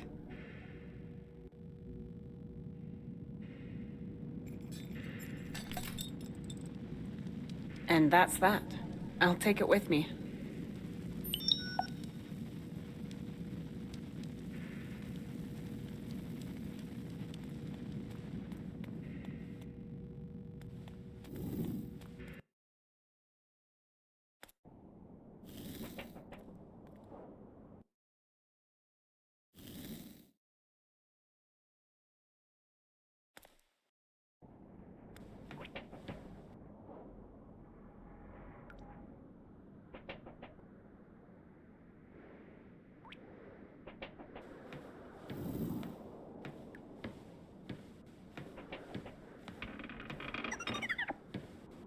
It's supposed to contain a battery that fits into the rover. This cylinder down here looks like the compartment for it. This has to be the compartment the mechanic was talking about.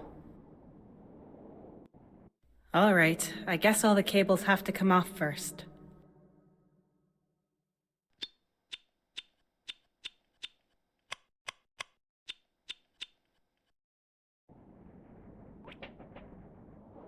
And there it is.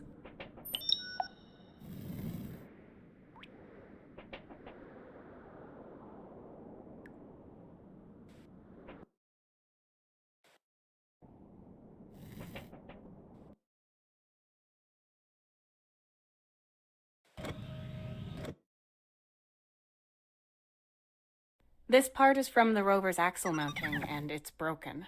I have to find some way to replace it. There's a serial number here, GN2144FN.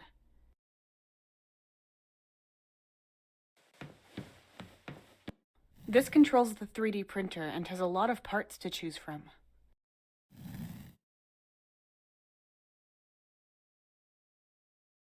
Here, that's the axle mounting serial number. I'll save it to my favorites. So it says here that we need at least 500 grams of rainy metal, an alloy. The object itself is only about 440 grams, but the printer needs more material for the process to support the model. That's why we need 500 grams.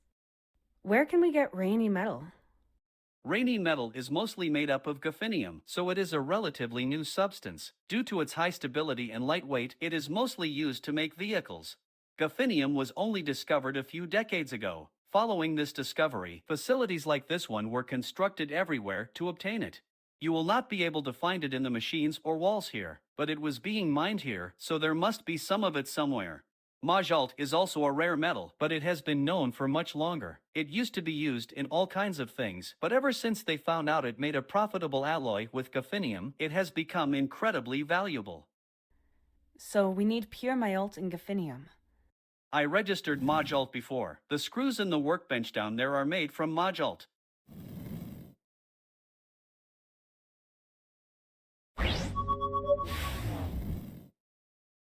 Confirmed. Monolith screws. That means you already have some with you. Excellent. Now all I need is gophinium. Calibrate your environmental scan to specifically look for these important elements. There has to be some gaffinium somewhere around here.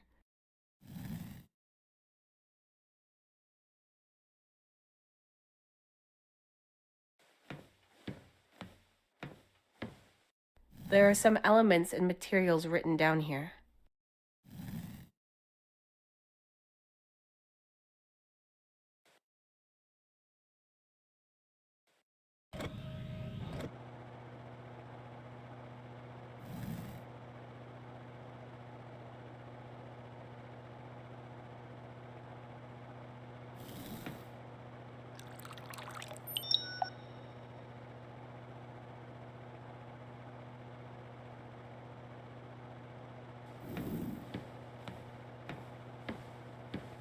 These scales will help me when it comes to finding the correct mixing ratio. But first I need some gaffinium.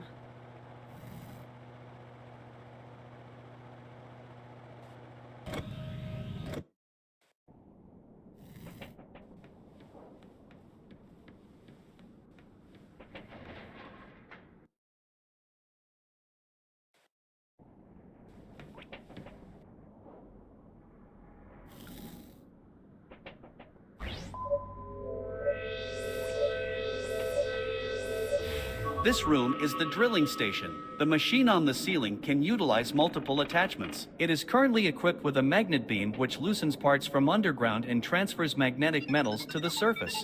Workers can climb down the sides to manually retrieve non-magnetic sediment from the ground or to carry out repairs. It looks like this room has a self-contained power supply system. The room is mainly made of titanium. There is gaffinium among the ore samples. Tessa, there are other materials mixed in, but there should be enough for the axle mounting. Would you like me to fly into this dark, obvious, menacing, apparently bottomless hole?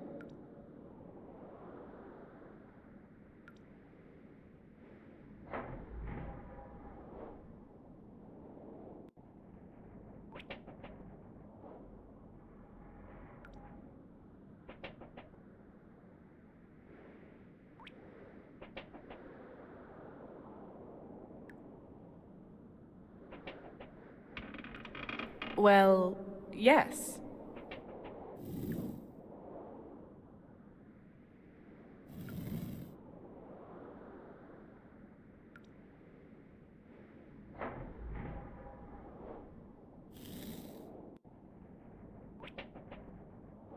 As empty as a black hole.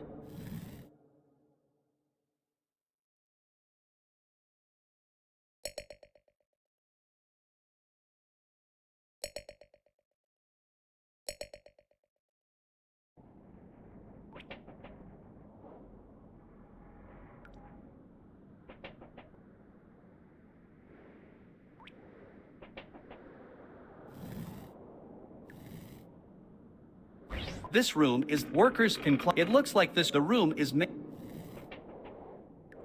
there is gaffinium among the ore samples. Tessa, would you like me to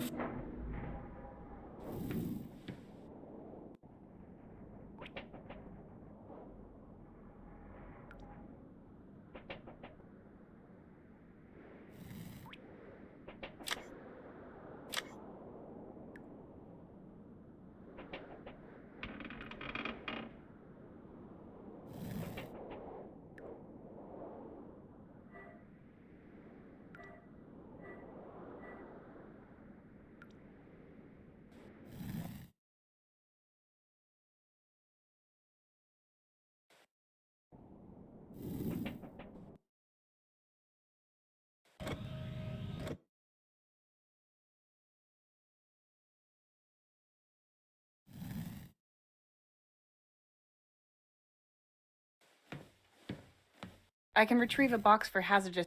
I'm going to need.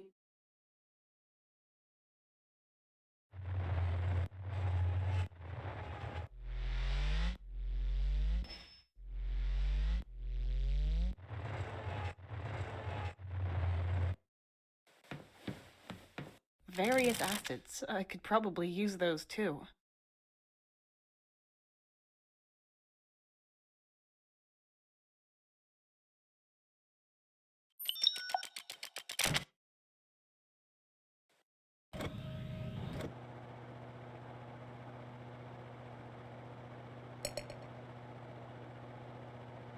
I could mix the acids in a separate container. If you want to achieve anything with this, then you will need more than just an approximation of components. Yeah, I know, but I want to...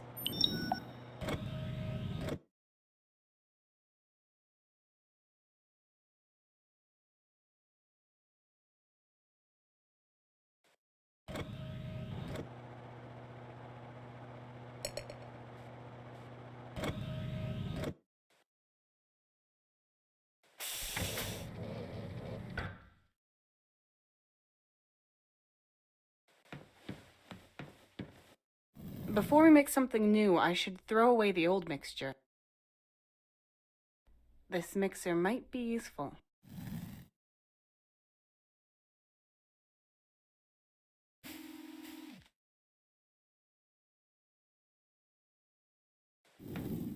A bit of this.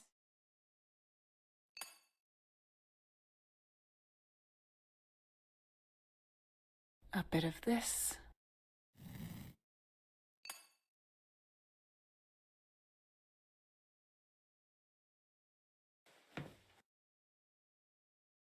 There are materials in the mixer. I'll activate it.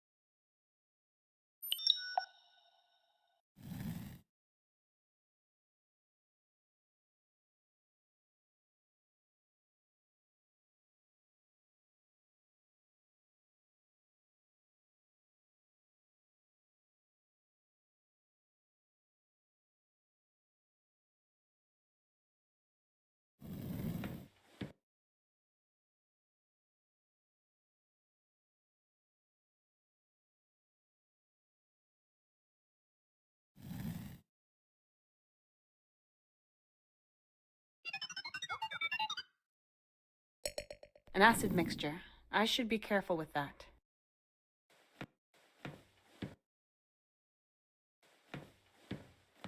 It was helpful. At least I don't...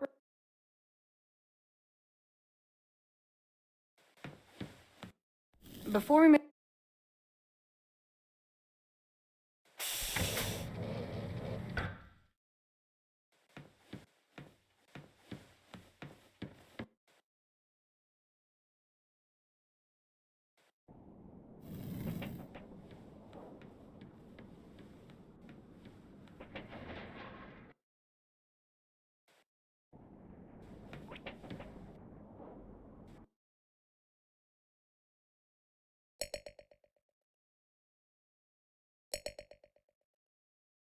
Why would I do that?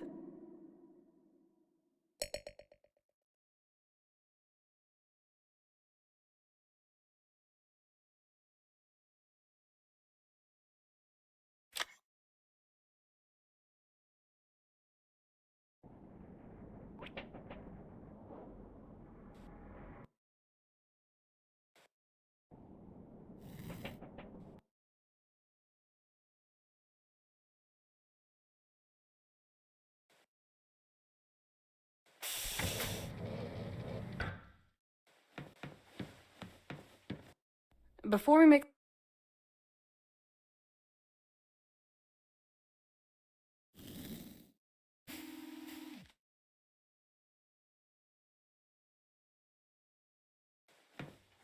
A bit of this.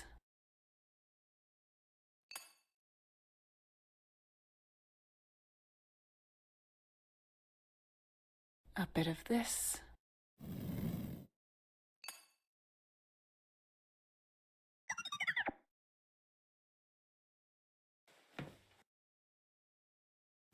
There are materials in the mix.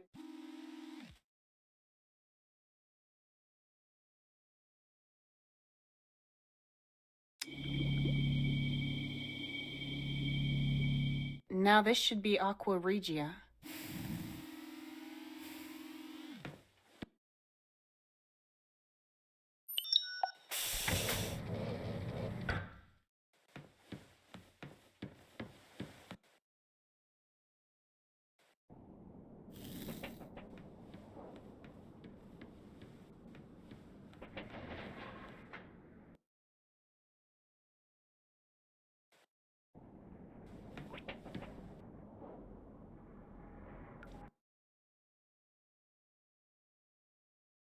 Why would I do that? I don't even know what metals are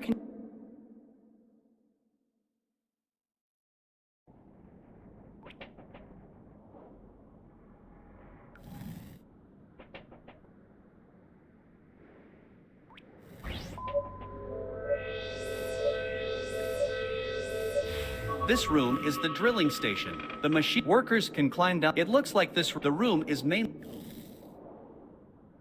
There is gaffinium among the ore samples. Tessa, there are other material.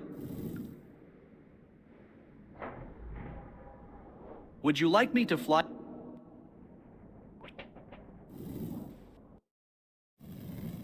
One of these ore samples contains gaffinium, but it's too big to carry. Plus, there are other...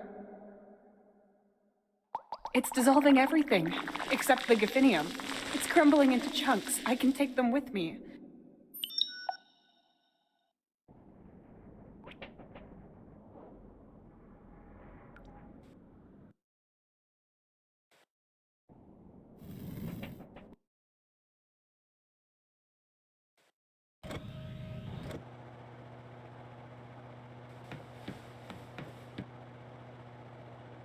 Let's get those metals weighed. Okay, this rainy metal has a special composition. We'll just weigh the materials one after the other and then mix them.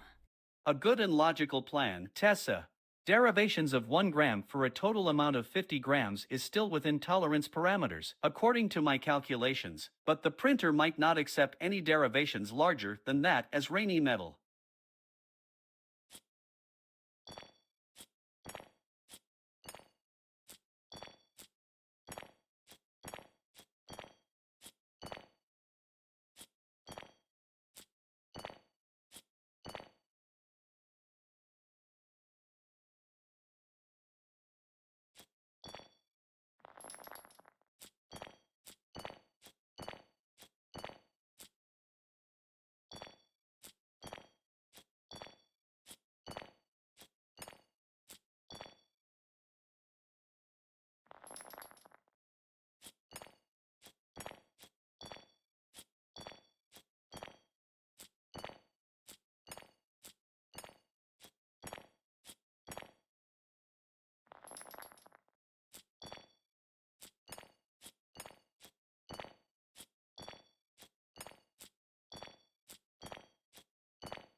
Okay, then let's mix them and hope they're in the right ratio.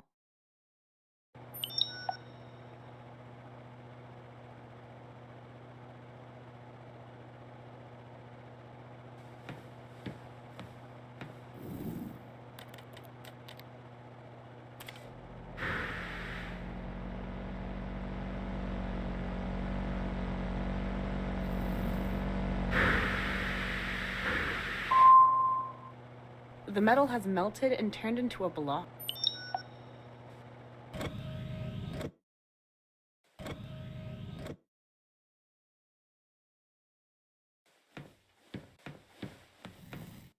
And in it goes. I should try printing so the computer can tell me if this is the correct alloy.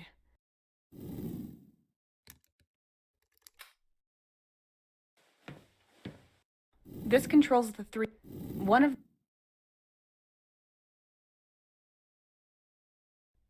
Great! The alloy is correct! Let's get going then. This would have taken ages a few years ago, but modern machines can do it in a few minutes.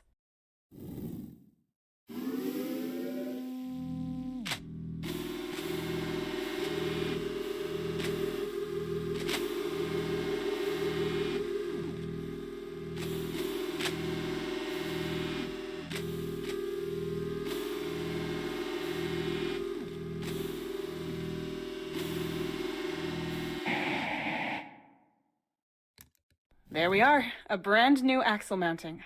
Looks good.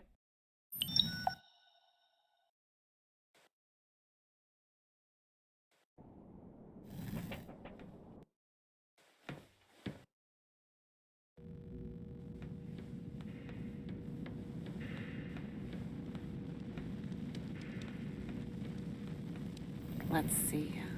C.O.R.E, can you show me what part belongs where?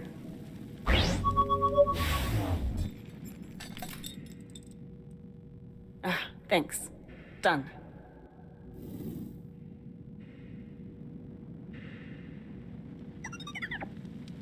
Right. That should work.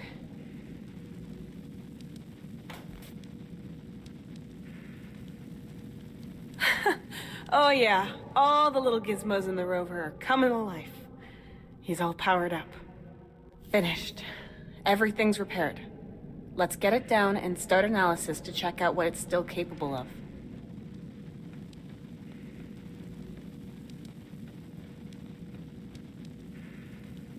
We can let it back down again.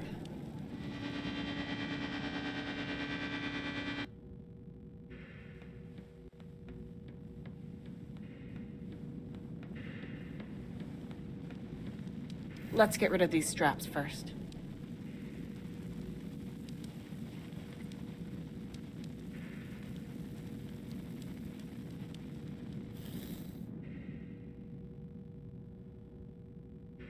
Start analysis program.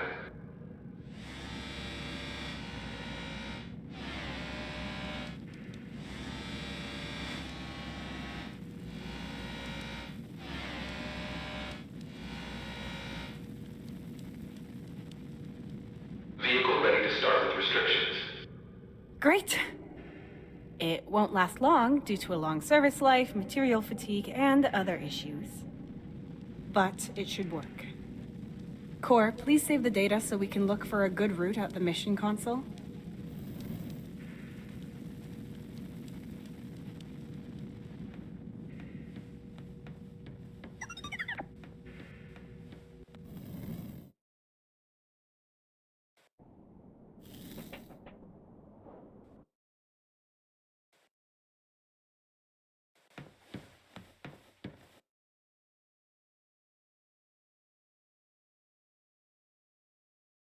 A fully functioning rover could manage this route, yes, but ours won't. Okay, C.O.R.E, show me the parameters the rover is still capable of.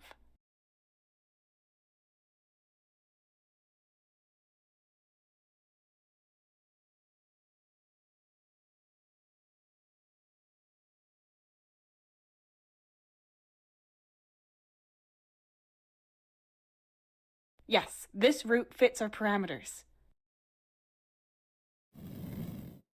All right, we've got a route.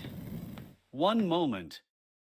The rover will only just barely make it back to the station. The tolerance range is 19%. Complications and detours can therefore lead to it being exhausted outside the station. That's a risk we have to take.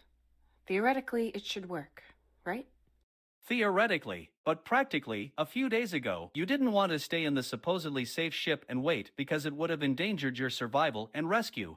Here, you have every option: safety, resources, tools, and machines. You can survive and call for help. You have already reached your goal. Instead, you want to go on a risky journey just to get a certainty that doesn't help you. I have registered irrational adventurousness in you before. Is that what this is about again? This is just about my family.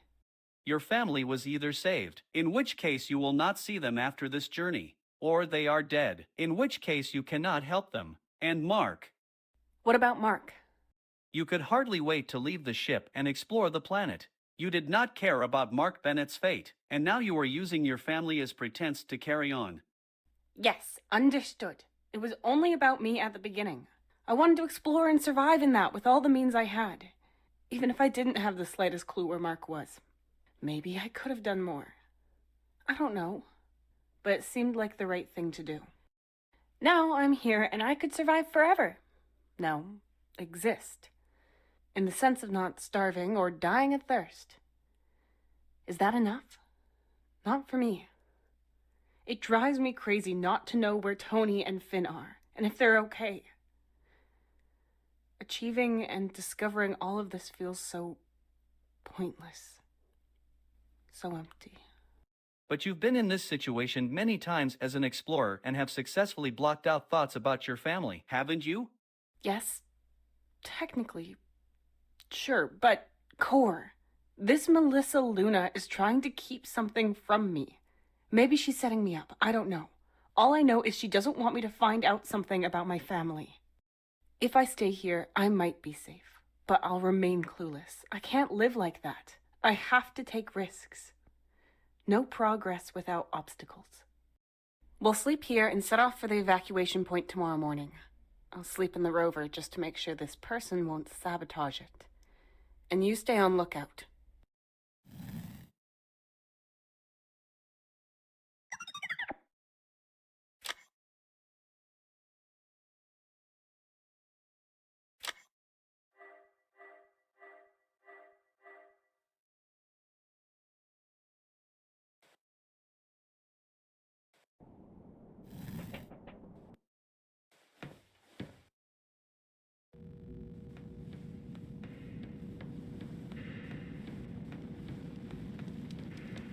Everything's prepared and ready. I should probably get a night's sleep before I leave, though.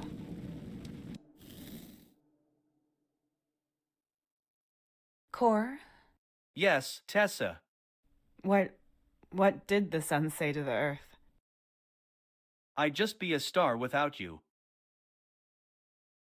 Is that really the punchline? No, my humor subroutines generated this joke with AI. Was it ineffective? I suppose. Or maybe my humor subroutines are broken down.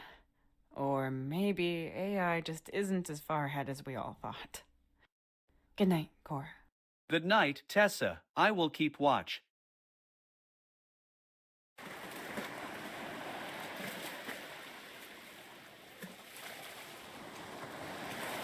You know I support you. You should do whatever makes you happy. Don't do anything just for the money. We'll pull through anything, one way or another. Both of us. Together.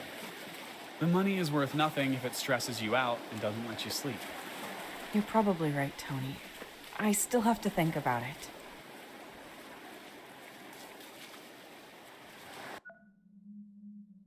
Your husband and son mean a lot to you.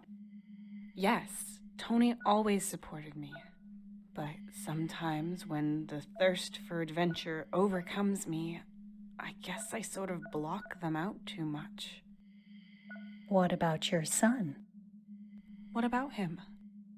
Didn't he miss his mother whenever she set off for the stars? He did, but it's what I live for. I doubt that was much comfort to him, but maybe he'll be old enough to understand one day. Maybe he'll reach for the stars himself.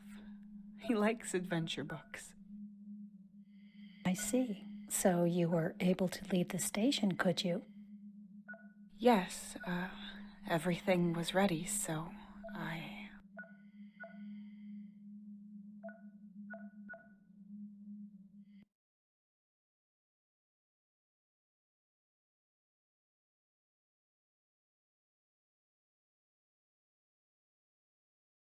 Good morning, Tessa.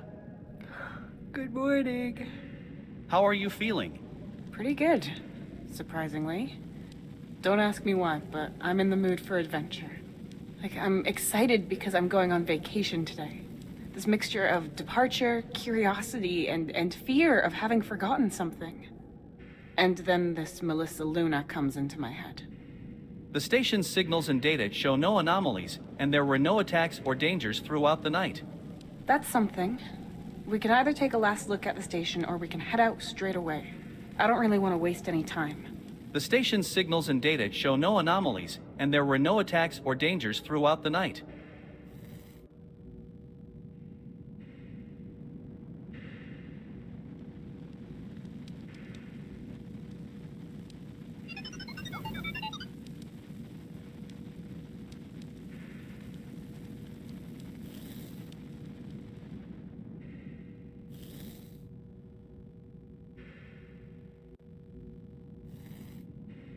Wait, I have to make myself comfortable first. Yeah, make yourself at home. Have a scone. Come on.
I would have rather expected a small shelter at the evacuation point instead of a huge monolith.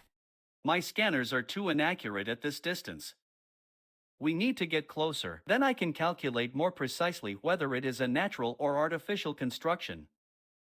And there's the other rover, as if it ran out of power. Any signs of life core?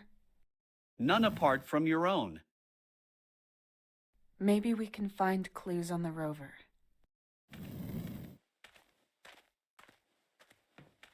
Stay where you are. What? Who are you? I am Melissa Luna.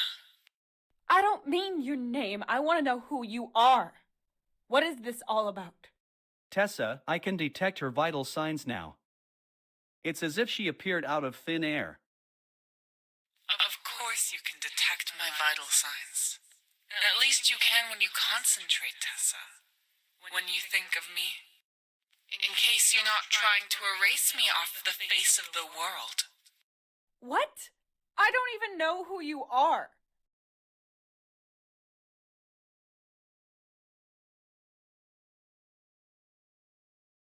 Who are you? And why did you inject that stuff into me? Like I said, Melissa Luna. You liked that name. And I only do as you demanded. There is no Melissa Luna, and I've never demanded anything of you. Now show me who you really are. Okay, maybe you'll finally understand.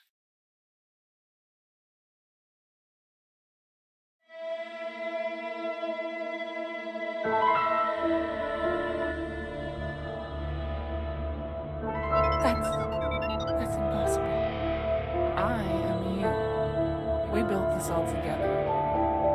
Me more so than you did, but you wanted it all like this. I just wanted to be with my family, nothing more. Oh, but you always wanted more. Experience more, do more. Experience so much that it would be enough for 2 lives. And so, you created me instead of getting help. And now I'm here to help you. For good. Accept it. I'm not going to accept anything. That's the Tessa Carter I know. Why did you attack us at the station? Destroy machinery. Kill people. Can't I destroy what I myself created? I tried to adjust everything in order to make sense. It really looks like the station's been abandoned for quite a while now. Don't you think? We should have made it like that from the start. I hate to admit it, but they were right with their suggestions for improvement. They?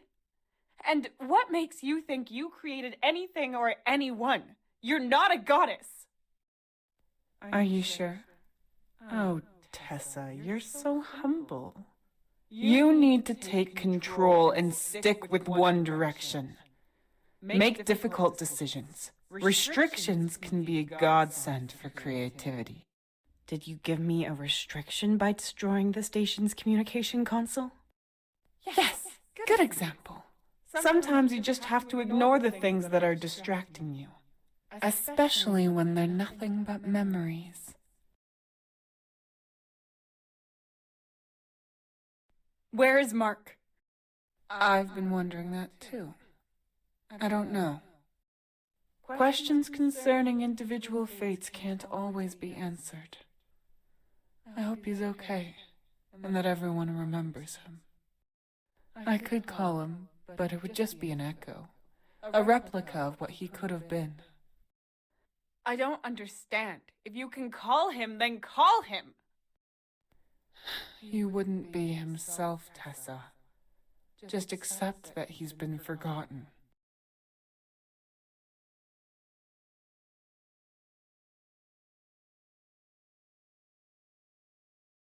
What are you? You're not me.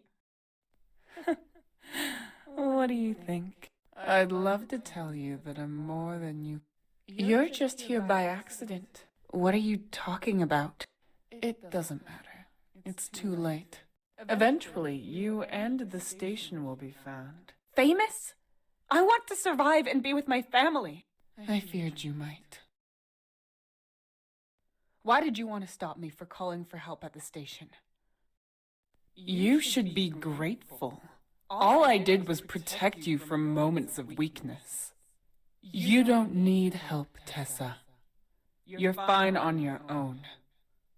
We don't need them. I don't, and neither do you. Just as you hesitated in the ship's wreckage whether you should wait or not. Sometimes you just need a little push to get you going. I just had to make sure Joe wouldn't get the idea of coming here into your head. Looks like I failed there. I thought you'd see the broken communications console and welcome change. A chance to prove yourself. Instead, you come here, following some vague possibility of seeing your family. Maybe you misjudged me. I am you. That's like saying I misjudged myself. That's impossible.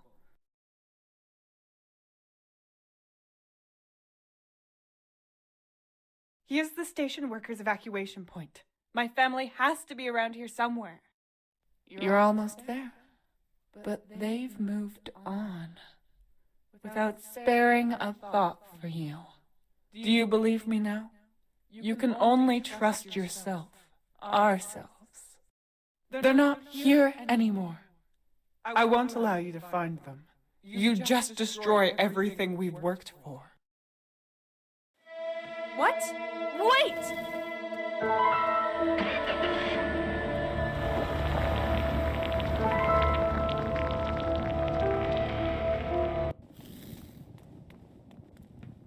Where is the rover and... Oh, there she is! I can see an entrance. Let me through! That's not how this works, Tessa.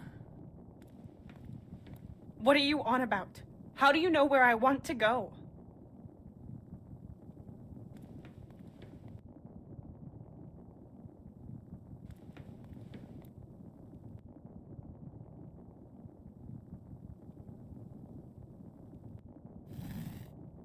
Tessa, you're not helping us. Forget it. Give up. You really think you can survive like this? I am way beyond that. Who was she, C.O.R.E? She was speaking in riddles. She looked like me, but as if she were inside my head. I do not have an answer, Tessa. Her vital signs matched yours 100%, but they were slightly weaker, as if she was only a fragment. A fragment. And this. This doesn't look like the station's technology. Nor is it natural in any way. Can you tell me anything about it?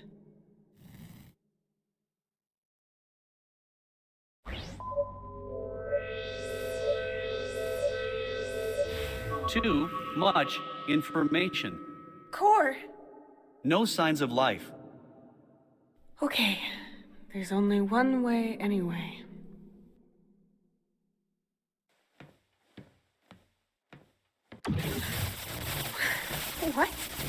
What is that? Does it hurt, Tessa? No, but I can't move. Maybe I can do something. Be careful, C.O.R.E. C.O.R.E! It worked. C.O.R.E, are you okay? Of course, no problem. You're smoking. It's just a cable wound.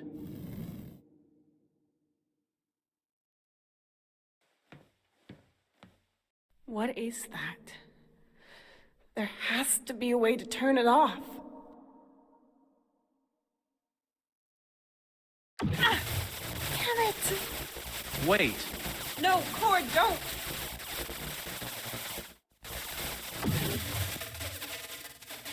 Stop it, C.O.R.E, there has to be another way. It doesn't look like it, Tessa. C.O.R.E, what are you doing? Wait, there's still one of those things active over there. Yes, one of them. Remember, sometimes you need help from others.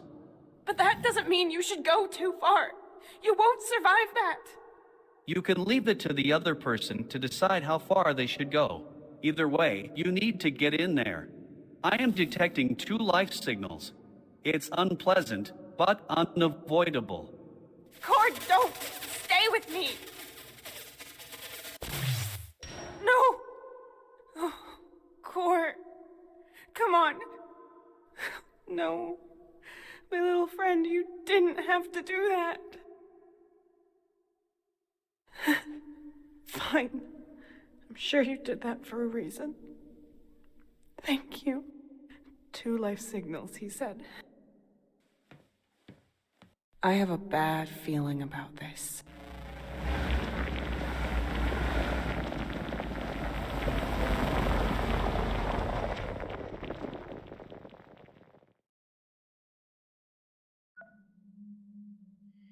Why are you hesitating? It's my memories of what happened then. Yes? They're weird. Blurry? No, I can see it clearly, but I don't understand them. Maybe I can help you. Please just go on. Tell me everything the way you remember. So you entered the passage. And then I was in a library.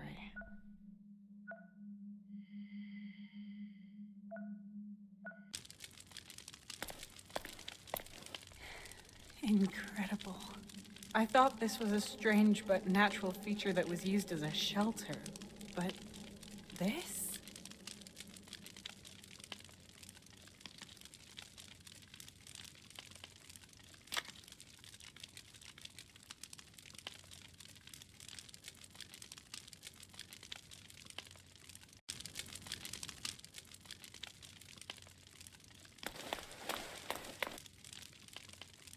I used to read in one of these a lot. It stood in that old house that belonged to Anthony's parents. Finn often sat on my lap and I read stories to him.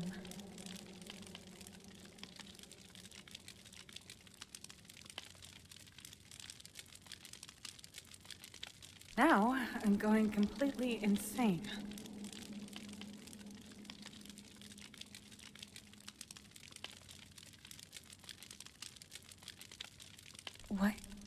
What is that? This thing looks like me.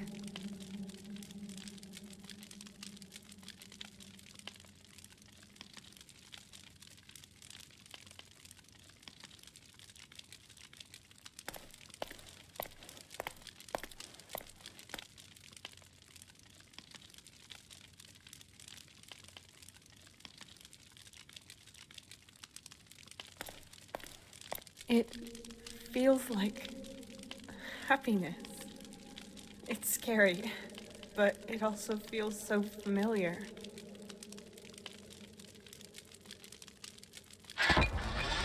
What was that? Oh.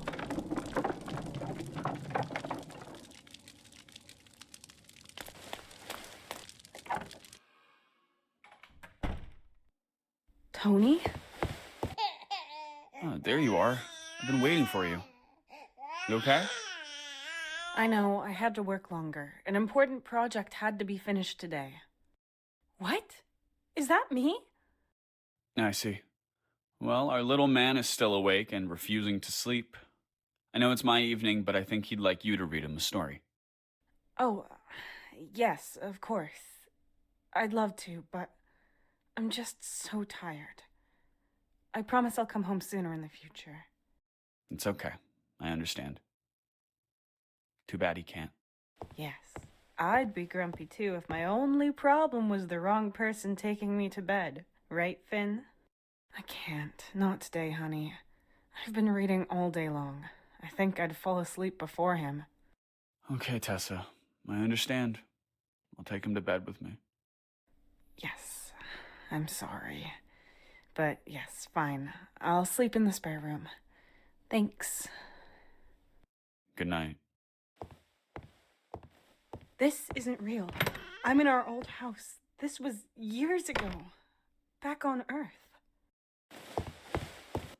Please, Anthony, please open up. It's me. Tony! Finn!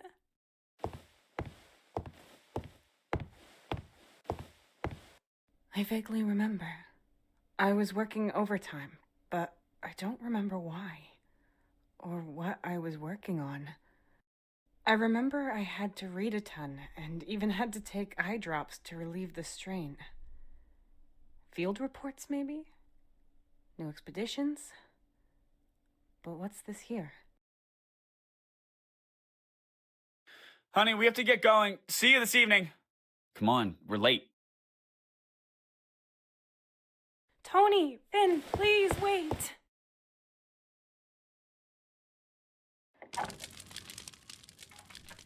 What? Where are they? Why is Finn so old all of a sudden? Hello? I'm losing my mind.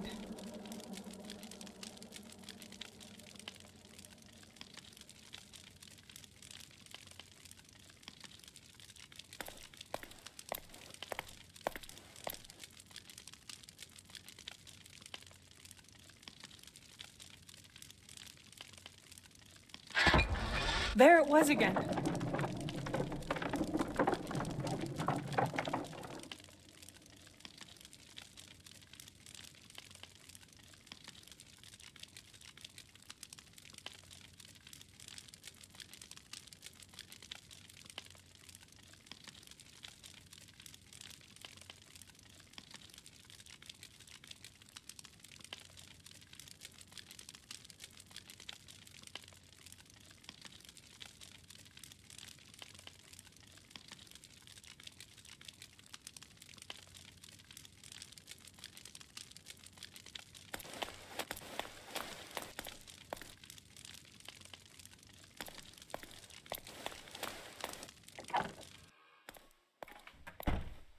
Where am I now? An office. Huh. It's September 28th, 2002.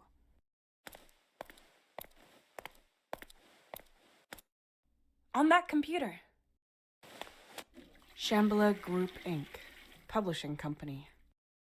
Lead editor. Tessa Carter? What? I don't understand. There's a document. It It says Melissa Luna on it. But I can't touch anything.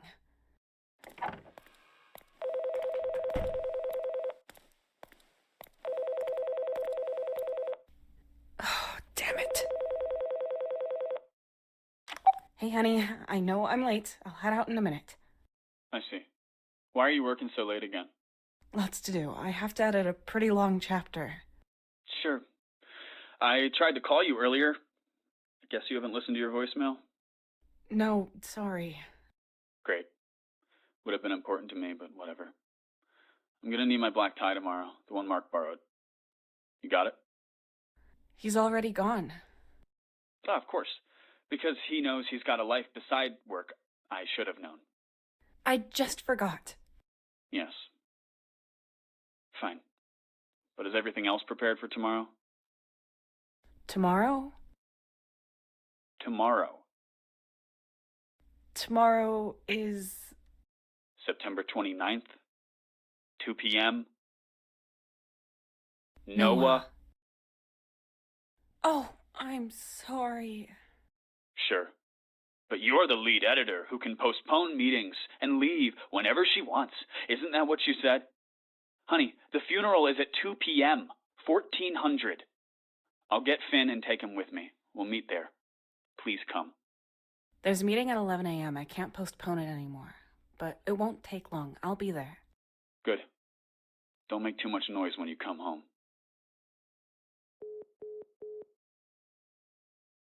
You have one new message. Hey, honey, it's me. I've sent you an email with the pictures for the condolence card, you know, 'cause your printer's better. Please remember to fill out your vacation forms. I have to hand mine in today, but I won't do that until your vacation's been approved. Oh, and most importantly, don't forget the black tie Mark borrowed off me, okay? Call me back. Condolence card, tie, vacation.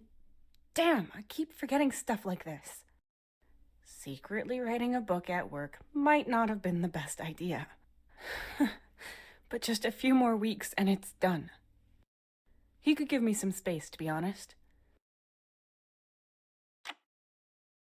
Noah. I remember him. An old colleague of Tony's, a good friend. Anthony was heartbroken when he died. And I didn't even bother writing his funeral into my calendar.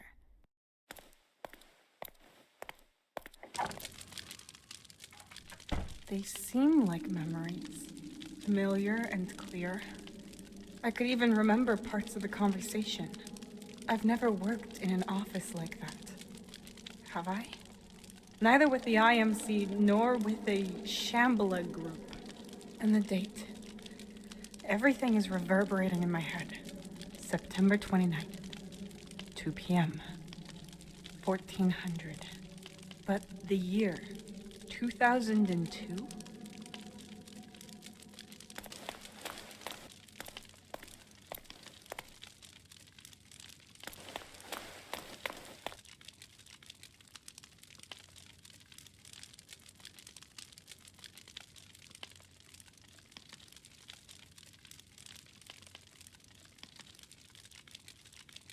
Oh, despair, fear, anger. That didn't feel good.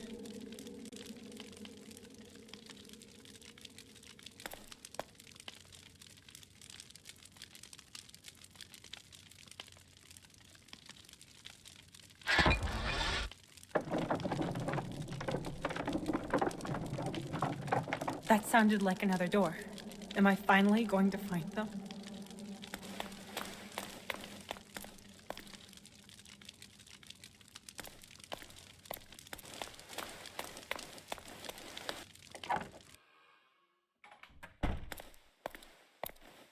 It's the next day, so this must be the meeting. Ah, Tessa, there you are. Good. We've been waiting for you. Let's get to item 2 on the agenda. The book, Our Final Adventure, is overdue and cannot be published as planned. We have already booked everything. Magazines, stand-up displays, printing, everything. But we have no manuscript, and everything is set to start in 2 weeks. So, does anyone have a short-term alternative available that is almost ready to print. Peter Smith's The Legacy. GS Queens, nothing is possible. Melissa Luna's no progress without obstacles. Melissa Luna? Informative. We shall discuss it. The final decision is mine, of course, but I would like to hear your arguments.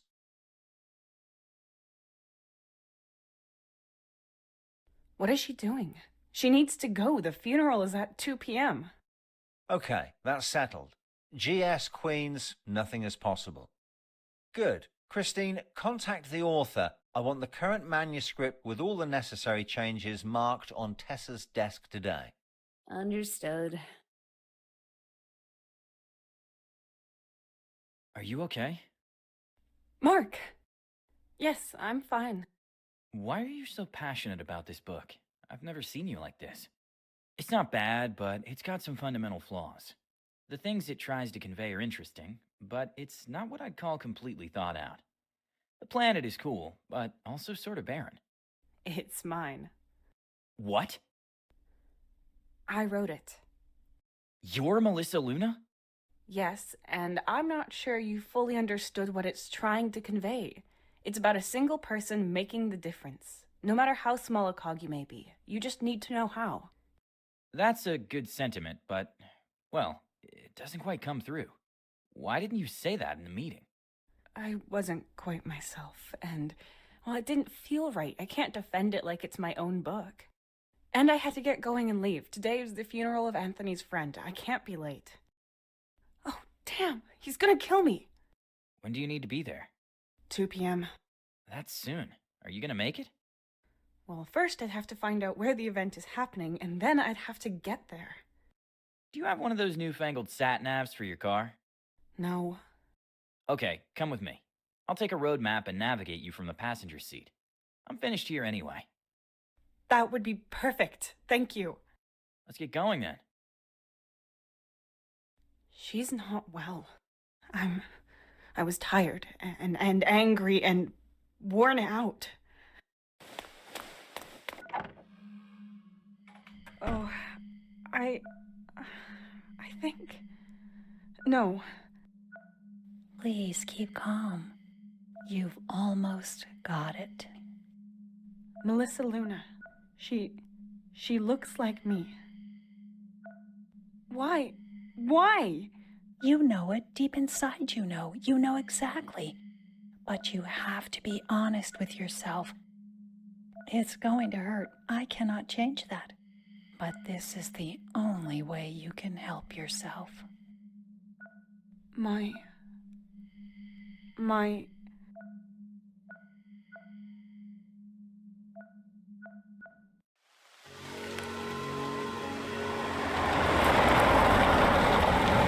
It's not reacting.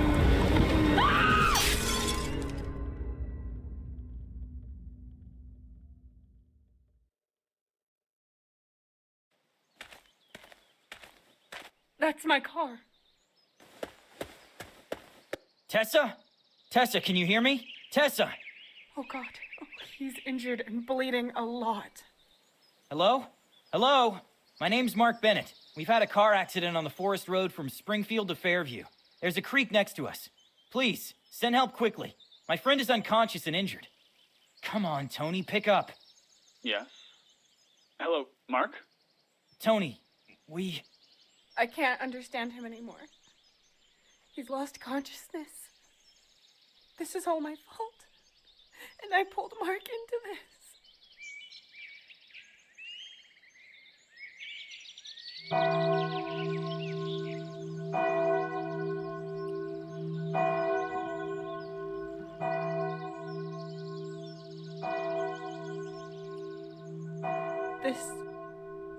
This church is not standing on the edge of a forest. I know it, but I don't know how.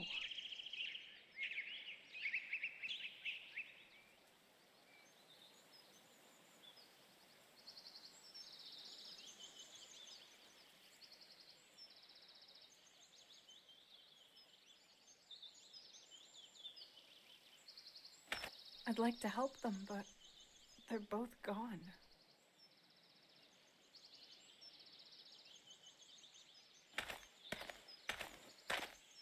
TAC 92.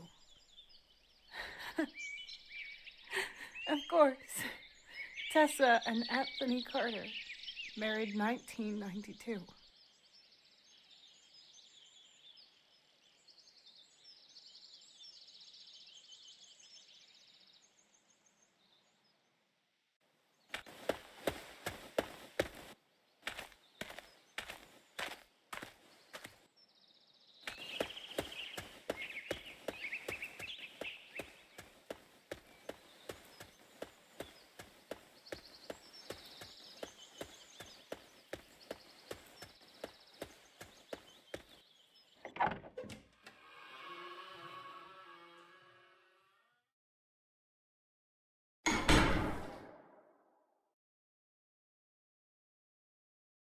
I remember Tony and I got married here. This used to be a happier place back then.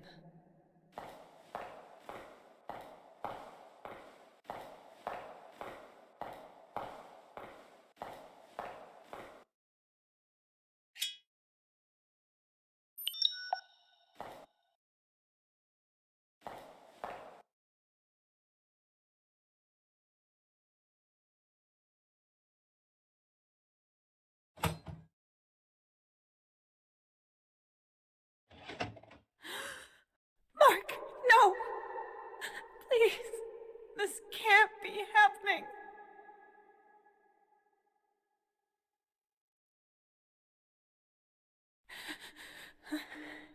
If all the other things were memories, is this one too?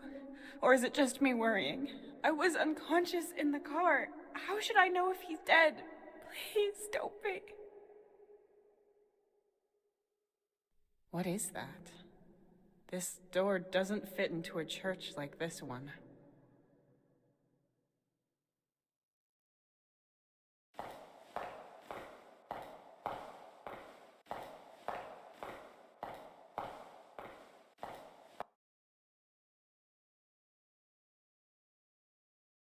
Ah, that's me! Am I asleep? But that can't... Wait a second. A hospital? That means I might still be alive! Wake up! Hello? Open up! Wake up! But at least that makes sense. How could I be experiencing all this if I was dead? I have to get out, come to my senses. But how?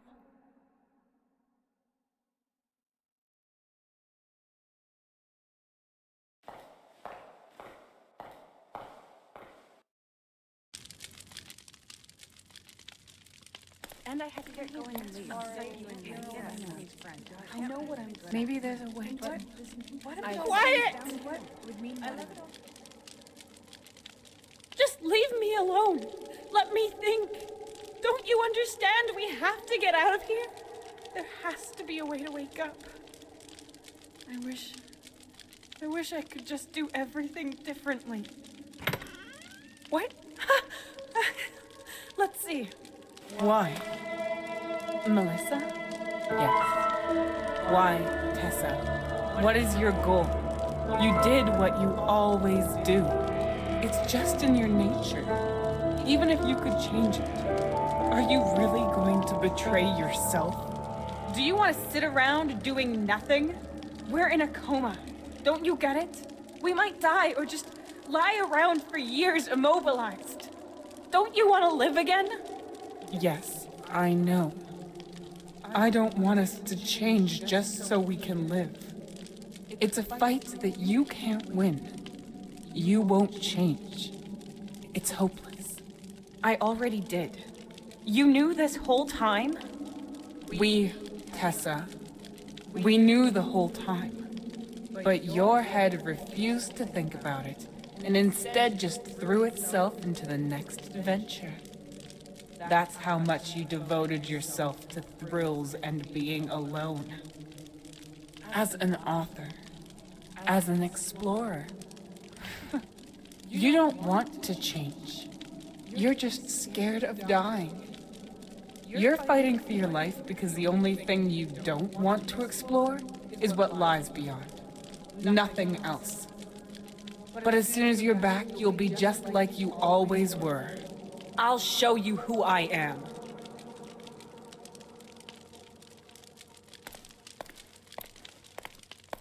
Melissa, my alter ego that I used to chase my dreams, to take risks and go my own way.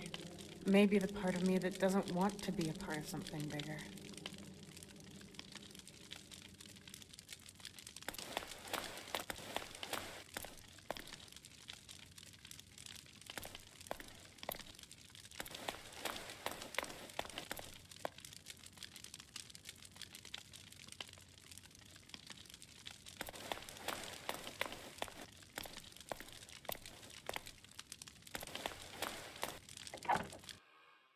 Oh, there you are.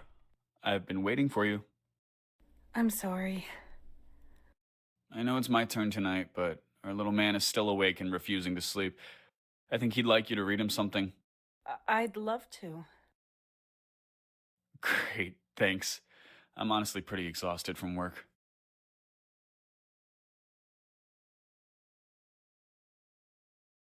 Wait, where are you going? I need to take a shower. I'll be right back.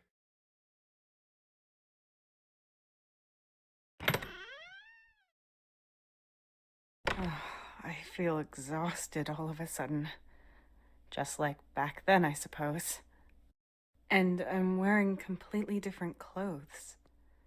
Can I change something, maybe? Maybe I can get him to sleep. Then we could relax afterwards.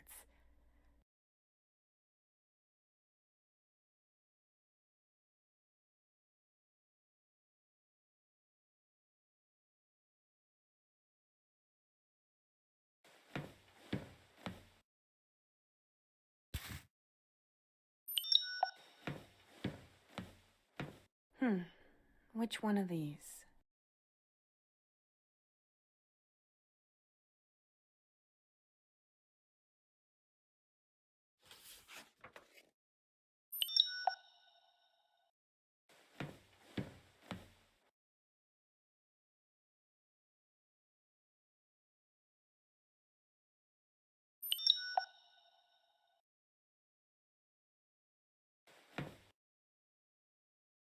Look who it is.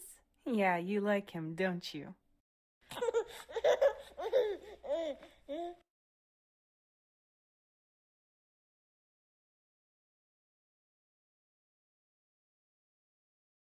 Come here. I'll tuck you in nice and snug. That's better.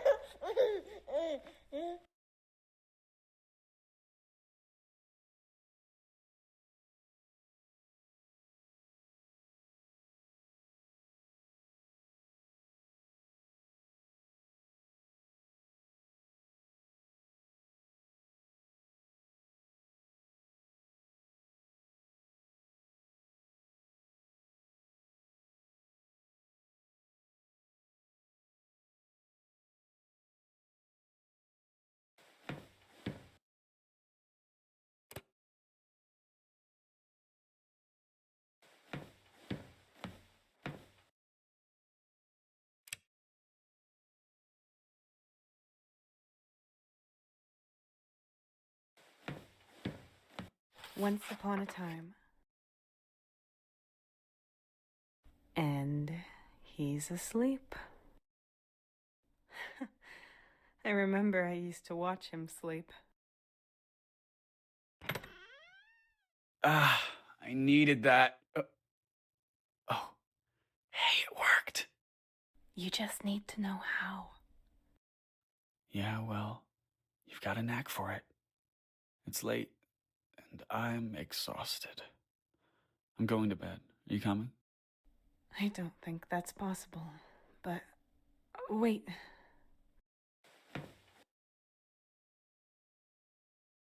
I'm sorry. Oh, Tessa, I know how you feel.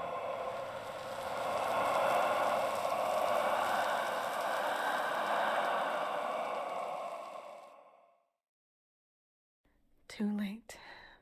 Not real. I know. But it was nice anyways. That was too difficult.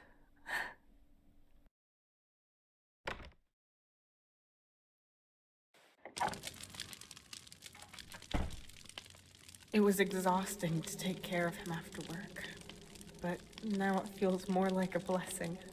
I suppose it used to be too much of a routine. I took it for granted. I would have definitely had the energy if I just forced myself a little.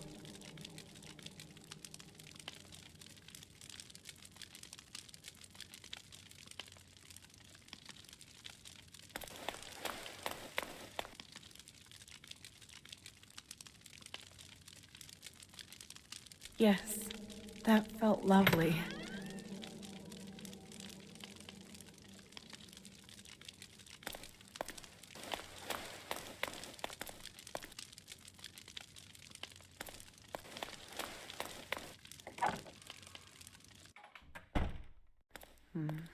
Before I do anything differently, I have to look at this book. Mark said something about a planet. Yes! I can move the mouse. Let's see. Melissa Luna. No progress without obstacles. I'll just scroll through it.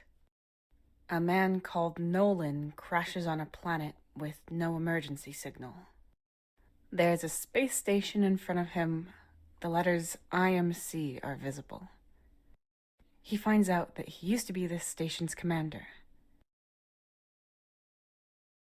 I wrote that. I can even vaguely remember how I did it. It was at this desk. I was alone with nothing but the buzzing of lights to keep me company. I submitted it under the name Melissa Luna. She was my pseudonym, so I could write the book in peace without intervention.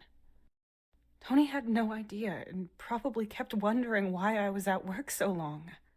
All so I could do it without help? But then I sort of experienced my own book. And because Melissa was the author, she was able to change everything in the story just how she needed it. Remove people, fly, everything. But how is that?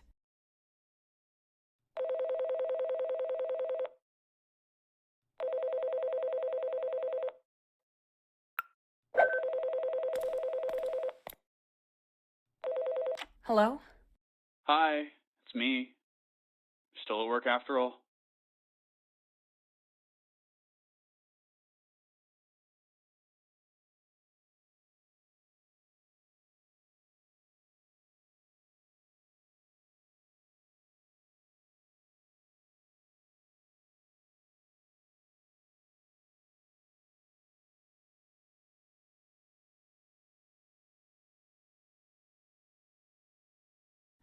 I had a lot to do. I see. Alright.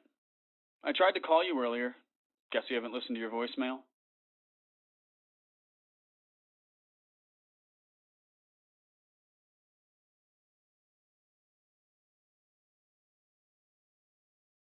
I got distracted by other things. More important things. I understand. No, just... I'm sorry. Would have been important to me, but anyway, I'm gonna need my black tie tomorrow. Mark borrowed that, right? Have you got it?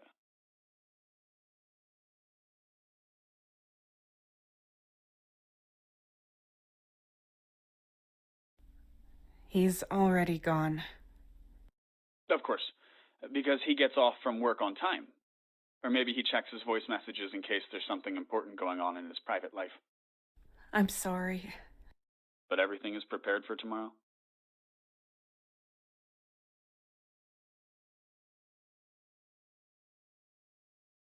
Tomorrow? Yes. Noah's funeral? Yes, of course. There's a short meeting at 11 a.m., and after that, I'll be in the car. Good. See you tomorrow. See you then. I love you. I'm sorry. What am I doing here? It's too late to change anything.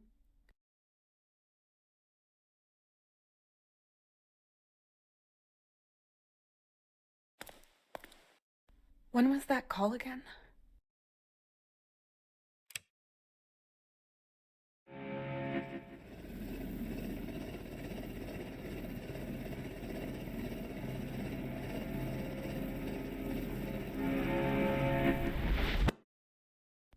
Whoa, it worked. Hey, Tessa, are you okay? Your phone just rang. It was your husband. Sorry, I saw it in passing. Thanks, no problem. Are you sure? You've been a bit worn out these past few days and weeks. Yeah, yes, I'm fine. Good. I hope. I already forgot what I was supposed to do for Tony. Good thing he left me a message.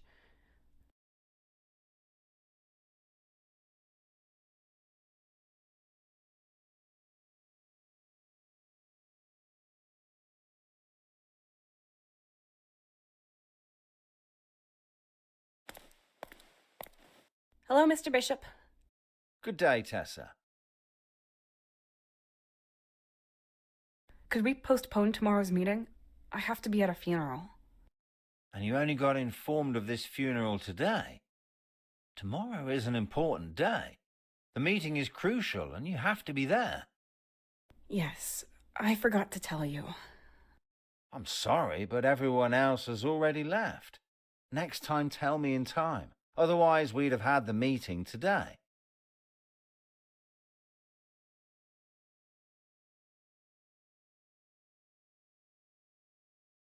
I'd like to take a vacation in November. Oh, you're pretty late with that, dear. But I think nobody else has applied for a vacation that month, so... Okay, fill out the vacation form and hand it in. Got it, will do.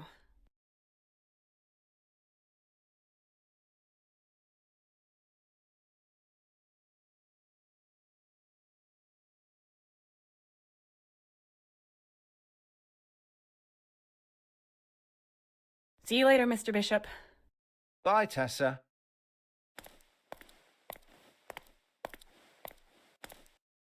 Mark? Hey, Tessa, what can I do for you? Tessa? Oh, sorry. How are you? Great. Well, the same old job, but it's going great with Lisa. Actually, we've been looking for a house, but I'm thinking of proposing to her before. That is a great idea. I'm so happy for you two. You don't sound happy. Do you know something I don't? Has she told you she's unhappy with me? No. She loves you. And she doesn't want to lose you. I'm sure of that. You're doing the right thing. Whew, okay. You had me there for a second. Yeah.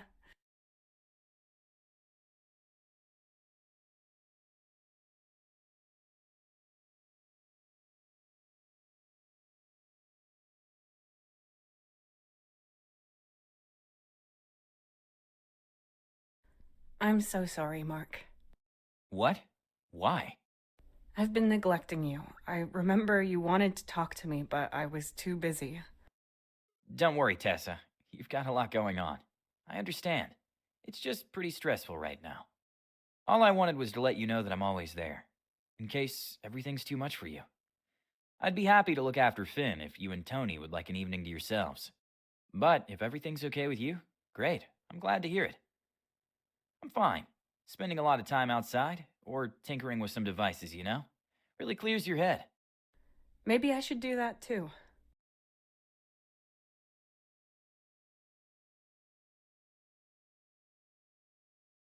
Do you remember the black tie you borrowed? I need it back. Sure, I've got it right here.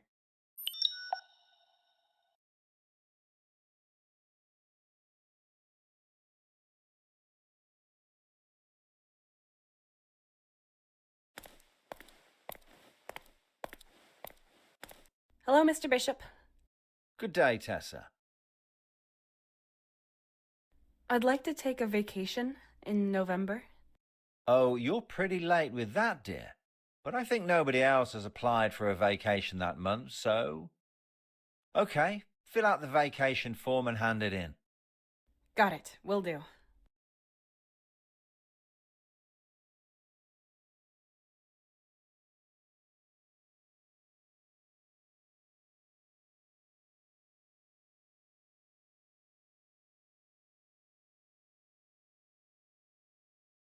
See you later, Mr. Bishop. Bye, Tessa.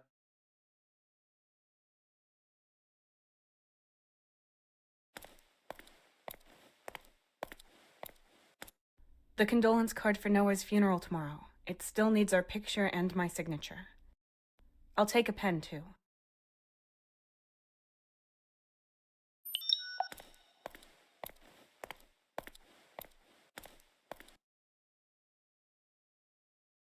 Forms, applications, documents. I'll take one of the vacation forms.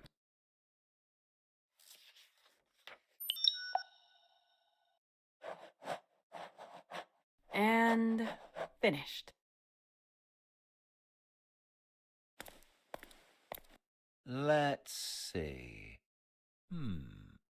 Yes, I can approve that. Thanks.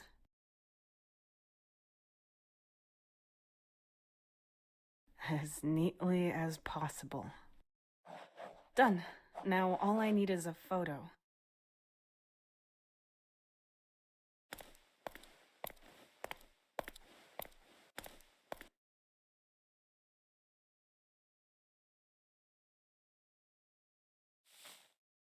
I put the condolence card into the printer's paper tray. All I need now is a picture.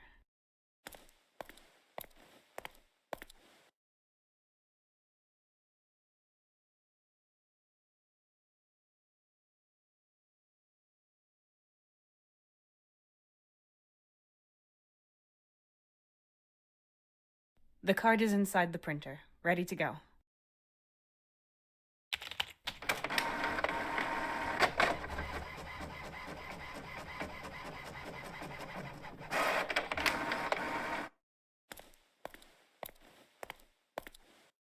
The picture fits perfectly onto the card.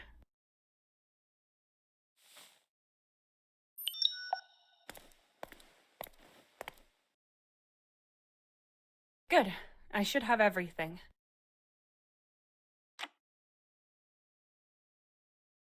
Hey, honey. Thanks for calling me back. So, what's the deal? I think I've got everything. Good. The condolence card is ready too? Fresh off the press and signed. Great, thank you. I've got your black tie, and my vacation has been approved. Oh, excellent. Are you going to be at work much longer? No, I think I'm almost ready to come home. Great. But you sound unhappy. You can stay if you've got something important to finish. I'm pretty exhausted from work, and I'm probably going to fall asleep on the couch. You'll think of tomorrow? How could I forget Noah? Good. I love you. See you later. I love you too. See you.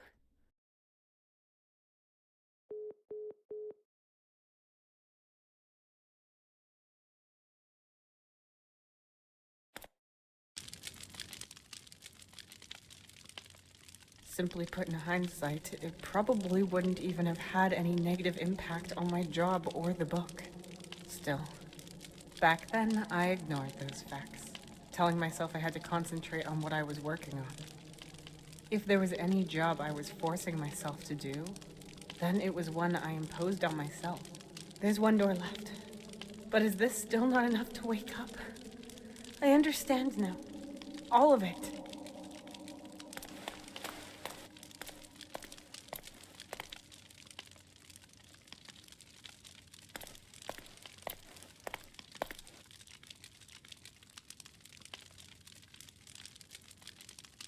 Yes, that felt lovely.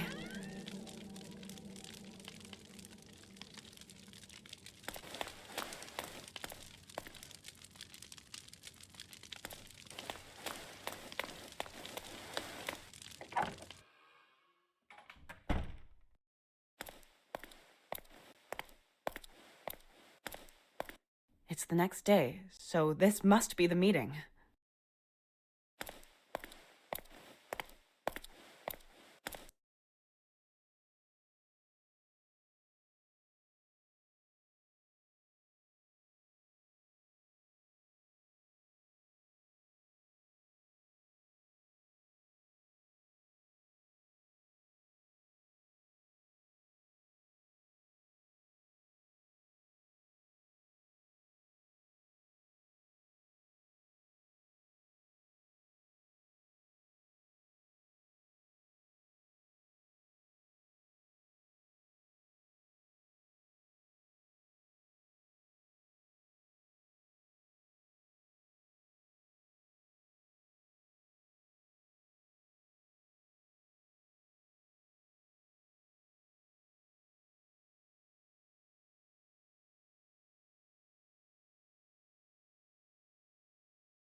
I have to get this meeting finished before 1 p.m. I'm sure the others are going to try to get their suggestions through. I don't really care which book makes it, as long as Mr. Bishop decides quickly. Ah, Tessa, there you are. Good. We've been waiting for you. We've saved the most important point on the agenda until you arrived. The book, Our Final Adventure, needs to be replaced. G.S. Queen's Nothing is Possible. Peter Smith's The Legacy. I don't care. You don't care? Tessa, this is serious, and I'd like my lead editor to have an opinion. What's your suggestion? Melissa Luna's No Progress Without Obstacles. Very informative. Let's discuss which title you'd prefer. I'm sure you've all made notes. What do you think about the book Nothing is Possible? Horror has always been something for the masses.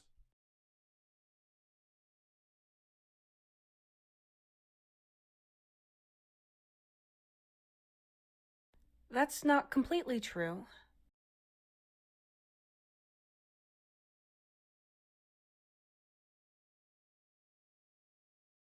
People die and go crazy. I don't know if that's something we should buy. That is correct. Might be something some people like, but most people will think it's too much.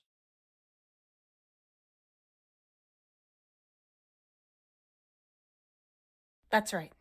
So far, I cannot make out a clear favourite.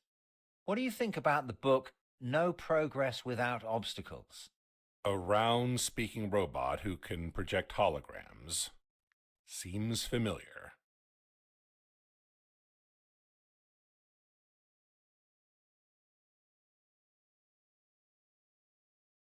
That's not completely true.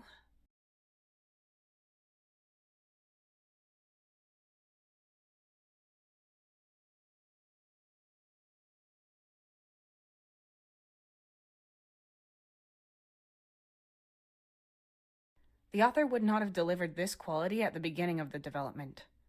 That is correct. There just isn't any real atmosphere. That's not completely true. Well, No Progress Without Obstacles has something going for it. What do you think about the book The Legacy? This story hasn't been finished and is basically begging to be continued. But what if it's unsuccessful?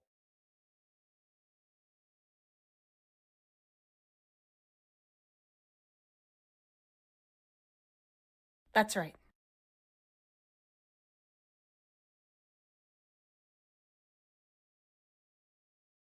It's the shortest of the three. Too short. Far too short. That isn't quite right. It's written in such simple language, we don't even have to proofread it. That's not completely true. Well, No Progress Without Obstacles has something going for it. What do you think about the book Nothing is Possible? These stories are perfect if you like horror. That's not completely true.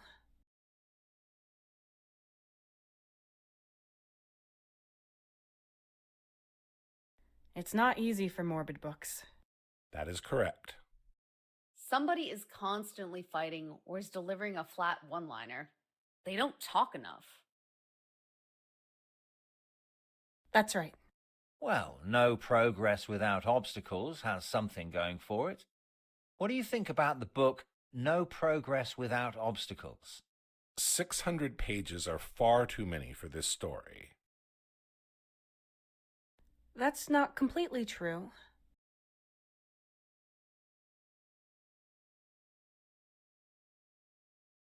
It conveys a nice dark atmosphere. That is correct. This book has almost no other characters. That's not completely true. Well, No Progress Without Obstacles has something going for it. What do you think about the book The Legacy? This book is not for people who are scared of flying. That's right.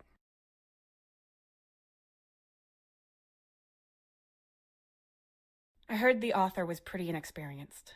He'll be quitting soon. That isn't quite right.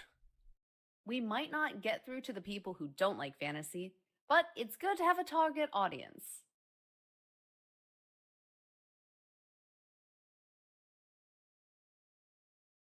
That's right. I've had enough. You're lying and ganging up against me. You should try to pick out the best book and not look for excuses that might make you look good in front of the boss.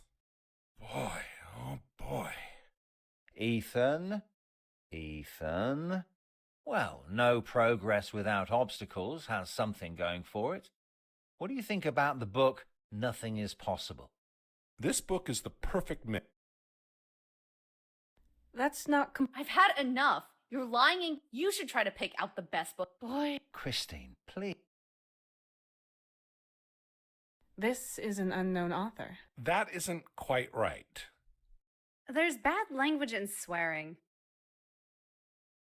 That's right. Well, no progress without obstacles has something going for it. Damn, it's taking too long. There should be information about the books on the computer.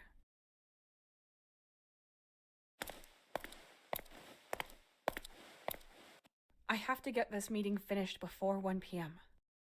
I'm sure the others are going to try to get their suggestions through. I don't really care which book makes it, as long as Mr. Bishop decides quickly. Ah, Tessa, there you are. Good.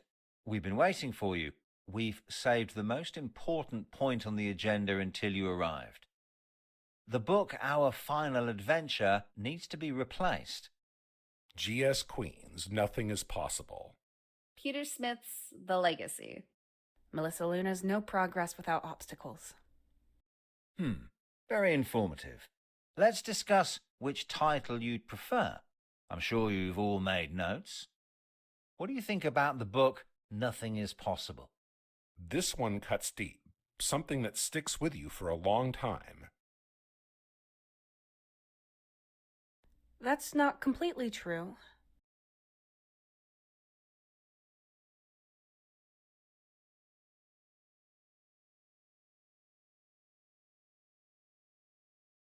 Somebody is constantly fighting or delivering a flat one-liner. That isn't quite... Might be something some people like. That's not... Well, Nothing is possible. What do you think about the book? How are you supposed to promote an author that nobody knows? That's not...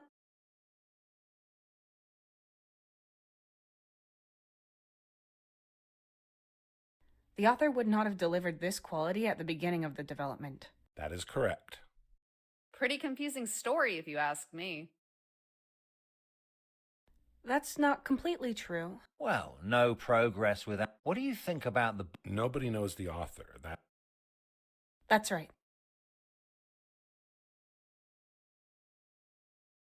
Just a classic hero's journey with dragons. Boring. That is correct. A simple read with a lot of depth. That's not I've had enough. You should try to pick out... Boy. Christine. Well, no progress without obstacles has something going for it. What do you think about the book Nothing? This is the horror story of the year. That's... Some of these stories are pretty disturbing and scary. That is correct. I've heard all of these stories before. Huh? That's right. Well, no progress without... What do you think about the book? Emotions are virtually non-existent in this book. That's...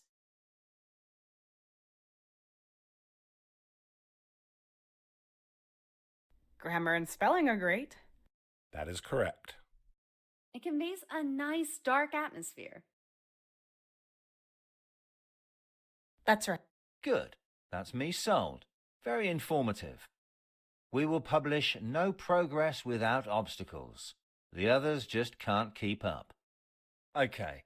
Christine, you contact the author. I want the current manuscript with all of the changes made to the last version on Tessa's desk today. Tessa, are you okay? Yeah. Just for a second, everything was sort of unreal and overwhelming. Then I realized it is. I've got to do something later. something private, but I'll take care of this first thing tomorrow morning. That's fine. Ethan, inform the marketing department, adjust the graphics and texts. And you, Tessa, you polish that book tomorrow. You know how much we're banking on this book's success. Got it. Excellent. Let's get to work then. Give me your number. Hmm? The author's number, so I can tell her how heroically you fought for her.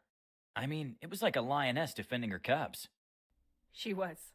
What do you mean? It's my book. It's yours? Yes, it is. What do you think? It's not bad. It's got some flaws. The message it tries to convey is interesting, but it needs some work. Maybe you should make the planet more alive. Thanks, Mark. You're a good friend. To be honest, I just wanted to get the meeting over quickly.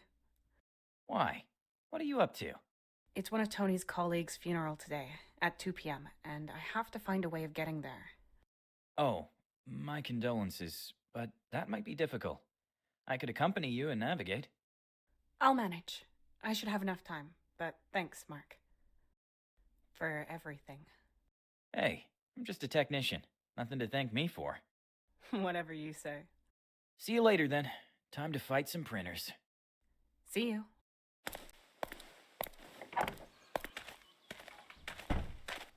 It worked! We didn't crash into the tree! I should have helped Tony with his problems instead of leaving them all to him. We should have solved them as a team. That would have helped a lot, I think. I'm sure this oh-so-important meeting could have been postponed if I wanted it to.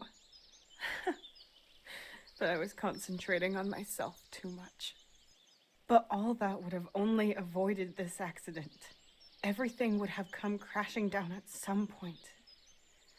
If I kept on with these two jobs.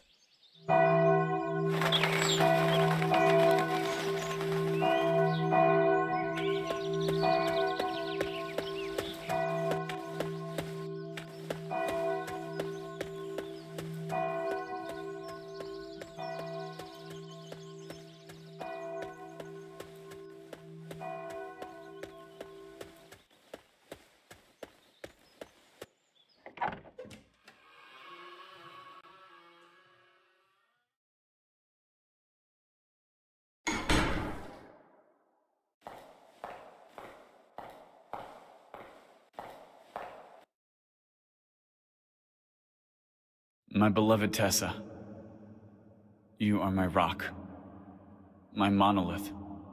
The path we took hasn't always been easy, and I suppose it won't get any easier in the future. But I know I want to take it with you, and that will solve any problems we might face together. You were afraid of this day, and I understand why.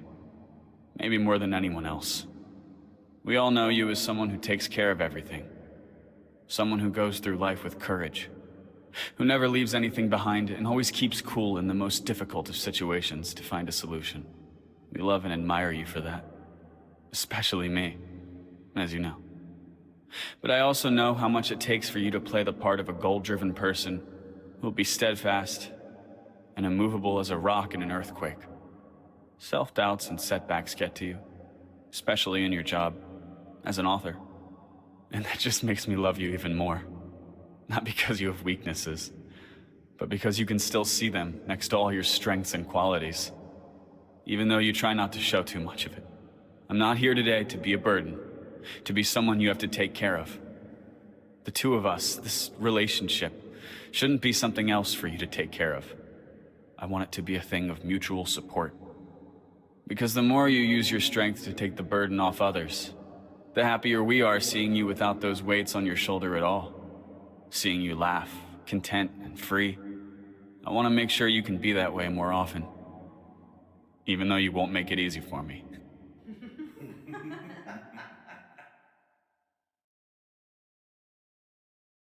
I want to fight. To be allowed to support you, so you can go through life unburdened and do what you love. Not because it's your duty, but because you want to. Let me be your cornerstone. And as a symbol of that, I'd like to give you this amulet. It contains a piece of a meteorite. It's rugged, imperfect, and has had to go through a lot to get here. yet it's breathtakingly beautiful. With an insane amount of effort and pain, you could turn it into something perfect. Or you could just accept that this splinter shows that it's part of something bigger, with all its imperfections. I don't need you to be a perfect rock that can withstand anything. We're both splinters that complement each other. Both of us make a we. Both of us form one monolith. Together.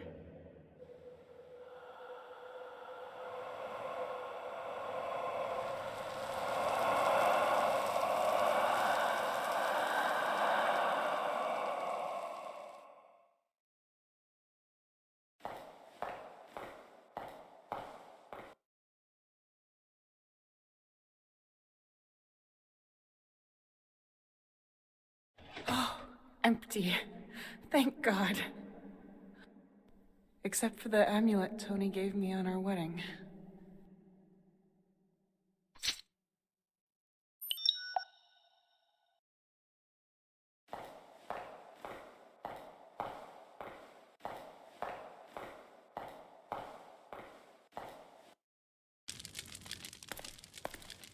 It could have all been avoided.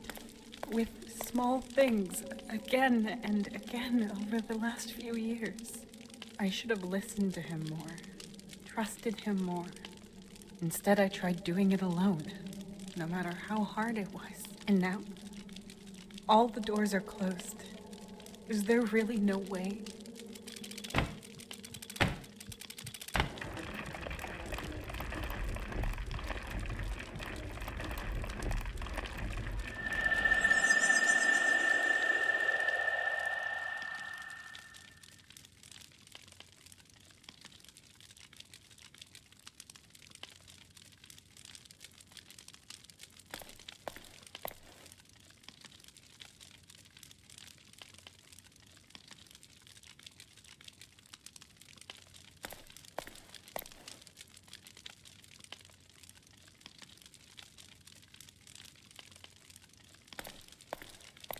Here.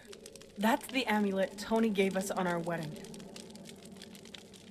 It was supposed to remind us that we're part of something bigger. That it's okay to make mistakes and get help. Our family is what's bigger. Our family accepts our mistakes and helps us. You're a part of me. You're a part of this family.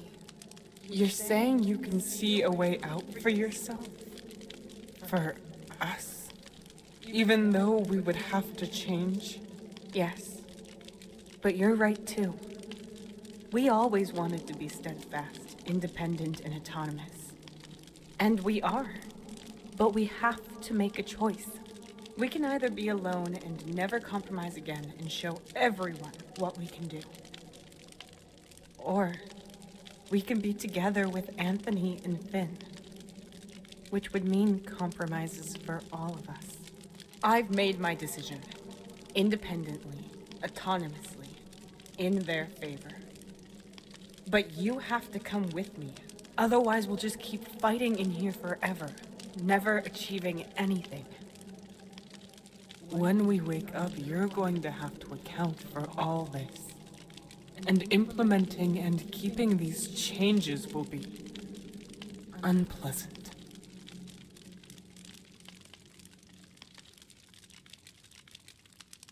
Fine. Let's try it.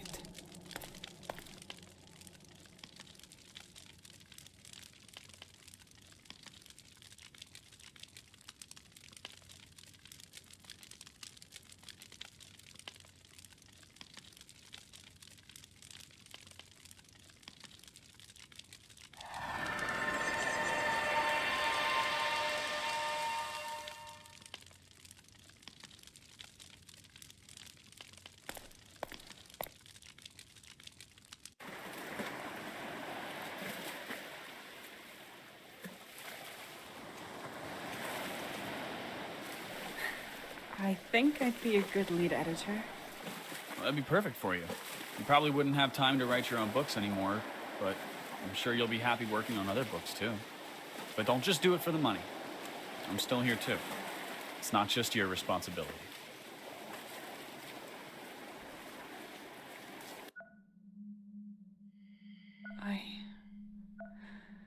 I think I understand. Yes, It was all inside my head. correct. Some of it were your real memories, but you mixed up fact and fiction, made things more exciting. It was a long road of self-discovery before you could admit it to yourself. I'm glad to see you've come through. Who knows what might have happened to you? We couldn't risk confronting you with the truth. You had to find it out for yourself. Tony and Finn, are they... You can come in now. Mommy! Easy, Finn. How are you feeling? Do you remember, well, everything? Yes, I think so. I know. All about the accident, and that I'm not flying around in space. I am so sorry for everything. Mark, he survived, even in better condition than you. I'm so glad. Tony, I have to tell you something. It's okay. Mark told me about your book. I had thrown myself into writing so much. The accident. None of this would have happened if I had gone to the funeral with you in time. That's not the point, Tessa. It's all right. I thought I had lost you. Not only now, but for a long time, because of my behavior. I would never blame you for wanting to do what you love. You've written and designed worlds, lived your dream. I understand that. But I kind of lost control of it. Well, that's why you should have talked to me. I would have helped you, supported you. Together, we would have found a solution. Thank you, Tony. Let's talk in peace as soon as I get home. Mama? Yes, honey? Dad said you got lost. In your head, I mean. That's one way of putting it. I knew you'd find your way home, like you always do. You always knew a way to end the stories you wrote, and when they're ready, you always came to me. So I wasn't scared. Now I am completely back again, with you. Will you buy me the new toy spaceship you promised me now? Absolutely.